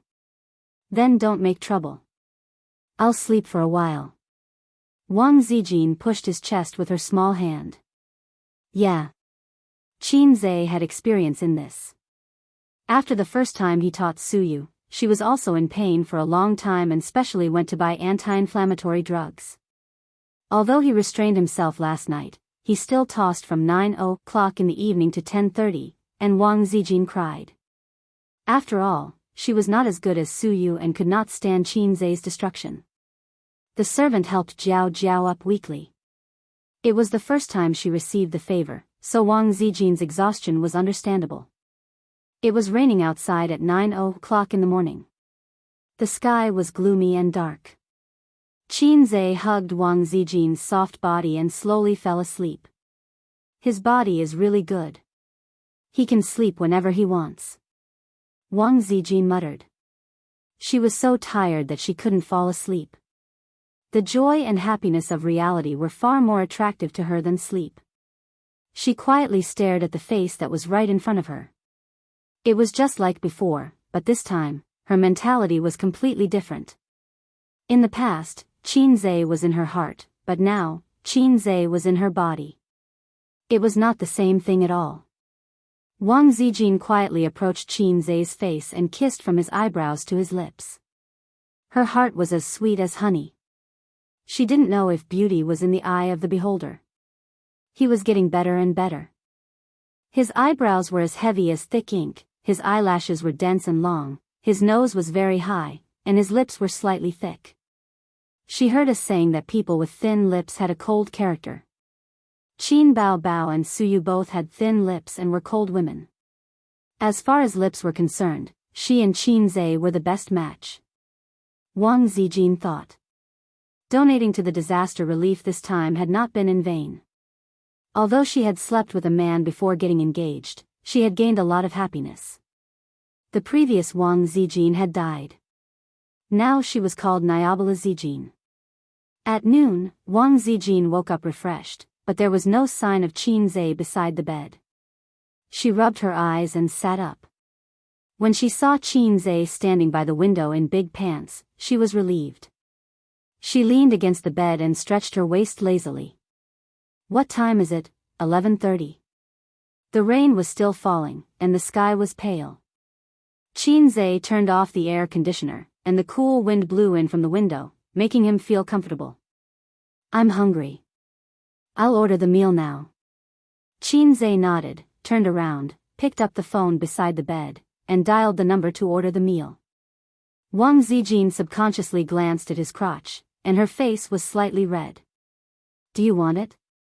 Qin Zhe smirked. He woke up for a while, and the temptation of naked embrace was too great for him. Other men were exhausted after the first spurt of energy, but he was more and more courageous. So he went to the window to cool down. Wang Zijin spat and wrapped herself in a towel. I'm going to take a shower. One more time before you shower. Qin Zhe pounced on the bed and pulled her back to the bed. He straddled Wang Zijin, put his hands on his hips, and shook his human cannon, a lewd smile on his face. Oh, Wang Zijin's face turned pale, and she begged softly. Call me brother. Then call me daddy. Zijin bit her lip, too embarrassed to speak. I'll come if you don't call me that. He shook even harder. Brother, brother. Her face was red. Qin Zhe finally let her go. Looking at her back view, he shouted, let's shower together. Get lost. Wang Zijin slipped into the bathroom and closed the door with a bang. Qin Zhe lit a cigarette, sat cross-legged on the bed, and laughed. I've finally gotten hard. In his own words, after being dominated by his sister and Wang Zijin for so many years, he was finally unyielding today. Qin Zhe realized something. Women were different from each other. He used to see people on the internet saying, they're all the same after the lights are off. The person who said this must be a short-sighted otaku. But it turned out that women were different. He probably wouldn't be able to see it in this lifetime. He hoped that he could taste it one by one. I have a little donkey, but I never ride it. His phone rang. The caller ID showed, Su Yao. Hello?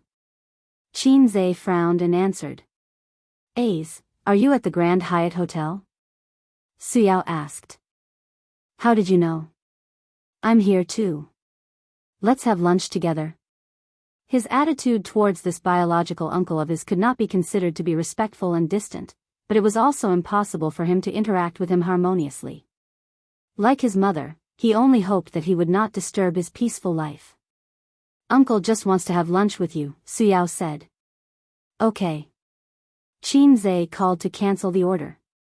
After waiting for 20 minutes, Wang Zijin came out of the bathroom. She looked brand new. But her complexion was a little bad. She had light bags under her eyes and a slightly pale face. The way she walked was also a little awkward. The food isn't here yet. I'm starving. She was disappointed that she didn't see lunch. I booked a private room downstairs. Let's go down and eat. Qin Zhe leaned over and looked at her eyes. What are you looking at? The book says that after a virgin is broken, the eyebrows will not be smooth. It's a lie. I can't tell.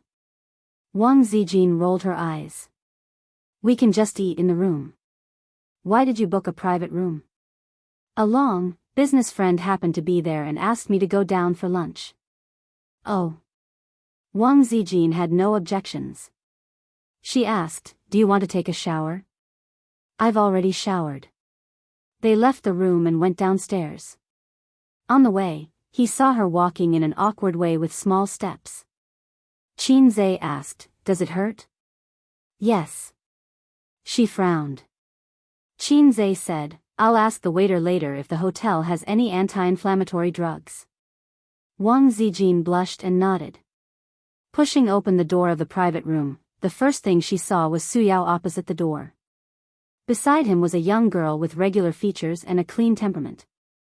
The moment she saw Qin Zhe, she was elated. But she tried hard to suppress the joy on her face.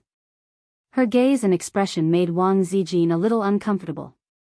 It was just like how Qin Zhe was uncomfortable with those naked gazes on his sister. It was an instinct to protect her food. Yan Yan, ask the waiter to serve the food, Su Yao ordered. Su Yan Yan answered happily and ran out of the door. Su Yao, the big boss of one city. He also has shares in the factory in Shenzhen. He's a business partner, Qin Zhe introduced. Wang Zijin, my girlfriend. Wang Zijin reached out her hand and said, "Nice to meet you, Mr. Su." "Good, good." Su Yao shook hands with her and was slightly absent-minded. Was this also his niece-in-law? Sure enough, as Ah Guang said, this nephew was a bit romantic. Su Yao cast a questioning and worried look at Qin Zhe. As an elder, he naturally had to pay attention to the emotional problems of the younger generation. He could see that the relationship between Su Yu and Qin Zhe was by no means an ordinary relationship between a boss and a secretary. It was a very pure feeling. But Su Guang also said that Qin Zhe's girlfriend was called Wang Zijin. It should be the one in front of him. Then there was a question. Did Wang Zijin and Su Yu know each other? Unfortunately, Qin Zhe didn't care about him. He brought Wang Zijin here, which showed that he didn't care about Su Yao's feelings. If it were his father, Qin Zhe would kneel in minutes. Su Yao sighed in his heart. He still couldn't walk into his nephew's heart. When it came to Qin Zhe, he didn't just feel guilty. This was his sister's first child. It was an unbearable memory filled with blood and tears. This child was something that his nephew, as well as his own son and daughter, couldn't compare to. He was good to his sister's other child just because he was the uncle. This couldn't make up for the regret and guilt in his heart. Otherwise, he would have let go of it all these years. "How did you know I was here?" Qin Zhe asked again. Su Yao inexplicably appeared in the disaster area and knew that he was in this hotel. Qin Zhe felt that it was unreasonable. He even suspected that Su Yao had been paying attention and monitoring him. Chapter 636. The news of you donating to the disaster area is all over the internet. Su Yao smiled and said, "Coincidentally, I also donated." At this point, he sighed. Qin Zhe was stunned. He turned on his phone and browsed through the news. Sure enough, yesterday's entertainment headlines were about him personally donating to the disaster area. After casually flipping through the comments, the netizens praised him. This is much more generous than other celebrities. What's a celebrity? Don't compare him with a celebrity. Being a celebrity is just his part-time job. Oh my God, he donated 7 million a few days ago, and now he's going to the disaster area. My husband is really caring. I'm giving Qin Zhe a thumbs up. If it's a show, I hope he can continue to show off. Thumbs up. Qin Zhe nodded in satisfaction. The more positive his image was, the further he would go. It was the same in all walks of life. Even writing novels had to pay attention to positive energy. Some people who drove every day to destroy idioms and dictionaries were considered unorthodox. At this moment, Su Yanyan, who had ordered the dishes, returned. A moment later, the waiter brought plates of dishes to the table. The dishes had been prepared long ago, but they had not been served yet. Qin Zhe turned off his phone reluctantly. He clinked glasses with Su Yao and said, "Do you need to personally come to the disaster relief?" Su Yao smiled faintly. "I'm also here to discuss a business deal." Business deal? A post-disaster reconstruction project. Qin Zhe instinctively smelled something fishy. He looked at Wang Zijin. Wang Zijin put down her chopsticks and chewed her food. As she ate, she typed on her phone. She looked very cute. Donation in exchange for project. It was concise and comprehensive. Qin Zhe, who was no longer the same as before, immediately understood. As expected, it was a dirty deal. Whose money was the easiest to earn? Women? Children? Of course, it was the government. Building railways was profitable. Building highways was profitable. Building railways was profitable. Building highways was profitable. Earning until your legs went weak. But this kind of project could not be obtained by ordinary people. In the process of earthquakes and floods, we can often see many companies donating tens of millions to hundreds of millions to disaster relief. This was not just about love. For these companies that spent money to contribute, the government would give them something in return. It was good that everyone knew about this kind of deal. Don't spread it. There was no wine on the table, so the four of them ate quietly. Qin Zhe and Su Yao occasionally exchanged a few words. The intelligent and sensitive Wang Zijin immediately noticed that something was wrong. Although Qin Zhe was not a smooth and slick person, he was still very good at socializing. If they were business partners, how could he be so cold? If their relationship was broken, why would he attend the banquet? She picked up her phone and was about to ask Qin Zhe when she received a message from Qin Bao Bao. Have you had lunch? Wang Zijin replied, I'm eating now. Qin Bao Bao, that's good. Wang Zijin, huh? Then, Qin Bao Bao sent her a few pictures. The first picture was of deep-fried grasshoppers. Fat grasshoppers were skewered with toothpicks and fried until they were golden yellow. Skewer your head with mine, skewer a lucky grass, skewer a concentric circle. The second picture was still deep-fried. It was a big pot of maggots. People with trypophobia would scream when they saw it. The third picture was even scarier. A newborn mouse was red all over and its eyes were black. It had not even opened its eyes yet and was being cooked in soup. Wang Zijin shivered and put down her phone with a pale face. She finally understood what the crying monster meant by, that's good. Why aren't you eating? Qin Zhe noticed that she was in a daze and asked. Why is your sister like this? Beat her to death. Wang Zijin cried. Qin Zhe. Wang Zijin handed the phone over. Qin Zhe was speechless after reading it. Damn it, I don't want to eat anymore. I'm convinced by the Cantonese people. My sister probably found something good and can't wait to share it with you, Qin Zhe said. He didn't believe it himself. It was very strange. He could imagine his sister snickering on the other side of the phone. But his sister couldn't use this thing to disgust him. My sister really loves me the most. Where did your heart go? Wang Zijin said angrily. What's wrong? Su Yanyan asked curiously. It's nothing. Qin Zhe smiled. This girl should be his cousin. I have so many cousins. It's a pity that I don't have a sister complex. Otherwise, I could shoot at the world. Qin Zhe ignored his uncle, but was especially gentle to girls. So, he gave her a very warm smile. Su Yanyan's heart was beating fast. She mustered up her courage and said, Qin Zhe, can we add each other as friends? I'm your fan. Qin Zhe said of course and happily scanned the QR code to add her as a friend. Su Yanyan hugged her phone and smiled happily. She wanted a yard after taking an inch. Can we take a photo together? Of course, Qin Zhe wouldn't refuse and took a photo with her.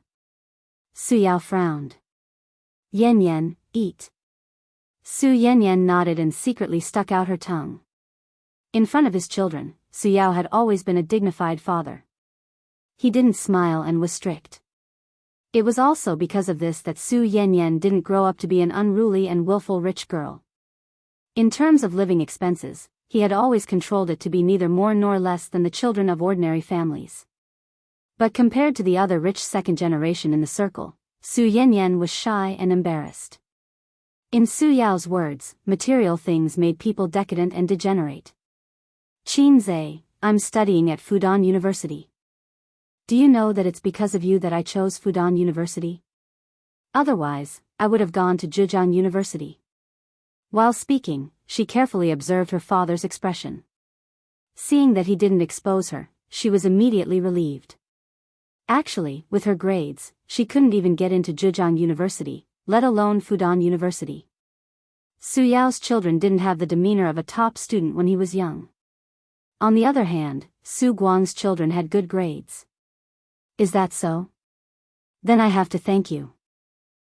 No need. Just give me a few more autographed photos. Qin Zhe and Su Yanyan chatted happily. Su Yanyan was flattered. Although she knew that it was mostly for her father's sake, with Qin Zhe's status and fame, he didn't need to give her so much face. She still had this much self-awareness. During the meal, Su Yao's phone rang. After listening to the call, his face turned sour and he frowned. "Dad, what's wrong?" Su Yanyan asked carefully. "Nothing." Su Yao shook his head. "Is it a donation?"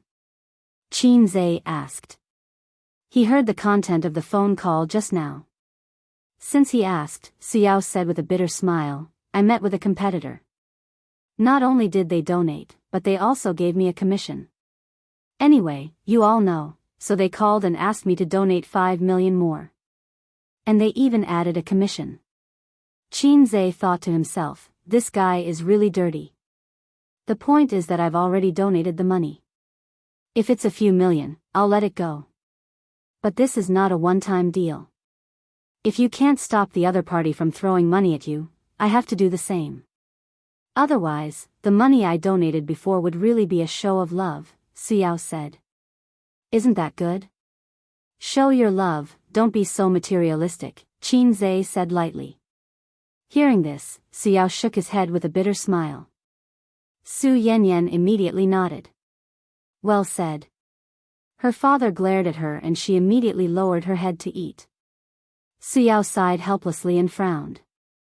Wang Zijin sent a message to Qin Zhe. Do you need my help? Qin Zhe, is it troublesome? Wang Zijin, just say the word. Qin Zhe, okay. Wang Zijin smiled and said, Boss Su, this is actually easy. I'll go out and make a call. She thought that Su Yao and Qin Zhe were just ordinary business partners. Since that was the case, of course she would do him a favor. After all, it was nothing. If it was a friend or family member, she would use the toilet as an excuse and settle the matter. After that, it would be fine if Su Yao didn't know. If he knew, he would definitely be more grateful to her. Wang Zijin's EQ was very high. She had learned the art of controlling people from her grandfather. It was not just a combination of kindness and authority.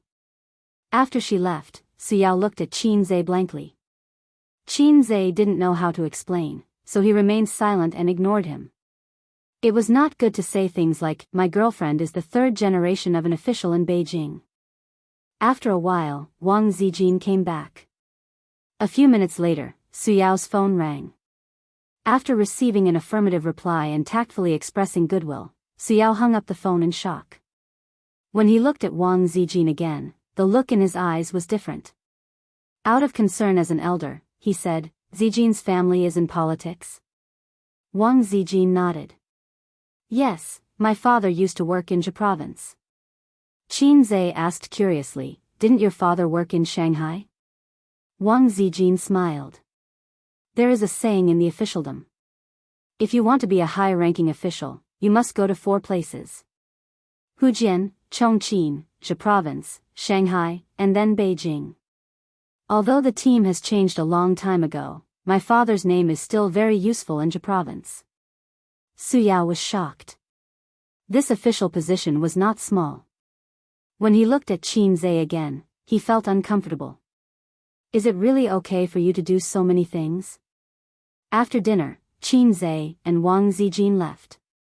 Only Su Yao and Su Yanyan were left in the private room. Su Yanyan was playing with her phone excitedly. She uploaded a photo of her and Qin Zhe to her circle of friends. She was replying to the envy and jealousy of the girls in the circle. Dad, I didn't expect Qin Zhe to be so amiable. I thought his kindness was just a disguise on the screen. He's so handsome and warm. I like him so much. I have the illusion that I've become friends with him. Do you think he will still talk to me if I contact him the next time I go to Shanghai? Su Yanyan chattered. Su Yao smiled silently. He thought to himself, become friends? You two are actually cousins. But he would not say this, and there was no need to say it. It's a pity that he has a girlfriend. I'm so sad. But I think he must have a good impression of me. Su Yanyan was probably too excited. She said what she said to her friends in a sentimental tone. Su Yao's eyelids twitched. He said angrily, you only know how to chase after celebrities all day. Can you spend your time on studying? Su Yanyan. She sat upright and lowered her head. She felt wronged. She did not know how she made her father angry. After leaving the private room, Wang Zijin searched for Su Yao on the way to her room. She was surprised. Su Yao from Wen City. He's quite famous. How do you know A's? There was still a difference between a billionaire in the industry and a billionaire in the internet industry. The former's total assets were definitely several times more than the latter's. Groups of billionaires were piled up on the internet. But among the same level, those who could do well in the industry were the real powerhouses. Maybe she did not need to do anything just now. Su Yao could handle it by himself. I can't explain it. Qin Zhe sighed. What do you mean? I don't want to talk about it. Qin Zhe thought of something. In fact, even without the system, he was destined to be extraordinary. Even if he failed to rely on his father, he could rely on his uncle. Looking at Su Yao's attitude, even if Qin Zhe wanted shares, he would gladly agree. I owe my sister. I can't repay her in this lifetime. When they parted in Su Town, Su Yao once lamented in front of Qin Zhe. Chapter 637. Back in the room, Wang Zijin started to pack up her toothbrush, bath towel, pajamas, towels and other daily necessities. Qin Zhe sat at the table and texted his sister. Qin Bao Bao, did Wang Zijin scream? She's scared of bugs the most. Qin Zhe, I just want to know if you ate it. Qin Bao Bao, yes, it was delicious. Qin Zhe, okay, please remove the kiss reward from my life. Qin Bao Bao, no, sister didn't eat it. I just saw them eating it and took a picture to show off and pretend that I ate it too. Qin Zhe's lips curled up. He knew that his sister wouldn't eat such things. She would usually get scared when she saw cockroaches. When they were very young, Qin Zhe used to scare her with cockroaches, mainly because she ate his pudding and put the cockroach in her pencil case. His sister opened the pencil case and saw a cockroach smiling at her. She was so scared that she almost became retarded. Later, Qin Zhe was beaten up by his grandfather, who said that if he dared to scare his sister with bugs now, wouldn't it be worse when he grew up? That hit the nail on the head. Qin Bao Bao, but I ate crocodile meat today. It tasted pretty good. Qin Zhe, Guangdong has everything. You can eat Hujianren if you want. At this moment, he received a message from Su Yanyan. Her ID was, waiting for someone bookstore. She said, I'm going back to Shanghai today. When are you going back?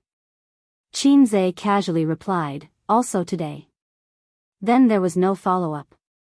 The avatar showed that she was typing, then stopping, then typing again, then stopping again. The girl was probably hesitating whether to reply. Anyway, it's on the way back. Let's go back together. But she was afraid that it would be too abrupt. In the end, a little girl that he hadn't seen for a long time came to strike up a conversation with him. Little brother, are you in an online relationship? I have a mature voice. During this time, Chen Xingyuan did not pester him much. Qin Zhe was comforted. A young girl should have a young girl's life and longing. Longing for an old man like him was nothing. In high school, shouldn't she like the school hunk who galloped on the court and dominated the classroom? But later, Pei Ziki told him that Chen Xingyuan had been very busy recently. She was busy attending cram schools and said that she wanted to go to Harvard, Cambridge, and MIT. At first, everyone laughed at her. But who knew that in half a year, she had improved by leaps and bounds. She had rushed to the top 10 of the class and the top 50 of the grade. She used to learn English like this, how are you? How are you? Pregnant, pounces on a man, admire, my God, fail, useless. It was the same for English songs. In the past, when I liked an English song, would howl all day long, stomach cancer is making trouble again, stomach cancer is making trouble again, but it was different now. Her pronunciation was very accurate. He heard that her family had hired a professional English teacher for her and she learned English every day. Is this girl serious? Qin Zai's forehead was full of sweat. Because on Pei Ziqi's birthday, he and Qin Yuan made a promise that they would talk about being girlfriends after she got into Harvard, Cambridge, or MIT. At that time, he thought that a girl who was bad at her studies wanted to get into a famous foreign university. Not to mention that she needed to rely on connections. In terms of grades, even if Ten Qin Yuan worked together, there was no hope. Seeing that he did not reply, Qin Yuan repeated, "Little brother, are you in an online relationship?" "I'm big sister Yin." Qin Zai replied silently, "Little sister, I'm not in an online relationship. I'm Lin Jingyin." Qin Yuan, Sigma, degree winky face. "You're right to be afraid. Go and tutor me. We'll talk about it after you get into Harvard." Even now, Qin Zai still did not think that Qin Yuan could get in. He was not interested in little sisters. It was not only because of his bad taste, but also because he felt that there was a generation gap between him and Queen Eggy. Queen Eggy talked about love all day long. She would often say, "Without love, I don't want to live." These were the leftovers from the 90s. Now that they saw Queen Eggy, they felt like they were looking at their younger selves. They were so embarrassed that they wanted to roll on the ground. Qin Zai's situation was different. When he was young, he could not get along with many of his peers. Because his family was too strict, he could not accept those who were not mainstream. Of course, in the eyes of his peers, he was the kind of boy who had old-fashioned ideas and was very boring. His cousin, Jiang Cheng, was said to have slept with several girls. Qin Zai was a writer, Shakespeare. Qin Yuan, "I will definitely get into Harvard." Qin Zai, "Good luck." Qin Yuan, "Don't forget our promise." Qin Zai, "Let's talk about it after you get in." Qin Yuan sent a series of fighting emojis and did not continue to pester him. In fact, this was not bad. He could draw a big picture and let the silly girl work hard. Graduating from a prestigious university and graduating from a prestigious university were two different concepts. After graduating from a prestigious university, there was a chance that she would have a major in the future. After graduating from a prestigious university, she would be able to do well in the future. If she really got into Harvard, he believed that the maturing Qin Yuan would slowly choose to accept reality. Then, she would spread her wings and soar. Years later, when she recalled it, it would be a sweet and precious memory. After Wang Zijin finished packing up, she urged, "There's nothing left? If there's nothing else, let's go." Qin Zai glanced at the spot 3 inches below her lower abdomen and teased, "Does it still hurt?" She blushed, gently knocked on the chestnut, turned sideways slightly, and scolded, "Do you want to die?" Qin Zai grinned. He remembered the night when he and Suyu became friends. When he first looked at Suyu's position, although Suyu was shy, she said, "When you stare at the abyss is also staring at you." This was deleted. "Don't look at it." Then Qin Zai slipped and fell into the abyss. Sister Ziwei was more conservative and shy than Suyu in this regard. When you stared at the abyss rewarded you with a knock on the head.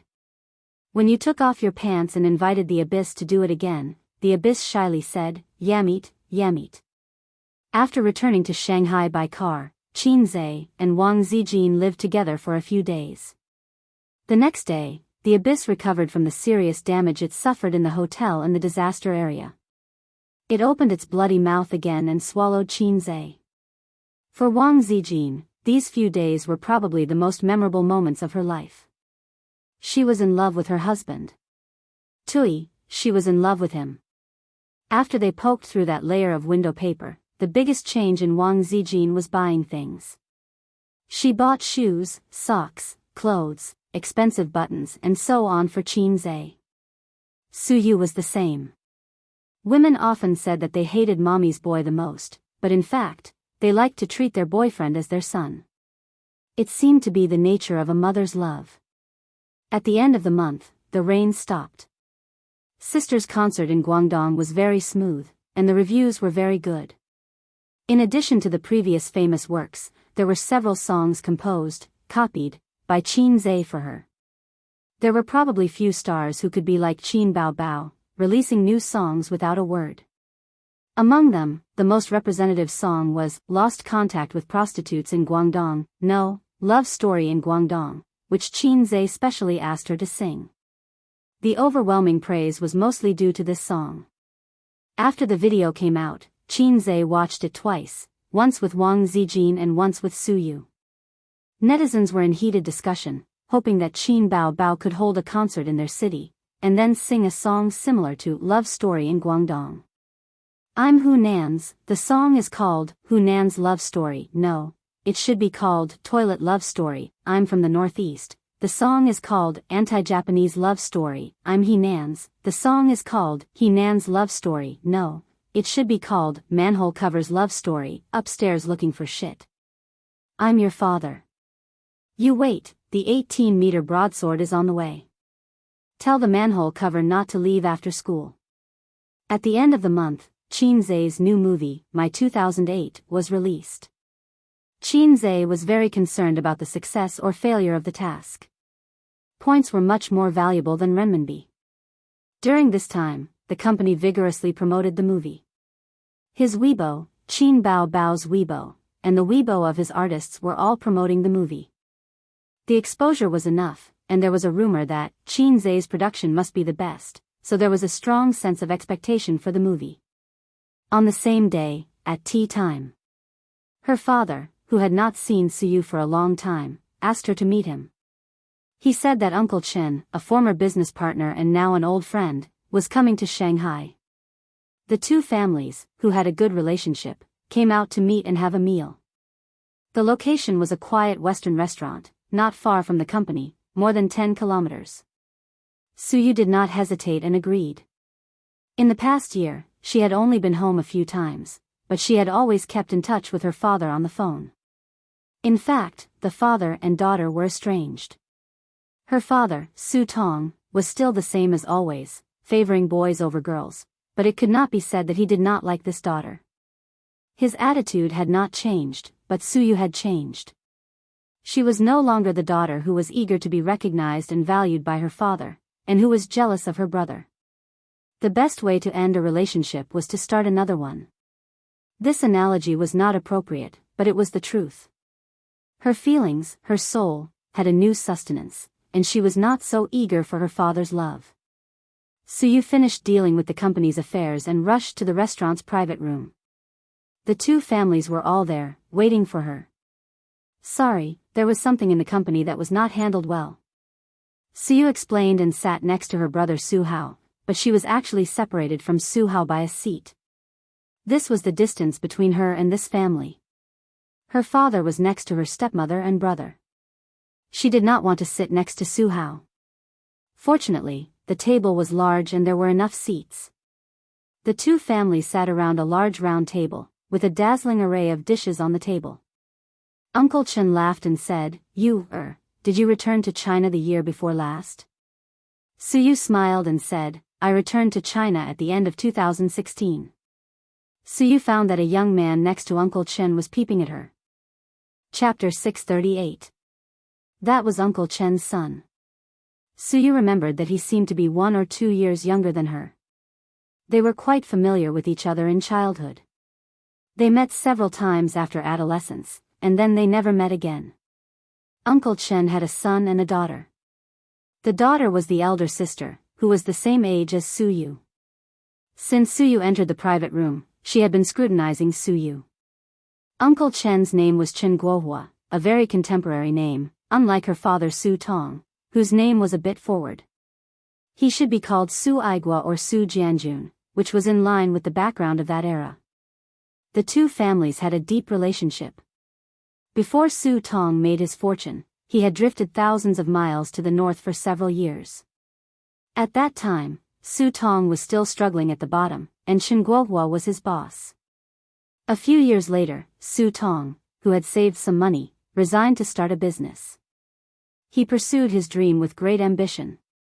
Unfortunately, his dream was beaten by the reality, and he went bankrupt. During the most down-and-out days, Su Yu's mother did not leave them. The poor couple continued to work hard with longing and hope for the future.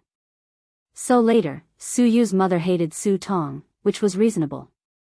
A man who abandoned his wife was the most ruthless. Su Tong started his second business, looking for investment and borrowing money everywhere. At that time, it was not easy to get loans, unlike later, when loans were like a game. In order to promote the economy, the country printed money crazily. Everyone could easily get loans, and a lot of money was invested in the market. China's economic boom in the past 20 years was one of the factors. Chen Guohua was the person who helped Su Tong when he was in the most difficult time. He injected a lot of money in the name of investment. People who started a business knew that from 10 million to 20 million, it might be troublesome, but it was not too difficult. But from 1,000 to 10 million, it was as difficult as climbing the sky. So Su Tong remembered this favor for many years. In his stormy life, he had many business partners, but after success, there were not many friends who could be loyal to him. Chen Guohua was one of them, and Su Tong valued their friendship very much. During Su Yu's childhood, the two families were very close. When Su Yu was in junior high school, Chen Guohua withdrew his investment for personal reasons, and Su Tong transferred the focus of his business to his hometown, Shanghai. Shanghai's environment was better than Beijing, because it was the country's financial center, and its unique position advantage was unmatched by any city, including Beijing. Su Yu and Chen Ping, who was Chen Guohua's daughter, were of the same age. They were both playmates and arch-enemies. At least, that was what Chen Ping thought. Chen Ping came from a wealthy family and was the little princess of her family. She was spoiled by the elders and had developed an unruly and arrogant personality. The year she and Su Yu met, they were just in elementary school. Chen Ping was wearing a princess dress, and the dolls and toys could be piled up in half of the room. Su Yu was just a little girl in ordinary clothes who drooled when looking at lollipops. It was just that this little girl was a little too delicate. Seeing such a beautiful little girl, Chen Guohua and his wife liked her very much. They took out toys and snacks to entertain her. Those were originally Chen Ping's things. At that time, Su Tong was still in the early stage of his business. He had no money and could not prove his ability. Making friends with Chen Guohua was actually climbing up the social ladder. The only thing he could offer was his smart daughter. Su Yu had been a top student since she was a child. In the primary school where she was studying, her grades were the best in the whole grade. There would be no harm if there was no comparison. This made Chen Ping seem especially ordinary. At that time, Chen Guohua and his wife sighed with emotion. You, is so smart. If only our Ping Ping was half as smart as her. This was simply an insult to the proud little princess. So when both parents were looking forward to letting them play and make friends, in her room, Chen Ping said to Su Yu fiercely, "Don't eat my snacks, and the toys are also mine." Su Yu was greedy when she was a child. Eating the delicious long-nosed king, she said, "Then I will tell uncle and aunt that you bullied me. I will cry. I will cry now." Chen Ping was a little scared. Her father was such a proud person. If she bullied the guest's child, she would be too uneducated. Afterward, she would definitely be scolded or even beaten. Chen Ping said, "Then you have to listen to me in the future. You do whatever I ask you to do. Otherwise, I won't give you the long-nosed king." Su Yu was not afraid at all and said, "But if I don't listen to you, I still have the long-nosed king to eat." Chen Ping was speechless. For the first time, she was crushed by her peers with IQ. That time, she lost her temper and shouted in the room. Then Su Yu cried. The parents who were chatting outside heard the noise and entered the room. Su Yu complained first, in Chen Ping's eyes, crying and saying that her sister bullied her. Chen Ping said no loudly and lost her temper. But the more she lost her temper, the more the adults believed that she bullied. In fact, she did bully. Afterward, she was severely educated by her parents. Since they were partners, Su Tong would often visit, or Chen Guohua would visit. Su Yu and Chen Ping could see each other every week. Sometimes they would do homework together. the two mothers checked their daughter's homework. Chen Ping could always hear the mother's sigh that her daughter was not Suyu, and that Suyu was not a woman. Later, Su Tong's business became better and better. Suyu's clothes became more and more beautiful. Her snacks became more and more expensive. She had more and more toys. Chen Ping's last advantage was gone. The relationship between Suyu and Chen Ping was similar to that of Qin Zhe and Qin Baobao. One side was always so high and mighty, while the other side struggled in their shadows. The difference was that Qin Zhe's sister could kiss and have sex. Chen Ping only got heartache from Suyu. However, she had been proud and liked to compare since she was a child. Later, when they met occasionally in their teenage years, they were also very aggressive. Suyu was not a gentle character and did many things deliberately to hurt her. Chen Guohua said with emotion, "A doctor who returned from abroad is different. You, must have taken care of the company very well. I remember it's called profit investment, right? Su Tong, I have envied your daughter for many years. Look at my Ping Ping, she has nothing to do at home all day." In a word, not only Chen Ping's face was not good, but Su Tong's family was also a little embarrassed. Mother Chen said fair words, "Isn't Ping Ping helping you to take care of the company?" Chen Guohua said, "Hey, with her level, she is lazy in the company all day." Chen Ping said impatiently, "Dad, you are annoying." While speaking, her eyes inadvertently glanced at Suyu. Seeing her smiling and aloof appearance, she snorted in her heart. After not seeing her for many years, she was getting more and more beautiful. No wonder her brother had been secretly looking at her. Her fiancé beside her also glanced at Suyu from time to time. Chen Ping glared at her boyfriend, who smiled awkwardly. When men see beautiful women, great beauties, they always can't control their eyes. This is a natural phenomenon. Suyu was in her prime and tall. She was wearing one of the three uniforms, an office lady's suit. When she wore this kind of suit, it was a pure and natural temptation. Su Tong took a sip of wine and jested, "What are you talking about? It's enough for a girl to find a good husband. I also think that you, is too career-oriented. She hasn't found a boyfriend at this age." Chen Guohua was surprised and said, "No way, you, doesn't have a boyfriend?" He noticed that his son's eyes lit up. Su Tong could only say that he had a general impression of his daughter and Qin Zhe, but it was not very clear because Suyu didn't talk about it directly and didn't take Qin Zhe home to meet her parents. His mother's relatives knew, but the relationship between Su Tong and his ex-wife. The two sides didn't contact each other anymore. Suyu didn't speak, showing a subtle and restrained smile. Chen Guohua picked up a mouthful of food and said, "Young people nowadays are so calm, but we elders are worried. Chen Qing also has no girlfriend. You young people have something to talk about. Can you talk about it?" Many people had a complex of children's marriages. Young people fantasized about having a handsome or beautiful child to marry. Adults were keen to have children's marriages with their best friends. This phenomenon used to be very common, but with the change of time, free love was emphasized, and parents' orders were no longer effective, so children's marriages gradually disappeared. Chen Guohua expressed his meaning implicitly and obscurely. "Add me on WeChat?" Chen Qing took out his mobile phone and stared at Suyu expectantly and passionately. Suyu was stunned, smiled, and took out her mobile phone to add him as a friend. In fact, she was silent because it was inconvenient for her to say it. Of course, she could explain that she had a boyfriend, and there was no need to mention Qin Zhe's name. But she was so angry that she was not in the mood to talk. The relationship between the two families was so good that she was embarrassed to refuse. She simply added him as a friend, which was not a big deal. Chen Qing took back his mobile phone with satisfaction and a smile on his face. For a man who had been single for a long time, getting the WeChat account of his stunning goddess was the biggest gain of the day. Suyu's reaction also made him happy. She was not cold, not alienated, but reserved and polite. Su Tong still remembered that he was a father. Friendship was friendship, but he could not forget to check for his daughter, so he asked, "What is Chen Qing doing now?"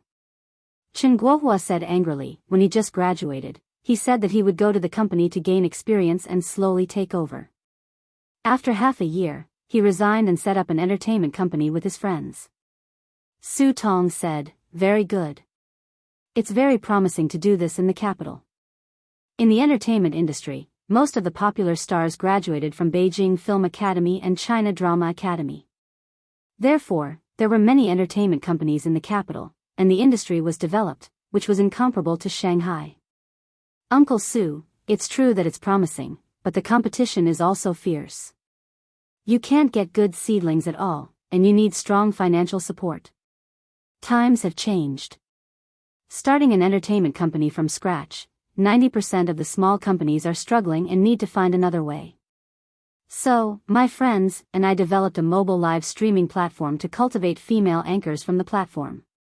Since it's profitable and has good seedlings, we can bring them into the entertainment industry. This way, it's easier to make newcomers popular, Chen Qing said. After that, he glanced at Su Yu. Su Tong laughed loudly and said, young people are flexible. I'm old and can't keep up with the times. Su Tong and Chen Guohua clinked glasses.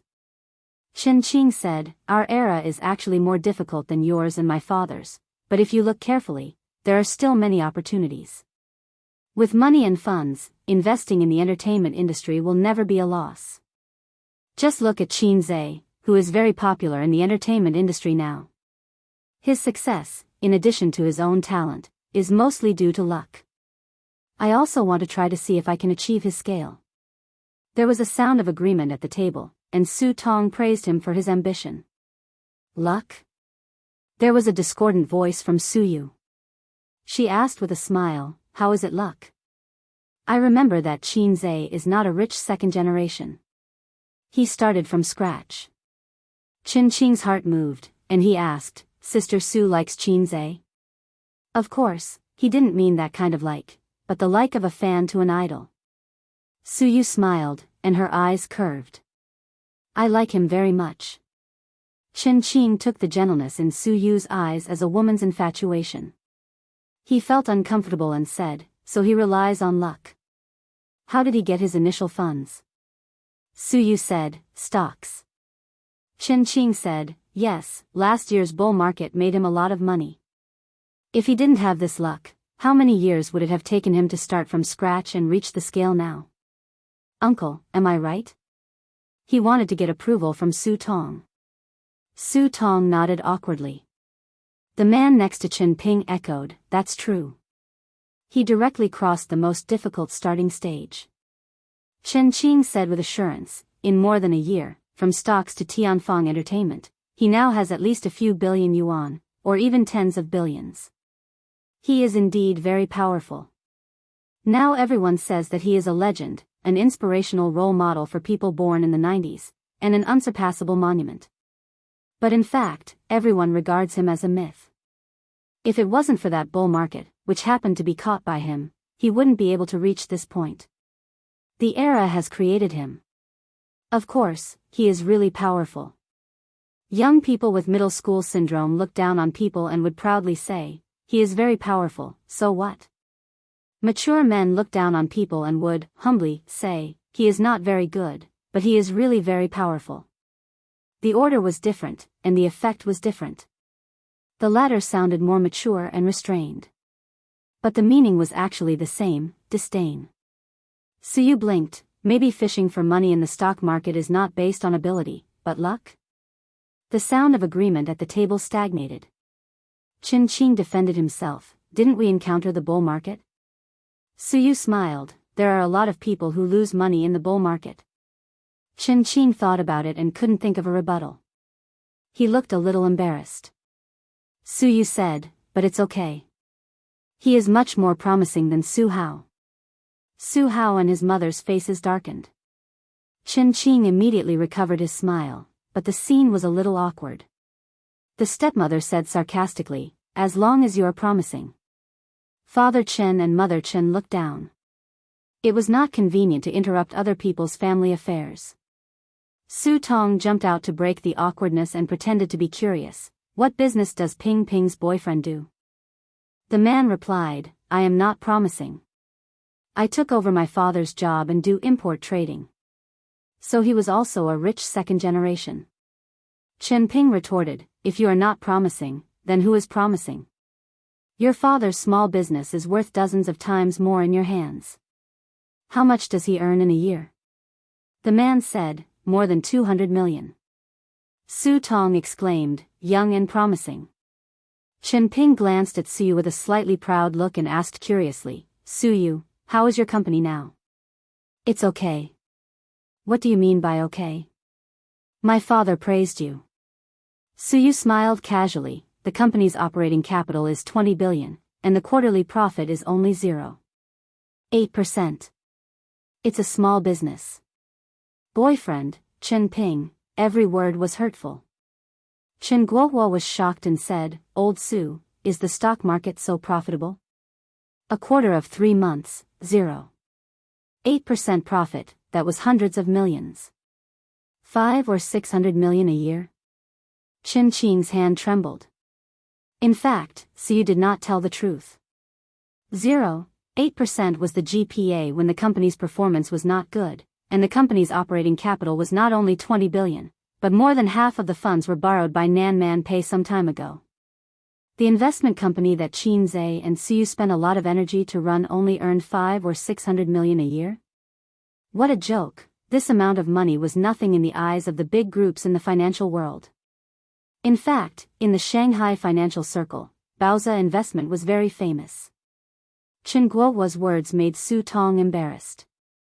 He forced a smile and said, it's okay. By the way, old Chen, what do you want to invest in this trip to Shanghai? He forcibly changed the topic. Investment company, Qin Zhe, profit making, he did not want to mention these words. How to say it? I was partial to my son and took the power of profit-making investment away from my daughter and gave it to my son, but my son screwed it up. My daughter is now partnering with Qin Zhe to open a company with hundreds of millions of annual income. It's so good. I can't say it. Isn't it a slap in my face? After the discussion about their children, Chen Guohua and Su Tong, two old friends, drank and chatted happily. They began to reminisce about the past and look at the present. Meanwhile, the stepmother and mother Chen also began to chat about their daily lives, occasionally mentioning Chen Ping and her boyfriend. Su Yu was bored. She took a photo and sent it to her circle of friends. The afternoon tea in this shop is very good. Then she bowed her head and her slender white mobile phone danced on the screen. Honey, what are you doing? Qin Zhe replied instantly, I'm having sex. Su Yu, you're so annoying. I'm not here. Who are you with, angry, with? Qin Zhe, I ordered a chicken. It tastes good and is juicy. Su Yu, save the drumstick for me. Qin Zhe, save my ass. This thing needs to be eaten while it's hot. By the way, the central bank has lowered the quota again. The scale is unprecedentedly large. The company needs to have corresponding countermeasures. Su Yu, I know. I'm being used as a cow by you. Dad and I are having afternoon tea. Uncle Chen's family, who I haven't seen for many years, came to Shanghai. But I'll come out after I'm done with my work. Qin Zhe, nonsense, I didn't use you as a cow or a horse. I used you as a blow-up doll. The central bank's lowering of the quota is a good thing for us. Hundreds of billions of funds flow into the market. It's a blessing for the stock market and enterprises. It's not necessarily good for the people. Their savings will shrink again. I just asked my uncle to prepare a loan. It's a waste not to borrow the government's money. Su Yu, when did you become a nationalistic youth? Are you still worried about the shrinkage of assets? Qin Zhe, I'm not worried about myself. I'm worried about the poor newspaper seller. Oh, a friend of mine. Su Yu, you'd better worry about me. My dad wants to set me up with Uncle Chen's son. Qin Zhe, F***ck, that bastard dares to steal my wife. Su Yu, say, happy expression, again. Qin Zhe, F***ck, Su Yu, Qin Zhe, do you want me to come over and let you show off? Suyu, forget it. I'm not in the right. Qinze, touching head, at the end of the chat, Suyu smiled bitterly. You didn't even ask for the address.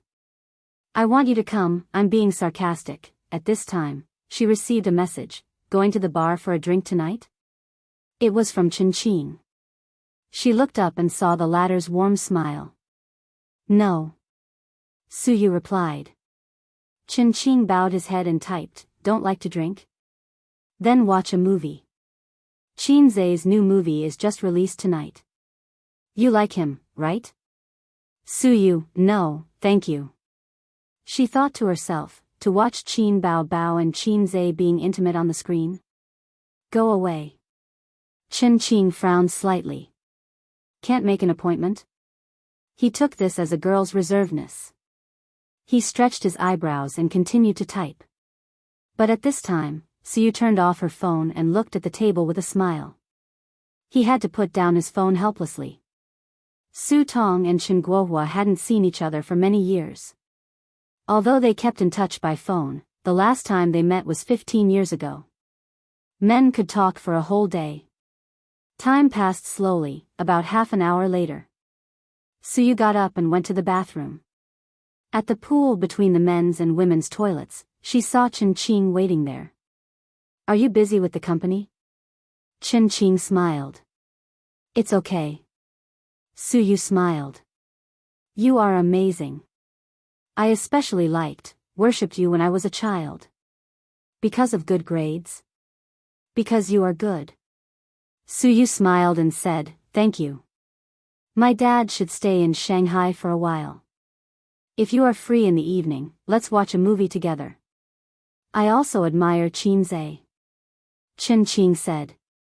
Suyu thought for a while, tilted her head and smiled. You want to pursue me? She suddenly went straight to the topic. Qin was stunned for a moment. His strong mentality, which had been trained for a long time in the field of flowers, quickly showed up. He looked sincere. You are very beautiful. Because you are beautiful? Isn't that the first attraction between men and women? Suyu laughed. It makes sense. If you say it's because you are good, I will turn around and leave. Qin smiled. He thought he was very accurate in judging women. His answer just now seemed casual, but in fact, he had considered it. Suyu was not like a pretentious woman, so he chose to answer more calmly and honestly. It seemed that the bet was right. To be honest, Suyu was too outstanding. Her height, aura, and appearance were impeccable. Her cold and cheerless temperament was like poison to men, the kind that scratched at their hearts with 100 claws. By the way, how old are you this year? 25. 25. Do you have a net worth of 1 billion? Qin said confidently, I believe I can reach it before the age of 30. With Big Sister Su as my role model, I definitely have to speed up. Besides, if I don't know how to make money, how can I support you? He said the second half of the sentence in a joking tone. Suyu nodded and looked at him carefully. You are quite handsome, but not as good as Qinze. You are rich, but not as good as Qinze. I think you are not a rich second generation. You have a little talent, but still not as good as Qinze. She shrugged. Well, I am finished. You have no chance. Qin, first, he was stunned, then he didn't know whether to laugh or cry. How many people in the 90s could compare with Qinze? I can't compare with him, but you have to be Qinze's girlfriend. Sister, you are joking. But since you said so, even if it is Qinze, I will try my best to beat him. Qin said sincerely. If it was an ordinary woman, she would really have a good impression of him. But I like him. He is rich, but not rich. He is talented, but not arrogant. He is a little bad, but bad in his mouth. He is not like you rich second generation. You are always a gentleman, but who knows what kind of virtue you have in private. Qin frowned. What are you talking about? Suyu curled her lips. Qinze, my boyfriend. Qin said unhappily, even if you want to reject me, you don't have to say it like that. Do you think I will believe it? I am not lying to you. Oh, then ask him to come. He is busy and has no time. Oh. Chen Qing was very angry in his heart. He thought that he had made the right bet. He thought that Suyu was going to talk to him directly. She was indeed going to talk to him directly, but it was a little insulting. First, she was going to hook him directly. Then, she turned around and said, "You have no chance." She compared him to Qin Zhe as if he was a clown. Wasn't this a humiliation? Chen Qing mocked, "Then should I hurry up and hug your thigh? After all, I am also in the entertainment circle." "Okay, the thigh is here. Hurry up and hug it." Suddenly, someone said behind him. Chen Qing turned his head and saw a man wearing sunglasses and a mask standing behind him. He was holding a plastic bag in his hand. "I called a chicken." Suyu's eyes were shining brightly, dazzling. Qin Zhe took off his sunglasses and mask, grinned, and complained, "Go back to work. Do you want to eat afternoon tea for 2 hours? Qin Zhe." Chen Qing was stunned in place. Suyu bit her lips with tears in her eyes. Qin Zhe said angrily, "Let's go. Which private room? I will go and pretend, to show off in front of people." She laughed and happily hugged Qin Zhe's arm. "I will take you there, I will take you there." Qin Zhe turned his head and looked at Chen Qing. He reached out and patted him on the shoulder. "Sorry, I didn't bring my business card. If you need anything, you can call her. I don't mind hugging her thigh. I have long legs that are 1.8 meters tall." On the way back to the private room, Suyu's voice was a little floating. "How did you know I was here? You didn't even ask. Didn't you post it in your circle of friends? It shows the location. Then how did you know I was in the toilet? I drove for half an hour. I really wanted to go to the toilet. I happened to hear you talking to that guy." Suyu quickly patted her chest and pretended to be scared. "Fortunately, I almost promised him to go to the movies." "Well, if we go to the movies, I will beat you." Qin Zhe gave her a chestnut. "What are you holding in your hand?" She covered her head and looked at the plastic bag. "Drumsticks." Suyu's eyes were red, and she choked. "First. Don't go in, I want to cry." "You are so moved that you cry?" Qin Zhe opened his arms and held her in his arms, putting his hand on her trembling shoulder. Suyu took his arm and pushed open the door of the private room. Everyone looked over and was slightly stunned. When Qin Zhe took off his sunglasses and mask, the private room, which had been noisy before, was suddenly silent. "Dad, I brought Qin Zhe over to let everyone know. This is Uncle Chen. Aunt Sue, she is Chen Ping, my playmate when I was a child. Next to her is her fiancé." Qin Zhe nodded one by one and greeted Uncle Chen and Aunt Sue. Chen Guohua and his wife looked a little confused, and Chen Ping's face was dull. It was heartbreaking again. Su Tong and his son were more bitter. They couldn't help but feel bitter. Speaking of which, Qin Zhe was still an employee under them. At that time, he was not famous and was making a living from the profits. The position of general manager was taken down by Su Tong himself. He was forced to leave. After a round of greetings, Qin Zhe said, "I still have something to do in the company. Su Yu and I will leave first. Dad, you continue to chat with Uncle Chen. I will treat everyone to dinner when I am free." Su Tong. "Don't call me Dad so smoothly. Did you ask me, your father-in-law? Bah, your father's opinion?" Chen Guohua was excited and full of smiles. "She has a boyfriend, right? Old Su, you are not loyal. You kept it from me." He hurriedly handed the business card to Qin Zhe. Qin Zhe took it and led Suyu out of the door. Chen Guohua's voice came from the private room. "Old Su, your son-in-law is amazing. Your daughter is so beautiful." Su Tong, Chen Ping. Chapter 639. At 8:30 in the evening, in the cinema. Today is Friday. Qin Zhe's new movie, My 2008, is released.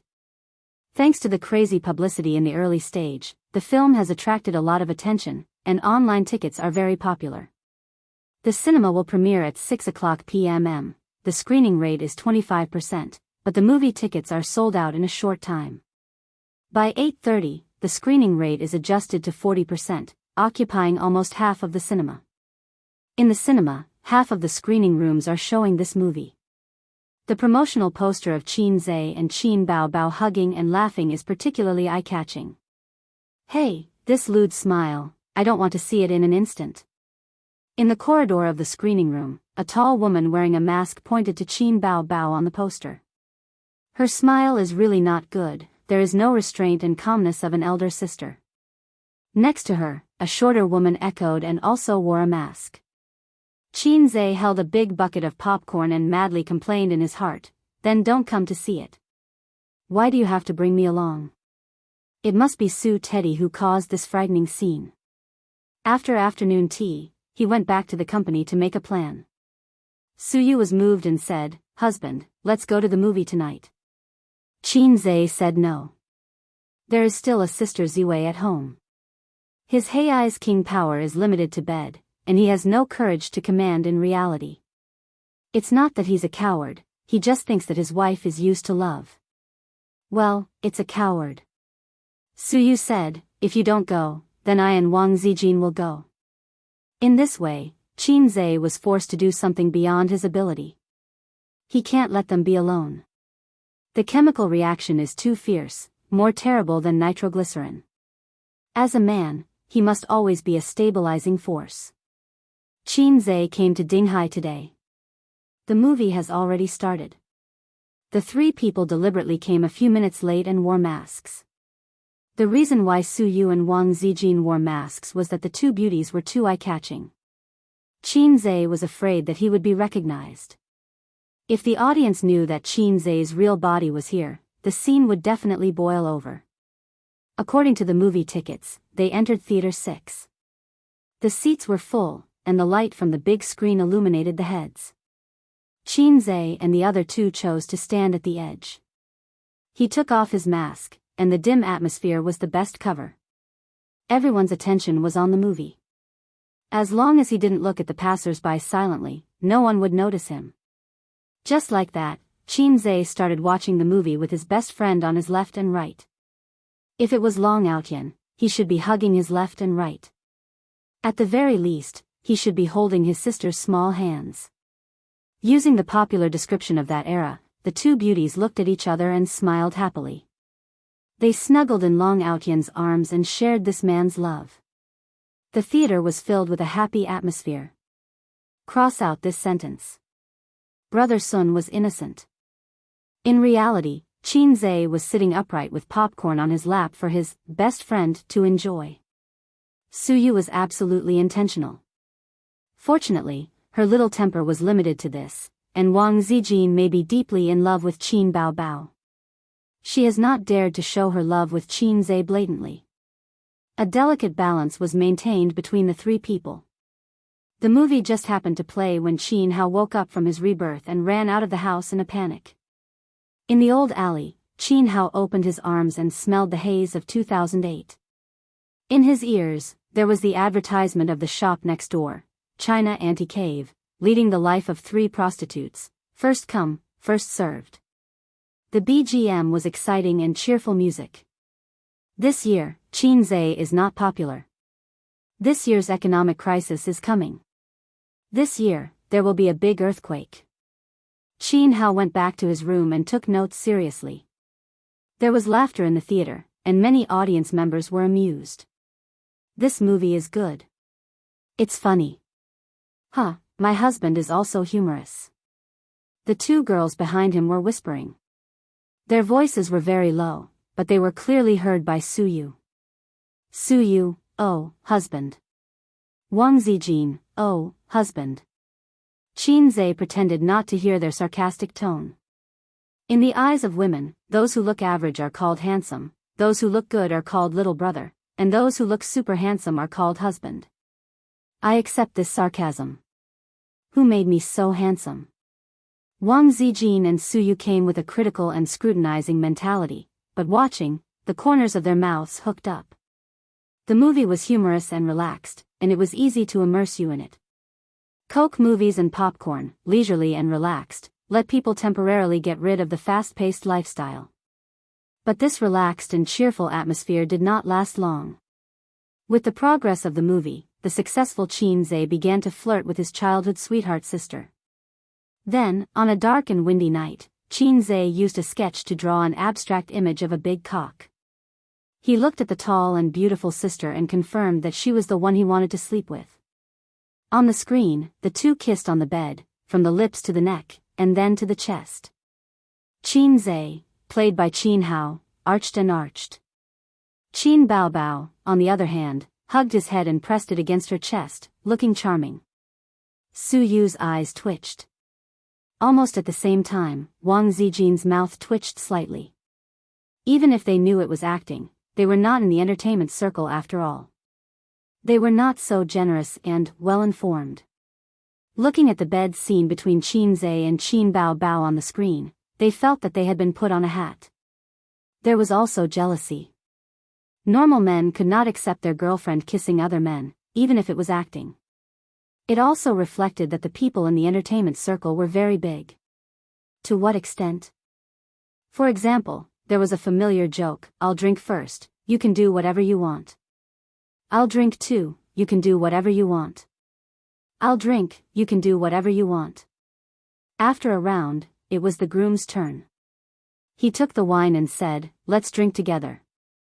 Forthright. Su Yu and Wang Zijin squinted at Qianzhe at the same time. Qianzhe straightened his back and was expressionless. In front of the three people, the brother and sister kissed in a special way. At this time, he had to be calm. The key to stabilizing the sea was stability. "If China moves, I won't move." Wang Zijin said faintly, "Yo, I heard from Bao Bao that they didn't use a double in this part." Su Yu was speechless. Qianzhe couldn't bear it and said with a dry smile, "I'll go to the toilet." After going to the toilet, the bed scene was over. Wang Zijin and Su Yu recovered their calmness. He breathed a sigh of relief, so the three people continued to eat popcorn and watch the movie. When the popcorn was finished, Qianzhe suddenly froze and looked at the popcorn in his hands silently. "What's wrong?" Wang Zijin, who was careful, saw it and asked. I forgot to wash my hands after going to the toilet," he said. Su Yu was chewing popcorn happily. The smile on Wang Zijin's face gradually disappeared. A little embarrassed, Qianzhe comforted her, "Anyway, it's a familiar taste." Su Yu, Wang Zijin, the childhood sweethearts were caught by their parents the next morning, so they laid their cards on the table. This was one of the most explosive parts of the entire movie. On the screen, Qianzhe was roaring in anger. He was like a ferocious little beast that had gone berserk. The memories of his previous life flashed by. Let the audience more clearly understand that this was a very miserable loser. He went back 10 years with hope and longing and vowed to get back his lost love. There was an unwilling child hidden in his heart, roaring angrily. In the 5-minute plot, the theater was silent, there was no laughter, no talking. The first 2/3 of the movie was relaxed and humorous, and the theater was full of laughter. Even after the bed scene, when the childhood sweethearts were forced to lay their cards on the table with their parents, the audience still felt sweet, because in the end, there were still lovers who got married. But after that, the relaxed and humorous elements disappeared. After the passionate love period, due to the pressure of public opinion, they went from tolerating to alienating, and then to breaking up. Fate was like a pair of invisible hands, setting everything back on track. Later, after they went their separate ways, life went on, and the female lead was about to get married. After Qin Hao got the news, he suddenly realized that he had been reborn, but he still didn't grasp the most important thing. He got into a car accident on the way to the wedding. The scene ended there, and it was pitch black. Then the movie came to an end. Qin Hao couldn't save him, and he didn't have much time left. In the clean ward, the male and female leads said their last goodbye. The background music was, "If I Become a Memory." If I become a memory, leaving this life, leaving you crying in shock, my cold body can't hug you. The male lead's hand fell, and he closed his eyes. The camera turned to the female lead's face. She covered her mouth, crying until her shoulders shook. The camera zoomed out, and then zoomed out again, breaking through the ceiling and showing the blue sky. The movie ended. The ending was a bit unexpected for most of the audience. It was supposed to be a light-hearted comedy, wasn't it? Even if the two broke up due to public opinion, when the male lead found his true feelings and went to stop the wedding, the audience thought it would be a wedding robbery. Suddenly, tears welled up in their eyes. So, did he split when he was dying, or did he really get reborn? This question was very controversial on the internet, and the disagreement was especially serious in the movie reviews. Some people insisted that he was reborn, but fate made everything go back to square one. This was the power of fate. Others agreed that everything was just the male lead's imagination after the car accident at the beginning. He didn't get reborn, and there was no sweet relationship. He just had a beautiful dream before he died. When he woke up the next day, the first thing Qin Zhe did was to check the movie's rating on the internet. 8.6. It was a pleasant surprise. He originally thought that as long as it got 8, he would be able to pass the mission. To be honest, the quality of this movie was definitely not comparable to the phenomenal movies he had acted in before, but he couldn't deny that it was a rare masterpiece. The reason why the movie was so popular the first day was probably because of the ending. If a movie could make the audience feel lost after it ended, and if the audience continued to argue with each other, then it was a success. It was more successful than a pure comedy. The prompt of the completion of the mission soon came. Qin Zhe was delighted. Points were the source of Hei's king's confidence. With points, he was Hei's king. He could copy scripts and songs. Without points, he was just a salted fish. At most, he was a salted fish with a high IQ. Wednesday, 3:00 in the afternoon. Qin Zhe drove to the airport to pick up his sister. After floating in Guangdong for nearly half a month, she finally came back. She didn't go with the team, but came back 2 days in advance. She dragged a suitcase, jogging shoes, jeans, a black slim-fit t-shirt, and a denim jacket. Wearing a cap, she looked slim and graceful. Standing at the door of number 6, she looked around and saw Qin Zhe wearing a mask and sunglasses. She left the suitcase and ran over. Other girls were like young swallows returning to the forest, but she was like a hungry tiger pouncing on a sheep. She jumped into Qin Zhe's arms, hugged his neck with both hands, wrapped her legs around his waist, and shouted, "Little red man, I missed you so much." 12 days, they stayed in Guangdong for 12 days. Since they didn't go to Shujia town, this should be the longest time they had been separated. Qin Zhe held his sisters but with both hands and smelled the familiar body fragrance. He felt a sense of security and said with a smile, "Is Guangdong fun?" His sister said in a sweet voice, "It's delicious."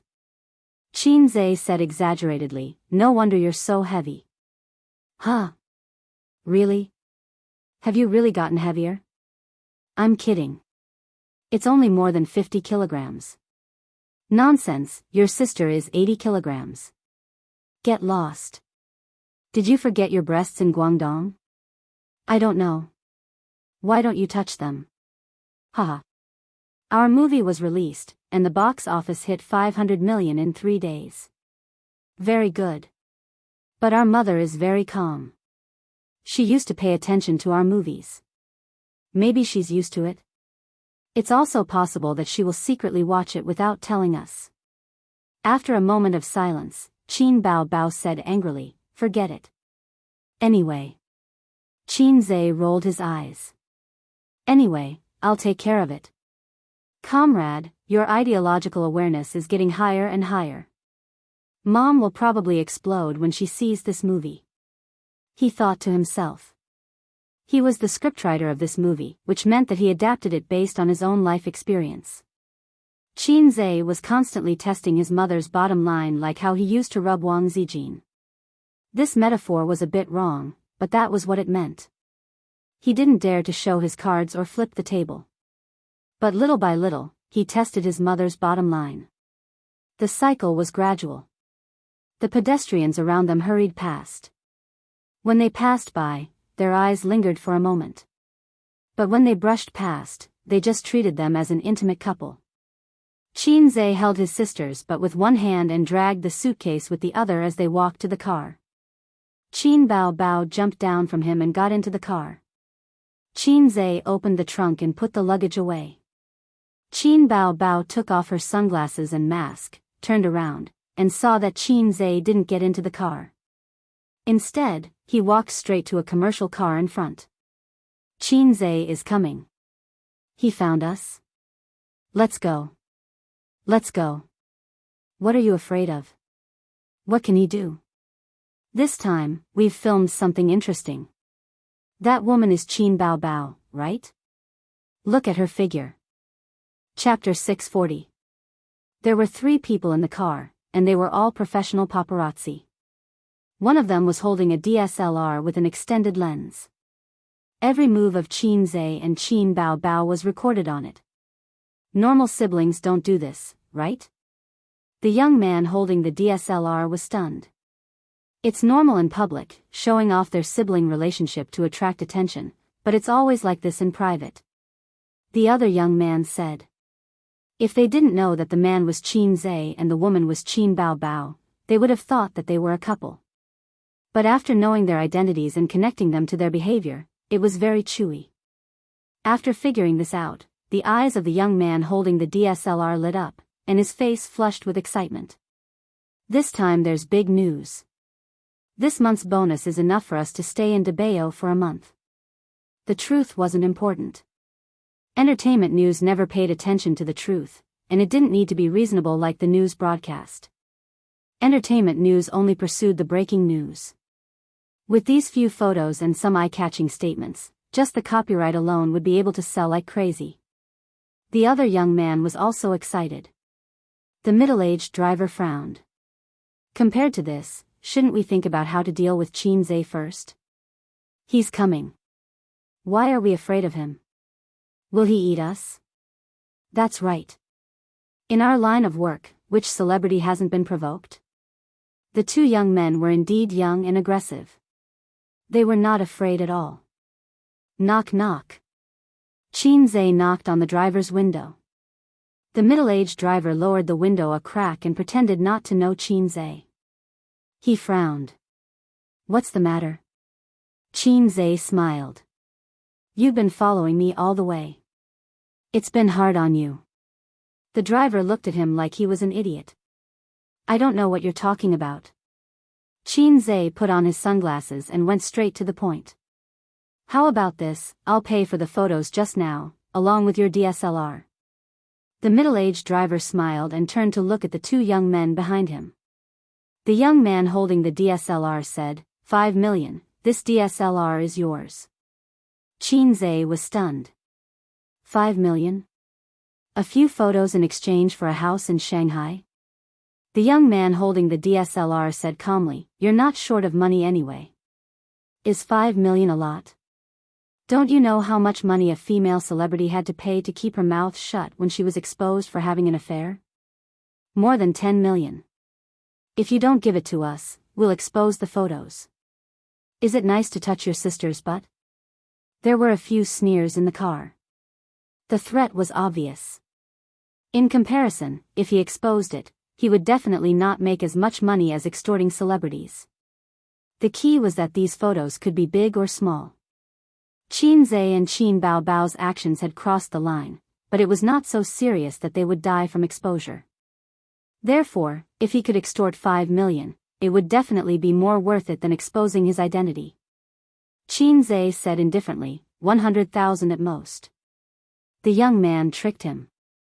He did not see any panicked reaction from Qinze. He first denied the speculation in his heart and then felt a little disappointed. It seemed that for Qinze, being exposed was not a big deal. Another young man said, so there's no room for negotiation? Qinze shook his head, 100,000 yuan. Give me the DSLR. The young man holding the DSLR sneered, why? Old Zhang, let's go. Qinze said, you can't leave. The middle-aged driver was more sophisticated. He smiled and said, "Chairman Qin, please take a few steps back. We're leaving." The young man holding the DSLR said impatiently, "Why are you talking to him? Just leave. Why are you blocking the road?" The middle-aged driver rolled up the window. Before starting the car, he glanced at Qin Zhe. Seeing that he did not move, he turned the steering wheel and the car bumped into Qin Zhe. Qin Zhe, who was standing outside the car, clenched his fist and raised it. He took a stance and punched out. Bang! The car window shattered. The crisp sound attracted the attention of the surrounding people, as well as the auxiliary traffic police not far away. After the fist broke the window, it hit the driver's face. 2 teeth flew out.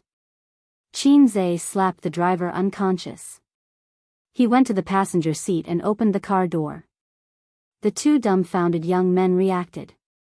The young man near the car door cursed and kicked Qin Zhe, but Qin Zhe waved his hand and slapped him again, making his mouth full of blood. Only the young man holding the DSLR was not beaten. He hugged the DSLR and his face was slightly pale. "We are not doing business. The photos are mine, not yours. I'm giving you face by talking about the price. Don't take something stolen as your own." Qin Zhe stretched out his hand. "Give me the DSLR. The money is gone." The young man said, "You dare to rob us? We will call the police." Ignoring his stubborn resistance, Qin Zhe gave him a loud slap. He snatched the DSLR from his arms and smashed it on the ground. The passers-by who saw this scene stopped to watch. However, Qin Zhe was facing them and did not show his face. Therefore, they missed the opportunity to take a video. After doing all this, Qin Zhe gestured to his sister in the car to not come out. He then took out his phone and called the company's legal department, Pudong Airport, Terminal 2, Gate 6. "Get there in half an hour." Just then, the auxiliary police came over and said in a deep voice, "What's going on?" The young man was relieved and said loudly, "He's robbing." The auxiliary police was stunned. He subconsciously held the walkie-talkie and scolded Qin Zhe, "Don't move." He planned to call the airport's security. Almost all the first and second-tier cities in the country had police stations near the airport. The Pudong Airport police station was in the terminal building. Qin Zhe said, "I'm Qin Zhe. They are paparazzi. I just asked them for the photos, but they didn't return them to me." He took off his sunglasses, revealing his face, and quickly put them back on. The auxiliary police said, "Oh." He put down the walkie-talkie and said to the young man in the car, "Then you call the police yourself." Celebrities and paparazzi were trouble. If he interfered and was exposed on the internet, he might be hunted down. He extinguished the thought of being nosy and planned to be a bystander. Robberies were not under his control. He was just a traffic auxiliary police officer and did not even have a staff. Robberies were not under the control of the traffic police. And this kind of incident was not harmful because Qin Zhe's identity meant that he would not continue to do things that were out of line. The young man, he could only call the police himself. How could a qualified paparazzi be afraid of a celebrity? It was like a barefoot person who was not afraid of wearing shoes. Moreover, Qin Zhe had broken the law by hitting someone and smashing his SLR camera. Not long after, the people from the airport's security police station arrived.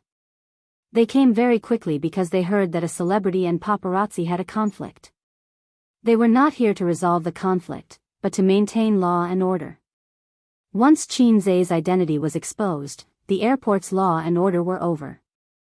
So when the young man arrogantly took out his phone and took a video of Qin Zhe, he shouted, "So what if I'm taking a video of you?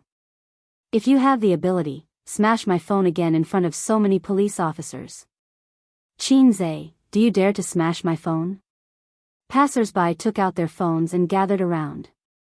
The crowd blocked the driveway, and cars were stuck outside the crowd, honking desperately. The corners of the police officers' mouths twitched. This guy refreshed Qin Zhe's understanding of paparazzi. As expected, he was not afraid of paparazzi at all. He wanted nothing more than to fight with him. Just like that, he snatched the young man's phone in front of everyone and smashed it. "I want to sue him for damage to personal property," the young paparazzi said loudly. "Also, he hit my partner." He pointed to his red and swollen face and added, "I was hit too." The police officers symbolically held Xianxia back and tried to mediate. "Take him away, don't block here." The traffic police and auxiliary police officers had a look of disbelief on their faces. At this moment, a man in a suit and leather shoes ran over, sweating profusely. He looked around the crowd for a moment and forced his way in, panting as he came to Xianxia's side. "President Qin, the car was stuck behind, I ran over." "Did something happen to you?" Xianxia briefly explained the situation and said, "I don't have time to waste here, can you solve it?" Lawyer, "Yes, yes." He panted a few times and walked towards the police. "Who is the captain?" After a short communication, he returned and said, "President Qin, you go first, leave this to me." Xianxia nodded and walked in front of the young paparazzi, patting him on the shoulder. "Let me teach you a lesson. A person with a small wallet will never win against a person with a big wallet. Before you do anything, touch your wallet first." "I'm leaving," you continue. The young man watched as he got into the car, and with the help of the traffic police, the crowd was evacuated and the car drove away from the airport highway. He felt a chill in his heart. He couldn't leave for the time being. He still had to go to the police station. Pudong Airport was left behind, and gradually, only a blurry shadow could be seen. Qin Bao looked away and frowned. "What disgusting paparazzi, I almost fell into their trap." Xianxia looked ahead and smiled. "No, I noticed them when I left the company." Sister hit his head with a knife and complained, "Then why didn't you remind me?" Xianxia didn't explain. Meeting after a long time, he didn't want to say, "There are paparazzi behind me." And last time, they were almost secretly photographed by paparazzi outside his uncle's neighborhood. Sister was very careful after that and wouldn't kiss him outside. At most, they were a little too intimate, and it would be a little troublesome if it was exposed, so Xianxia wanted the photos back, but not to the point of death. If one day he was secretly photographed eating the rouge on his sister's mouth, it would be the end of their world. Qin Bao complained a little and called the company, asking the public relations department to expose the incident on the internet in advance, and then explain. This way, the impact on Xianxia's reputation would be minimized. Everyone knew that paparazzi were annoying, and taking the initiative to clarify and being exposed for hitting people were two completely different things. Hanging up the phone, his sister frowned. "Will they write nonsense on the internet?" She was referring to the paparazzi. "Have you heard of a saying on the internet?" "What saying?" "No, you're talking about a chicken tyrant." Xianxia was steady. The police station was handed over to the lawyer, and the whole legal department was behind him. The public opinion that was about to appear on the internet was handed over to the public relations department. Xianxia almost didn't have anything to do with himself. Rich people's benefits were good. After such a long delay, it was already 5:00 when he got home. Xianxia entered the password and then took out the key to open the door. He dragged the suitcase with one hand and held his sister's hand with the other. Qin Bao chattered beside him, telling him the interesting things she encountered in Guangdong. "Did you help me change the bed sheets?" "Yes." "Did you clean the bathtub?" "The cleaning lady couldn't clean it." "Yes." "Good, I'll kiss you." The door opened, and Qin Bao's words were stuck in her throat.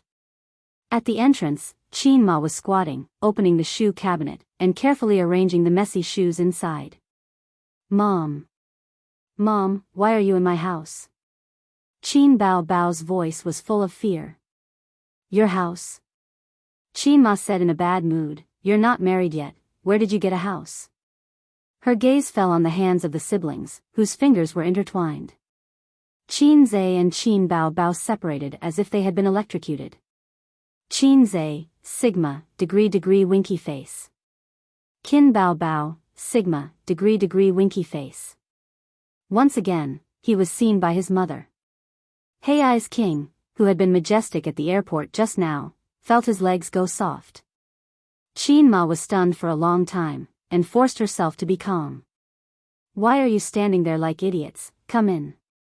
The siblings hurried into the house and saw the old man sitting in the living room. Dad, why are you here? Qin Bao Bao rushed over and hugged her father's arm like a swallow returning to the forest. The old man was sitting on the sofa watching TV, and his smile was full of fatherly love. Didn't you come back today? Your mom and I came to see you. Qin Bao Bao quickly expressed her loyalty. Dad, I missed you so much. Qin Zhe said dryly, Dad. He didn't know if his mom heard what his sister said, and he felt very guilty. The old man nodded. Qin Zhe sighed. If only I was half as sweet as my sister when I was young, my childhood would be happier. At the entrance, Qin Ma set up the shoes. The shoe cabinet had 4 layers, and the first 3 layers were women's high heels, Roman shoes, canvas shoes, jogging shoes, and so on. The 4th layer was men's sneakers and leather shoes. The little red guy came to live with her sister again. She sighed, and there was deep worry between her eyebrows. Qin Zhe helped his sister drag the suitcase to the room, took out her clothes one by one, and hung them in the fitting room. His sister's master bedroom not only had a separate bathroom, but also a fitting room. It was extremely luxurious. It was full of clothes for all seasons, and there were more than a dozen sets of swimsuits. It was a dazzling lineup. Qin Zhe's small hand swept over his sister's swimsuit, and he had a good time. Qin Ma and the old man rarely came to inspect the siblings' lives. Coincidentally, the new movie happened to be released, and Qin Zhe and Qin Bao Bao felt very guilty.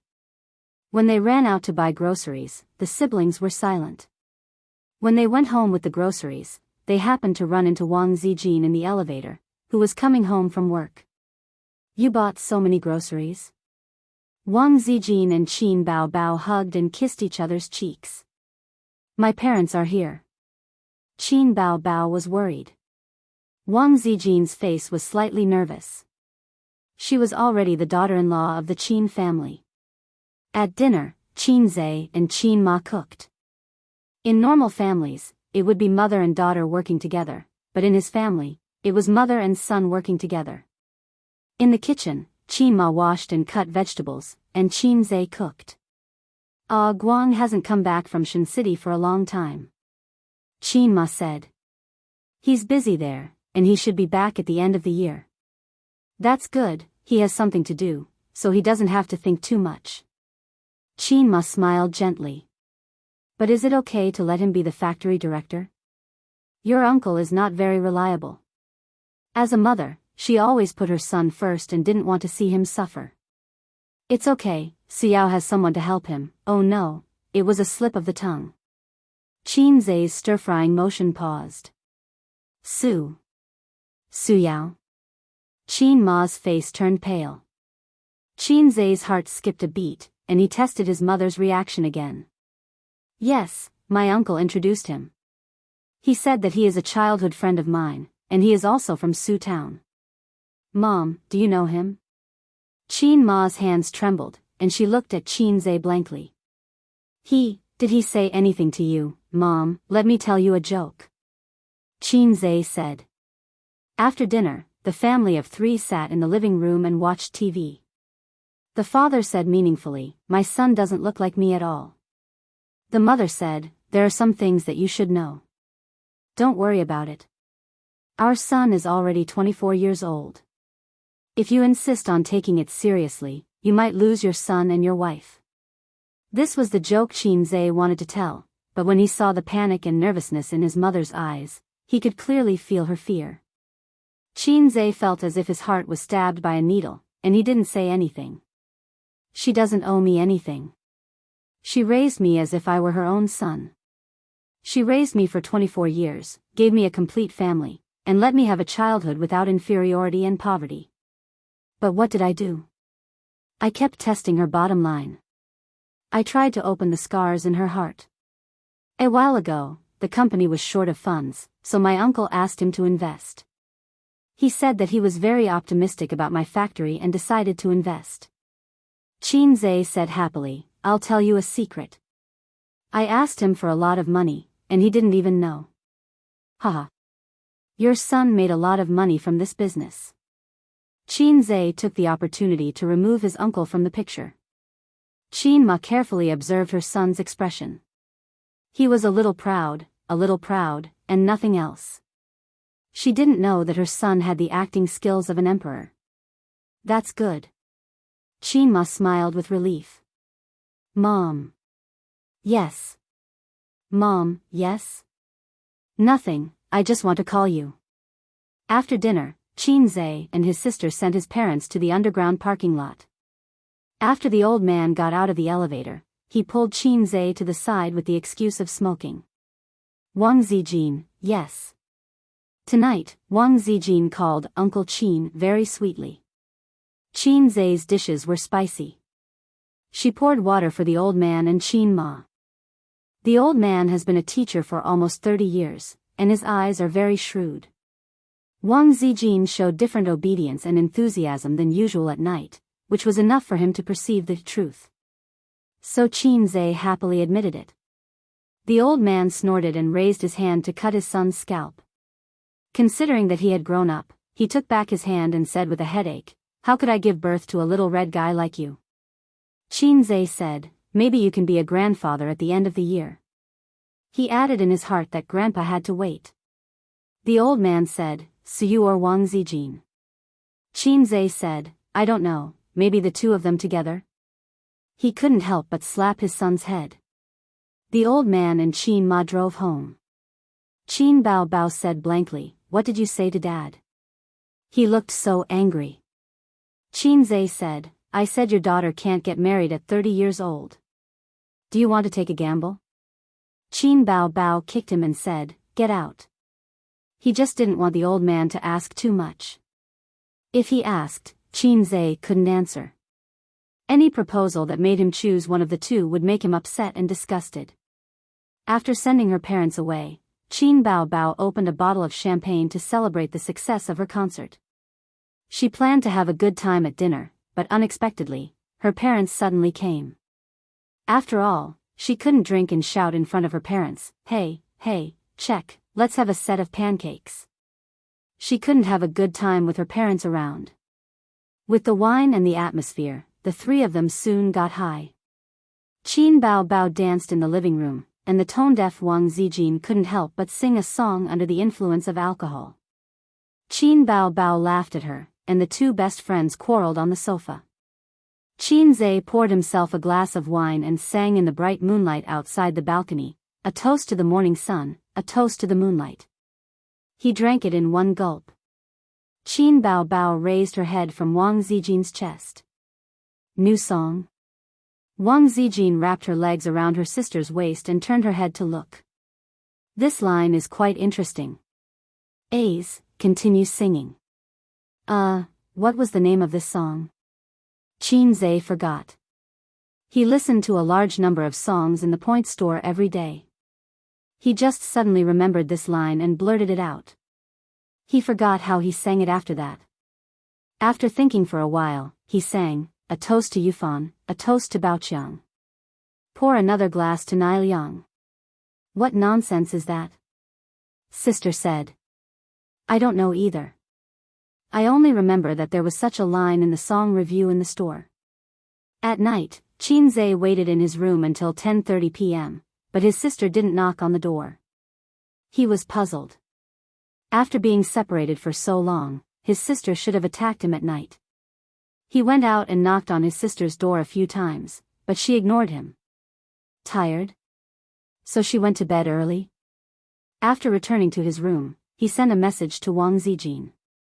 "My sister is asleep." Wang Zijin, "Okay. Qin Zhe, I'll come to your room tonight." Too explicit. Delete it. He had an idea and edited it again. Tianjing, Anhui, Hunan, Jiangxi. Wang Zijin. Qin Zhe, Sister Ziwei is very smart. You know. After a full 5 minutes, Wang Zijin finally understood and replied, "Shandong." Qin Zhe, "Pft, you fake wife." He took off his shoes and sneaked to Wang Zijin's room, only to find that it was empty. Where was she? Where did she go? He ran to the toilet to take a look. There was still no one. Just as he was in a daze, his phone rang. There was a message. Sister, don't knock on my door. Zijin is in my room. I'm sleeping with her tonight. Annoying, you made me so nervous just now. How am I going to explain it to her? Be good, I'll sleep with you tomorrow. Qinzai. Degree. Chapter 641. Qinzai didn't sleep well at night. He had an indescribable dream, and then he was awakened by the murderous aura in his crotch. He reached out and touched it, damn it. Qinzai lifted the quilt, got up like a carp, took out a few tissues to wipe himself clean, got out of bed, and took out a new pair of boxers from the wardrobe. He looked at the boxers in his hand with a blank face. Was this overflowing? Men's thing was like a woman's period. It would come every month, but men could release it manually, while women could only passively endure it. It could be seen that between men and women, initiative and passivity were destined. How many years ago? He could still encounter this kind of thing. He remembered that except for a few times during his adolescence, later, when he was in junior high school, his classmates used MP4 to watch the magical romance movies from Japan. He comprehended the famous 5 dragons embracing the pillar technique without a teacher and opened the door to a new world. Then he never had this kind of experience again. It seemed that only 3 days had passed, and the vault was full. Yes, it meant that he was making a lot of money every day. Qinzai threw the boxers on the ground, patted his waist with satisfaction, and whispered, Son, tell me, do you want to sleep in Zijin's mother's house or Su Yu's mother's house tonight? Papa will definitely satisfy you. After changing into sportswear, he sent a message to Wang Zijin. A moment later, the sound of the door opening came from his sister's room. Qinzai saw Wang Zijin come out with 2 dark circles under her eyes. Her eyes were straight, her hair was messy, and her oval face was confused. Obviously, she didn't wake up. What's wrong with you? What time did you go to bed last night? Qinzai asked. Around 12 o'clock. Wang Zijin yawned. Your sister tortured me to death. How did you do that? Qinzai was shocked. Chatting endlessly. I fell asleep, and she woke me up several times. Qinzai thought for a moment. Anyway, my sister won't wake up until 7 o'clock. Why don't we go back to the room and sleep? You don't have to go to the company in the morning. Wang Zijin rolled her eyes at him. No way. From 5:30 to 7 o'clock, the morning exercise was over. Qinzai went to the breakfast shop to buy food, while Wang Zijin went to the supermarket next door. Soon, she came out with a plastic bag containing 2 packets of instant noodles. As they walked side by side into the neighborhood, Qinzai asked curiously through his mask, Why did you buy instant noodles? It's for you. Me? I don't eat instant noodles. Not eating. Wang Zijin smiled slyly. Kneeling. Qinzai. Wang Zijin said, You'll be punished for an additional 10 minutes if you break a strand of instant noodles. Learn about the new kneeling punishment. Qinzai said angrily, What did I do wrong? Wang Zijin snorted, Why did you knock on her door last night? Qinzai said, I wanted to see if she was asleep. If she was, I came to your room. Who knew that before I could sleep with you, she had already slept with you? Wang Zijin blushed and said angrily, Sleep with your head, vulgar. Qinzai said, Isn't it vulgar to call me brother? Wang Zijin chased after him with the instant noodles in her hands. The 2 of them ran into the neighborhood happily. Half of the instant noodles were broken before they even knelt. Qinzai slipped downstairs like a wisp of smoke and found Wang Zijin holding his knees with both hands, gasping for breath. She had not gotten enough sleep and had been doing morning exercises for a long time. She was exhausted. Qinzai returned and said, You're tired, aren't you?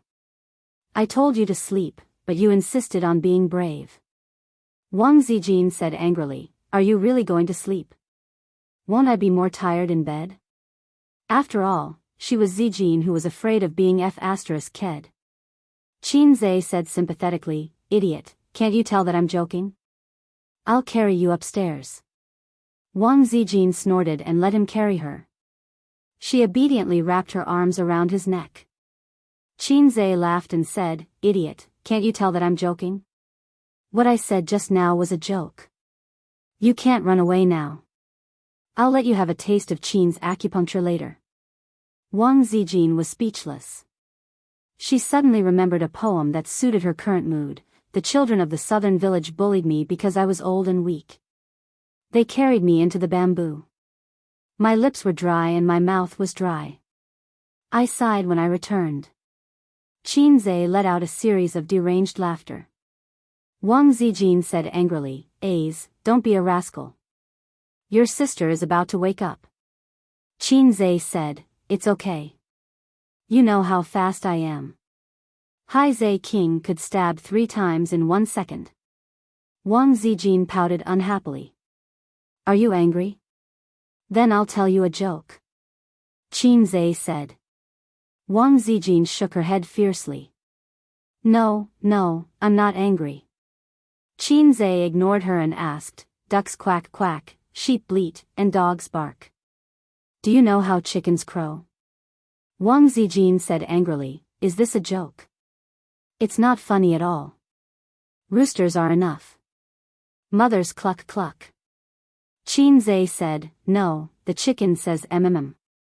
Wang Zijin was stunned for 3 seconds. When she came back to her senses, she wanted to keep a straight face, but she couldn't help but laugh. Sometimes, she would wonder why such a smart person, a big boss with such a high net worth, would have such a cheeky smile on his face. He was not serious or steady at all. But she liked it. Thinking about it, maybe girls liked lively and interesting men. No one wanted to spend the rest of their lives with a wooden man. Therefore, beautiful women always met scumbags. Because scumbags knew how to play, introverted otakus always sighed that good cabbage was for pigs to play with. Wasn't this nonsense? Pigs would at least play with cabbages, but otakus would only look at cabbages and silently release their hands. The 3 big tumors of society: otakus, coders, and civil servants. Civil servants equals otakus plus coders. When they arrived at the door, Qin Zhe put her down. He really wanted her to sleep in the morning and go to work at noon. The Qin's needle technique was purely a joke. He knew it was fake from the name. The real thing should be the Qin stick technique. Couples hoped that such jokes could be used as a regulator. Otherwise, they would easily lose their passion and treat each other with respect. Qin Bao Bao had already woken up. After washing up, she squatted on the chair by the dining table and looked at her mobile phone. Wearing loose teddy bear pajamas, she was waiting for her brother to come back and nurse her. His sister hadn't worn such loose cartoon pajamas for a long time. But when she wore these pajamas, it seemed to bring Qin Zhe back to his university days. She still hadn't changed. She was beautiful, charming, tall, and a little cute in teddy bear pajamas. Qin Zhe had seen her in OL suits, luxurious gowns, and silk nightgowns, but only teddy bear pajamas could let him find a trace of the past in his changing life. Each of them had a basket of dumplings, a bowl of tofu pudding, and 2 fried dough sticks. With Qin Bao Bao and Wang Zijin's appetite, after eating the tofu pudding, fried dough sticks, and 2 dumplings, they were basically full. The rest was for Qin Zhe to eat. Qin Zhe's appetite was at least twice that of an ordinary adult man. After dinner, under Qin Zhe's request, Wang Zijin went back to her room to sleep. When Qin Zhe opened the door, his sister pulled him, tiptoed, and pecked him on the cheek. She whispered, 11 p.m., don't lock the door. At 11 p.m., Wang Zijin's biological clock determined that she had fallen asleep. Qin Zhe, his sister, was a woman of her words. If she said she would sleep with him tonight, she would sleep with him tonight. But he didn't want to sleep with a vegetarian tonight. Son, Dad went back on his words. 9:30 p.m., Fudan University, female dormitory. Su Yanyan was in the headquarters. Most of the dormitory buildings in the headquarters were old houses. Since she was a freshman, the living conditions were not very good. It was a 4-person room. The top bunk was a bed, and the bottom bunk was a desk. She heard that the living conditions in the southern and northern districts were better. They were suites with separate bathrooms. There was also a public washing machine in the dormitory building. But that was where the seniors who were taking the postgraduate and doctoral exams lived. The freshmen could only live in the worst dormitory in the headquarters. Just like in the martial arts world, the seats were all occupied by the seniors. The newcomers could only stand. Later on, those young heroes who were able to conquer the heavens and earth at a young age were all unrealistic fantasies of otaku writers. The female dormitory was cleaner than the male dormitory, but it was not much better. There were all kinds of clothes hanging on the balcony. There were computers, books, and all kinds of cosmetics on the desk. The more pretentious ones even had curtains on their beds. No one knew what they were going to do in bed at night. There were 4 people in the dormitory. 2 of them were lying on the bed with face masks, and one was doing her toenails. Su Yanyan was sitting at the desk, watching Qin Bao Bao's concert video on her laptop. Yanyan, how many times have you listened to it? The girl doing the manicure asked. It's good. There's a new song in it. Are your ears growing calluses? The girl with the face mask said angrily. I don't think so. Su Yanyan said, I'm just wondering what kind of person Qin Zhe is to be able to create so many songs with so many different emotions. He should be someone with a very rich emotional world. Then you've seen him. What do you think? The girl with the face mask was lying on the bed. She could not move her face, so she could only look at Su Yanyan from the corner of her eyes. He's a very gentle person, like a warm man. His words are gentle, his eyes are bright, and he has a good figure. When he speaks, he always stares into your eyes. He gives off a very sincere and polite feeling. And he's more humorous. Su Yanyan recalled. I have his WeChat. As long as I want to, I can video call him. She always said that. Almost everyone who knew her had heard it at least 10 times. Her roommates were very disdainful of her way of showing off without any actual actions. She had probably seen Qin Zhe before. After all, there were pictures of him. But adding him as a friend and being able to video call him was probably just her bragging. Su Yanyan's family was very rich. This could be seen from her branded bags and expensive cosmetics that ordinary girls could not compare to. But this did not prevent the rich second-generation Su Yanyan from getting along well with her roommates because of her generosity. The face masks on the 2 girls on the bed were given by her. Not only that, her cosmetics could be used by everyone. She often treated them to meals on weekends. She was a rich second generation who was not arrogant and generous. She could eat anywhere. Yes, we know. You're so awesome. You can video call Qin Zhe. The big star doesn't do anything and just waits for you to video call him.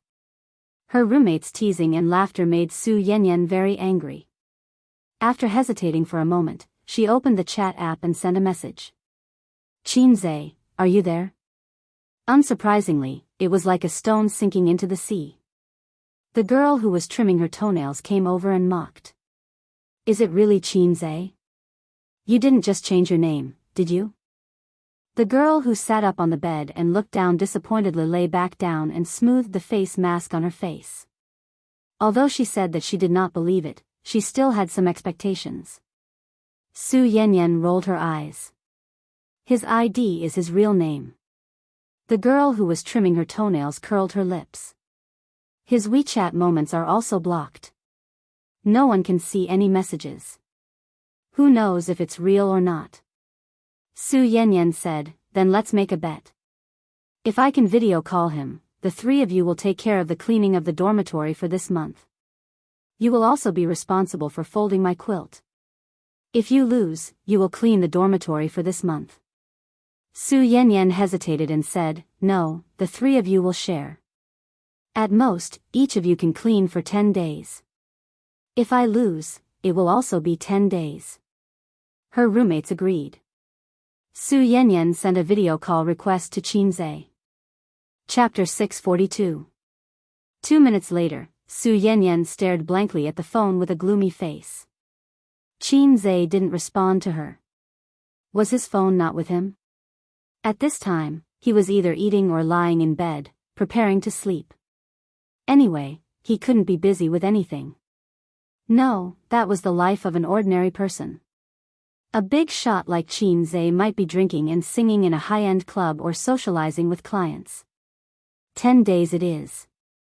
Remember to clean the dormitory. Yan Yan, our quilt is yours. You have to fold it into a tofu block.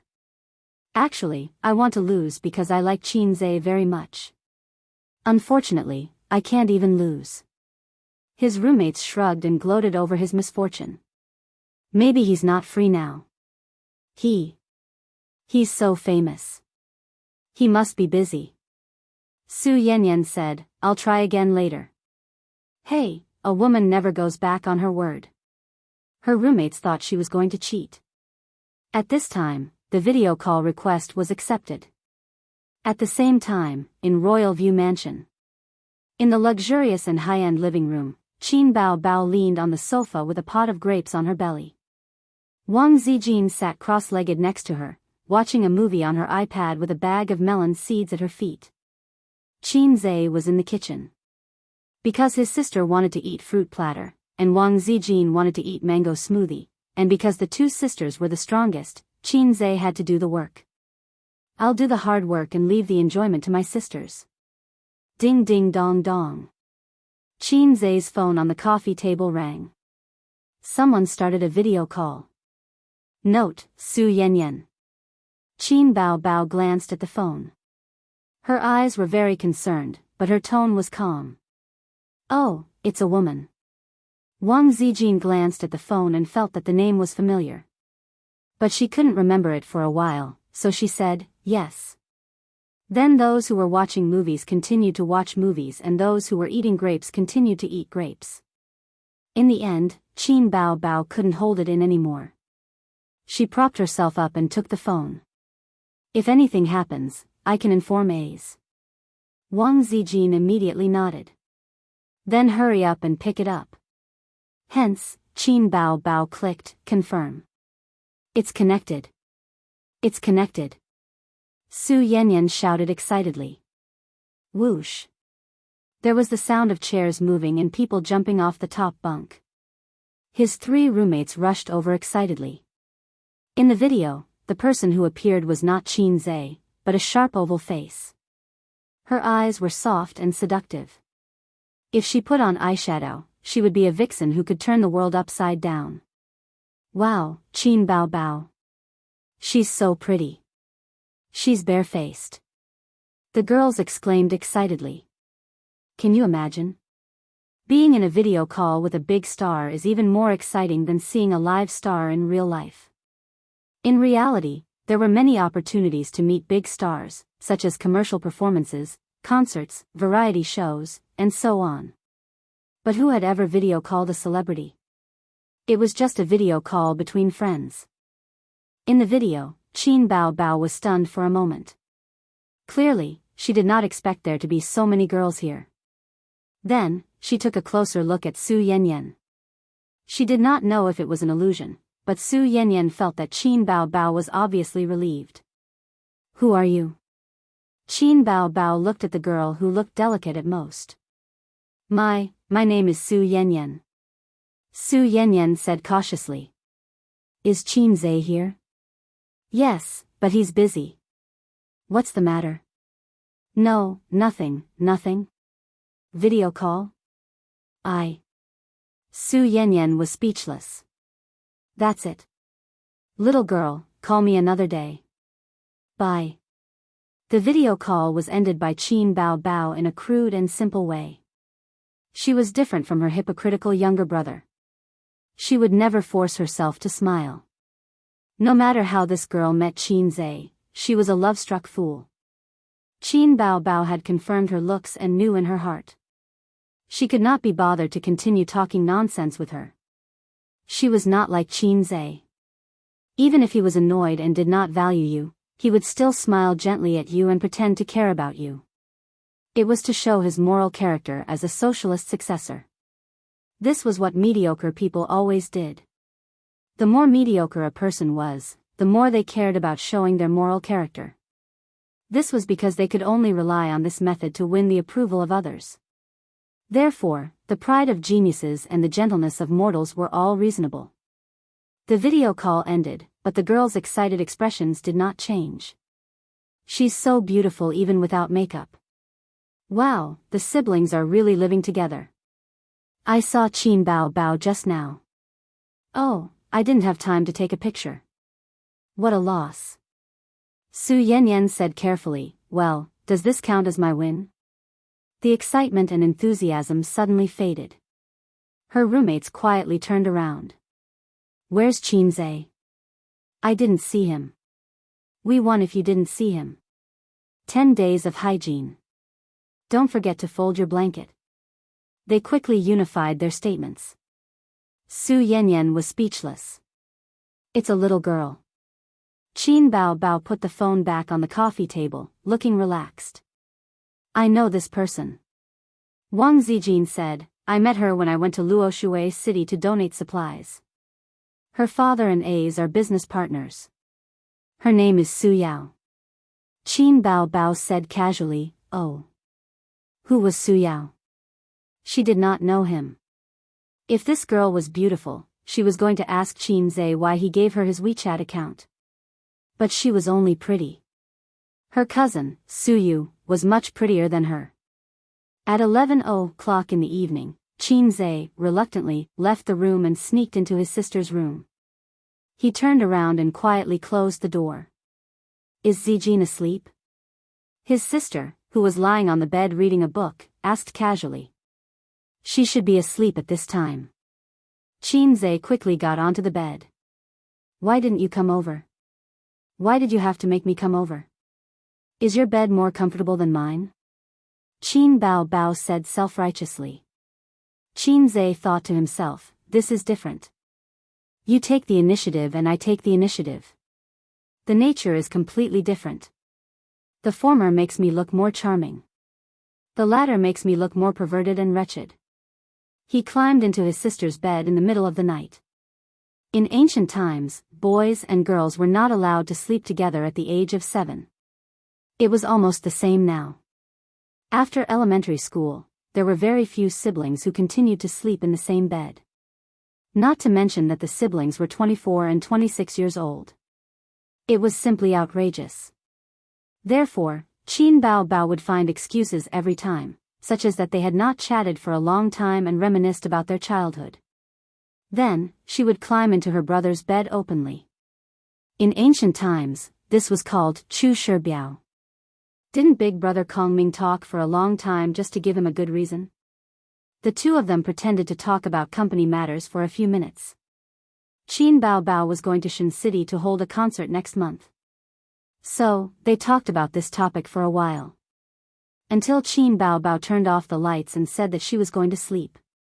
Qin Zhe once again felt his sister's soft body and hot curves up close. He fell asleep contentedly. The next day, when he woke up in the morning, Qin Zhe was not overflowing with energy. Fortunately, otherwise, he would not be able to explain. However, he would have to distribute his wealth in the next few days. With his physique, he would be full in 3 days at most. He seemed to understand Teddy's helplessness a little. On this day, Qin Zhe, who had been busy with Bao's investment business, received a call from his sister. The program team of Super Brain had sent another invitation. Qin Zhe did not have an agent, so his invitations were all received by Qin Bao Bao's agent, Li Yanhong. This was the third invitation from the program team. The first two were mercilessly rejected by Qin Zhe. The first time was in the disaster area, and the second time was last week. At that time, he was busy exploring the principle of heat generation with Sister Ziwei. They were stuck together like glue, so he did not agree. He still did not want to go, but he recalled that when he was recording the program last time, he did say that he could continue to invite him next time. Well, the price of hypocrisy. Then accept it. I'm not busy recently. If he's a few days in advance, I'll still have to reject it, Xianxia said over the phone. Oh. His sister hung up. Xianxia held his phone and watched Superbrain. He was a guest in the first episode, and now, the show was already recording the 6th episode. The content of the first few episodes was mediocre. It was an elimination competition for the genius contestants. The last 2 episodes were quite exciting. The contestants stopped fighting, and the opponents changed to foreign geniuses and celebrities. This was the usual routine of the program team. Competing with foreign contestants could attract the interest of the audience. It was just that the results of these 2 episodes were not ideal. The domestic top students could not win against the foreign top students. If it's a competition of memory and answers, the geniuses produced by our country's exam-oriented education background should be the best in the world, Suyu said. But if it's something else, such as a puzzle game related to certain majors, our country's students are weak. I know. The physical education class that exists in name is the best proof, Xianxia said. Why did reading make people stupid? Because some people read the answer, not the train of thought. Before university, our country's schools taught the answer. The teacher would teach you the formula and let you use it to solve the problem, but he would not teach you why to use this formula. He taught the process, not the train of thought. But in fact, when people come to society, what they need is the train of thought, not the answer. Some people have not read books, but their train of thought is flexible. Some people finish their masters and doctorates. They have a lot of knowledge, but their train of thought is short and narrow. In terms of education, developed countries do better. Japan is completely ahead of us. Japanese schools pay great attention to clubs, so some students are only high school students, but they are proficient in computer maintenance, playing various musical instruments, and so on. But in China, even in universities, clubs are just decorations. It's pretty good, but why is this kind of program not very popular? Suyu commented. Xianxia said, it's normal. There are too many underachievers in society. With these rules, ordinary people may not understand them after listening twice. Chapter 643. After accepting the program's invitation, Xianxia arrived on Saturday as scheduled. Suzhou was very close to Shanghai. It took 20 minutes on the high-speed rail. If he drove, he would arrive in about an hour. The assistant director of the show personally welcomed him at the door. The assistant director was a jack of all trades. He was not below anyone in the crew. He was ranked behind the director, and his status was not even as high as the popular host. However, it was decent and polite to use him to receive some big stars. After entering the provincial television building, the assistant director led him to the lounge. It was the same room as before. It was not big, but the decoration was very exquisite. For a big shot like Xianxia, he must have his own private lounge. Unknowingly, your show is already recording the 6th episode. On the way, Xianxia chatted with the assistant director. It was already the end of October. It had been half a month since the flood. In half a month, he had only slept with Sister Ziwei less than 10 times. Failure. Sorry, Teddy Kidney. Yes, our show is looking forward to Boss Qin every day, the assistant director replied slyly. Xianxia was too lazy to talk to him. After listening to too many flattering words, he would feel conflicted and want to hear something else. However, if someone really said something offensive, he would want to slap him to death. Humans were such complicated animals. The show was scheduled to be recorded at 2 in the afternoon. It was just past noon, so there was still more than an hour left. Xianxia sat on the soft sofa, drank some water, and took out his phone out of boredom. Brother, can you lend me 1,500 yuan? It was a message from his cousin, Jiang Cheng, 10 minutes ago. What do you need money for? Xianxia replied. 1,500 yuan was a piece of cake. He would not even want to wipe his ass. However, his cousin was only a high school student. He should not bear the financial burden that did not match his age. If his cousin was a rich second-generation heir, it would not matter. 15,000 yuan would not be a problem for Qin Zhe. However, he was not. If he raised him into a rich second-generation heir, he would be crippled. It's urgent. Speak. I can't say. It's urgent anyway. You lost a game and are in a hurry to find someone to help you level up. Forget it if you don't want to give it to me. I'll ask my cousin for it. If you can get 1,500 from my cousin, I'll give you 10 times the amount. All right. A few minutes later, Jiang Qing sent a message. She's not coming. She said she wants it from you. He sent a screenshot as evidence. Hee, it's not like this is the first day you've met your cousin. His sister was more meticulous than him. If she didn't ask for the reason, she wouldn't give him a single cent. Jiang Qing, I'll take a screenshot of what you said and send it to her, wit. Qin Zhe was speechless. Soon, Jiang Qing replied with a series of crying emojis.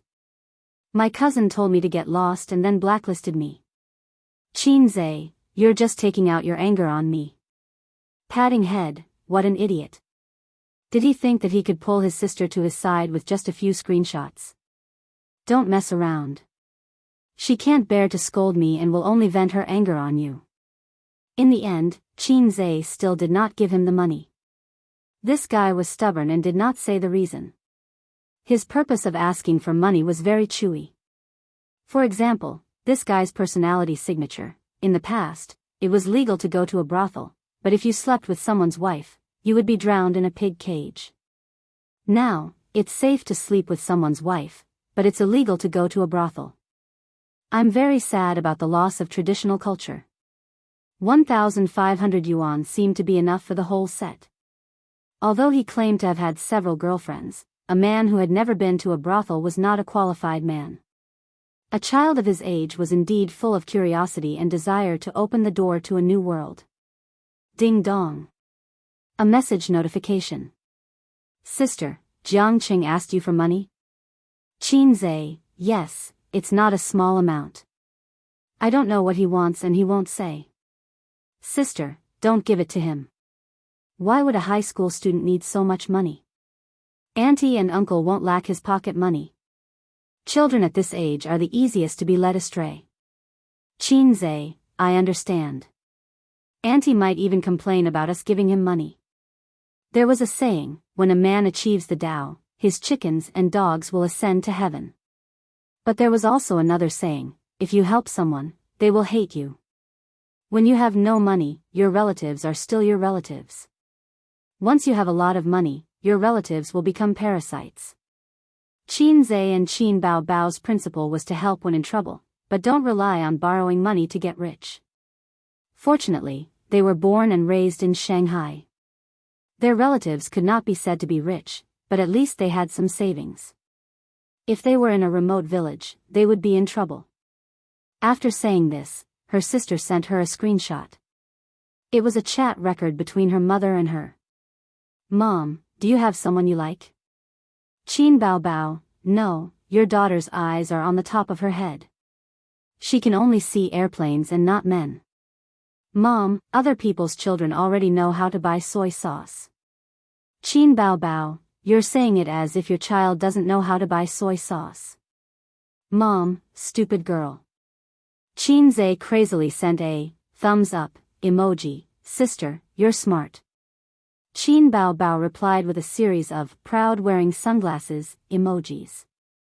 At this time, the host pushed open the door of the private room. Behind him were two permanent guests, Lu Li and Ning Yuqing. In addition, there was a middle-aged foreigner. Qin Zhe, I have something to do here. Let's talk later. After he put down his phone, the host enthusiastically reached out his hand. President Qin, I've been waiting for you for a long time. You're finally here. Qin Zhe stood up and shook hands with him. The host introduced him to the foreigner, Professor Smith from MIT. He was an expert in the field of brain function research and was also an academician in the United States of America. Smith was a common surname in the United States. It was like Wang, Li, and Zhang in China. When the host introduced Qin Zhe, it was very interesting. He called him the strongest brain in the entertainment industry. I saw your puzzle. It was very shocking. Your mental arithmetic and reasoning skills are very strong. Professor Smith shook hands with Qianxia. Intelligence was a very broad concept. It included observation, memory, imagination, analysis, judgment, thinking, adaptability, and so on. My father is also a professor. Qianxia laughed. Tsinghua University or Peking University? Professor Smith said. University of Finance and Economics. Qianxia said. Tsinghua University or Peking University? Was the threshold for professors in Tsinghua University or Peking University so low? On second thought, it was understandable. Professor Smith was an MIT professor and an academician in the United States of America.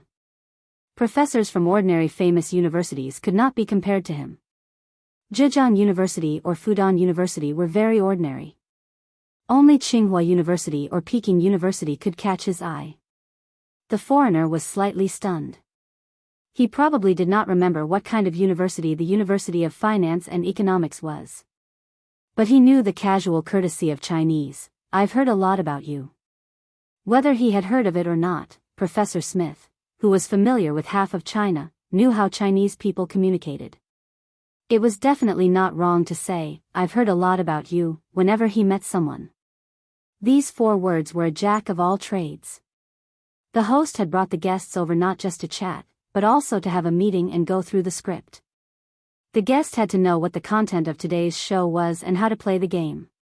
During the recording, the guest's role was second only to the contestants. Qianxia did not have time to read the script, which was today's competition program. He was multitasking. He read the script while chatting with the host and the guest. The Chinese and foreign competition was not over yet. Today's game was computational analysis, spatial imagination, and logical reasoning. When Qianxia finished reading the script, the conversation in the room had changed from the show to life. Professor Smith said that he liked China very much and deeply felt the profoundness of Chinese culture. What he felt the most was the Chinese calendar. Today is Mao Zedong Day. My students and I are actively looking for opportunities to do good deeds. Professor Smith said, but you Chinese don't seem to celebrate your own holidays. Instead, you like to celebrate our holidays. Because celebrating your holidays is very fashionable. Wait, Mao Zedong Day? I feel that something is wrong. Qianxia came back to his senses. He looked at the host and the 2 guests and said in Chinese, I really don't celebrate holidays. Other than the Chinese New Year and the Chinese New Year, I don't even know that we have Mao Zedong Day. Saying that, he smiled awkwardly. Luli laughed, you don't even know Mao Zedong Day? You didn't learn it when you were young. Wait, I also feel that something is wrong. Ning Yucheng. Today is Mao Zedong Day?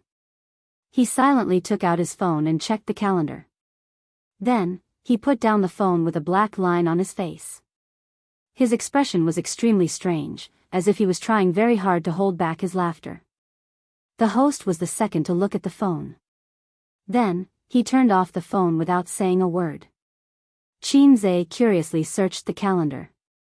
Today was October 23rd, Frostfall. Frostfall. I might have learned fake Chinese. Chapter 644. Everyone in the room looked at each other. They wanted to laugh but were too embarrassed to do so. Professor Smith looked around and asked blankly, what's wrong? Is there a problem? Qianxia glanced at him and said to himself, hurry up and run. I won't hold down Mao Zedong's coffin for you. The host smiled politely and not mockingly. Today is not Mao Zedong's day. The word on the calendar is Frost's Fall, one of the 24 solar terms in China. Smith was confused. Isn't it Mao Zedong's day? The host said, of course not. Mao Zedong's day is. He looked at his phone and said, March 5th, Qianxia said to himself, you should leave too. I can't hold down Mao Zedong's coffin. Smith was stunned for a long time. He remembered that a few days ago, he had told the students, "When in Rome, do as the Romans do. Remember to do a few good deeds these few days." The expression of the students nodding vigorously was still deeply imprinted in his mind. Imagine, when the students were communicating with the China players, they would ask, "Did you encounter any trouble today?" The China students would say, "No, why do you ask?" The students would pat their chests and say, "Today is Mao Zedong's day. Don't be polite with me." How embarrassing. Sob. Professor Smith had been to China many times and had learned a little Chinese. He knew some of the simplest colloquialisms, and then he would claim to be an expert in China, because foreigners who claimed to be an expert in China could easily blend in with the Chinese people. In fact, in his eyes, China's words were all the same. They were all square words. English was at least made up of letters. It was clear whether a letter was missing or an extra letter.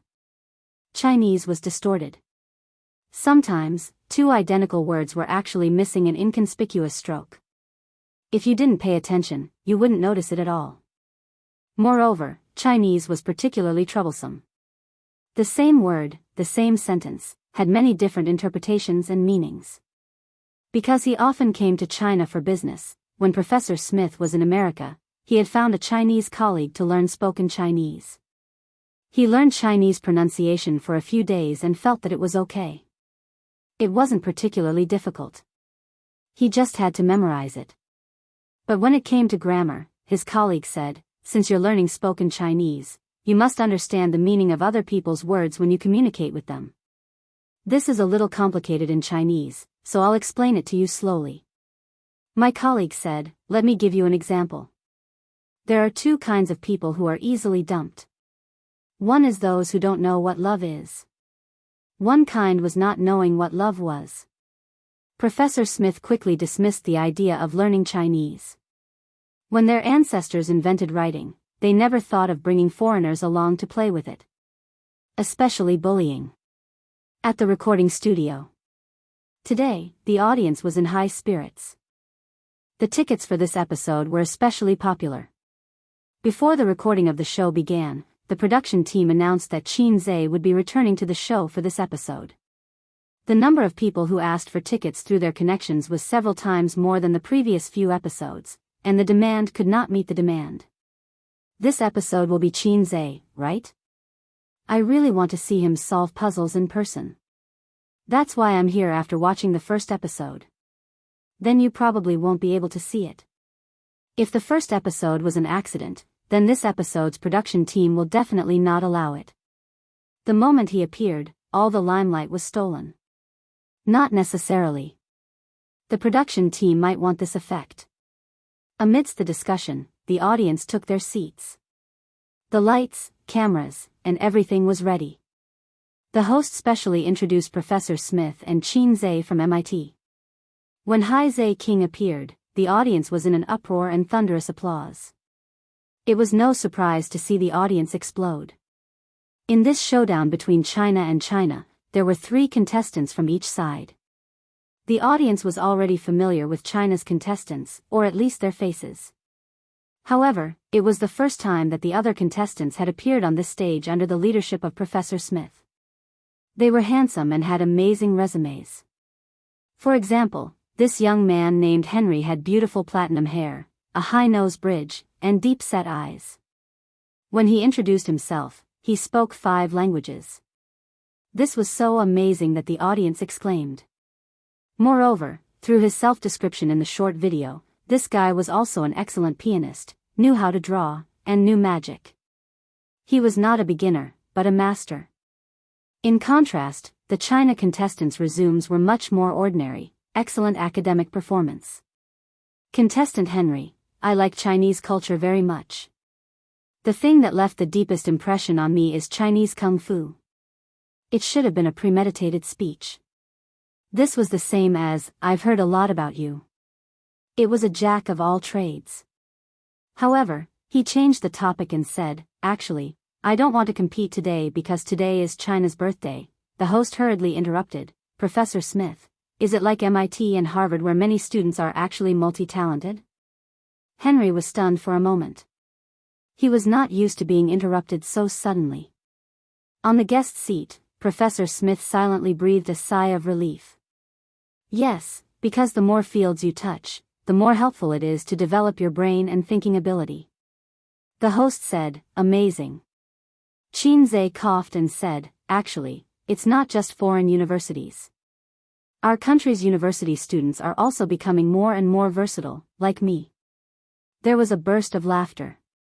Lu Li joked, you're still a university student? Xianxia looked at her from the corner of his eyes and said pretentiously, I just graduated a year ago. Do you think it counts? Ning Yuqing laughed. Of course it counts. I agree with President Qin's point of view. Nowadays, not only schools, but even parents have begun to consciously cultivate their children's interests and abilities in all aspects.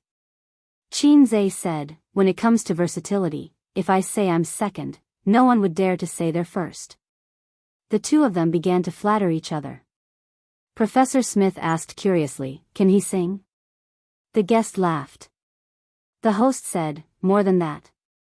He's the best songwriter in the entertainment industry, a famous actor, a famous singer, a film and television editor, and a financial scientist. Professor Smith was stunned. My God. The three foreign students whispered to each other. Lu Li said, actually, you should have heard of his works. I remember that Xianxia's opera too is very famous overseas. Ning Yuqing said, yes, the dolphin voice. Professor Smith said, of course.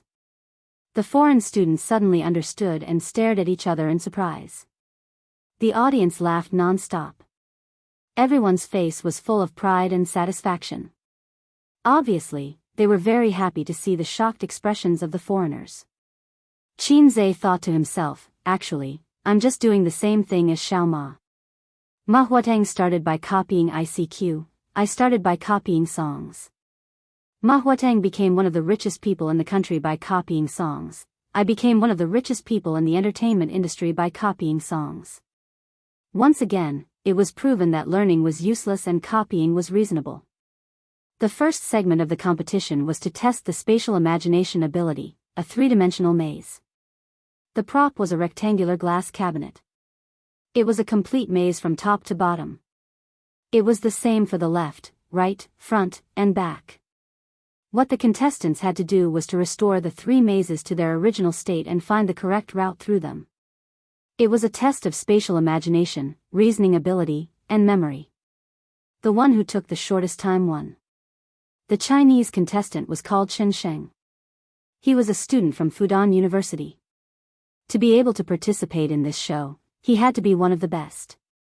Ordinary students like his sister could forget about it. He wondered if his brother, Wu Guang, was participating in the show together or sitting in the audience as a group of relatives and friends. Xianxia was too embarrassed to ask this question. The two contestants observed around the rectangular glass cabinet. They would step into it from time to time and look up and down to think. This process was boring for the live audience, so they needed the guest to mediate. Ning Yuqing asked curiously, Boss Qin, if it were you, how long would it take? Xianxia said, this is more difficult. Restoring three mazes is a test of one's brain power. If it were me, 5 minutes would be enough. Ning Yuqing was speechless. You call this difficult? Lu Li suddenly said in surprise. Chen Xing went back. Our contestant ran back to his seat and began to draw the maze route on the table. But soon, the other contestant also returned to his seat and began to draw the route. Both contestants completed the first maze route and rushed back to the glass cabinet. They were racing against time. But when both contestants were left with only one maze route, the audience's tension was aroused.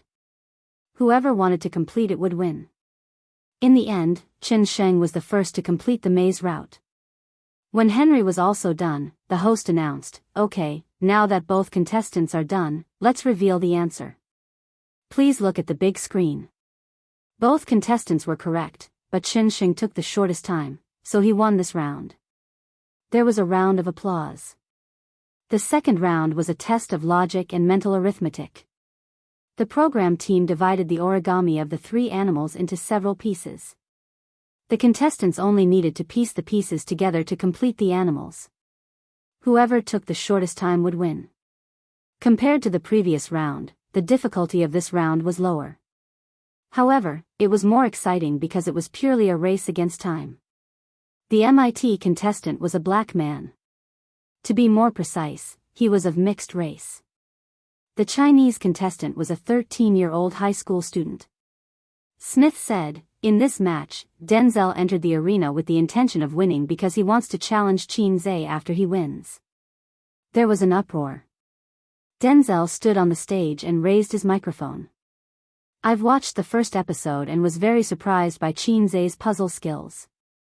His mental arithmetic and logic skills are top-notch, so I want to compete with him.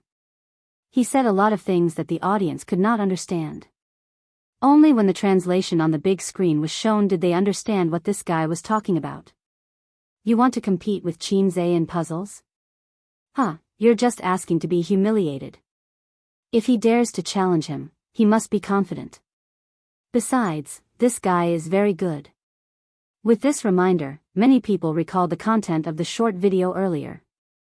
Back then, when the US was recruiting scientific talents, this guy was received by the US president along with dozens of other students. Although the US president was like a mascot that could be scolded by the citizens and met with difficulties in Hollywood, to be received by the US president, he was much more impressive than the geniuses from Tsinghua University, Harvard, and MIT.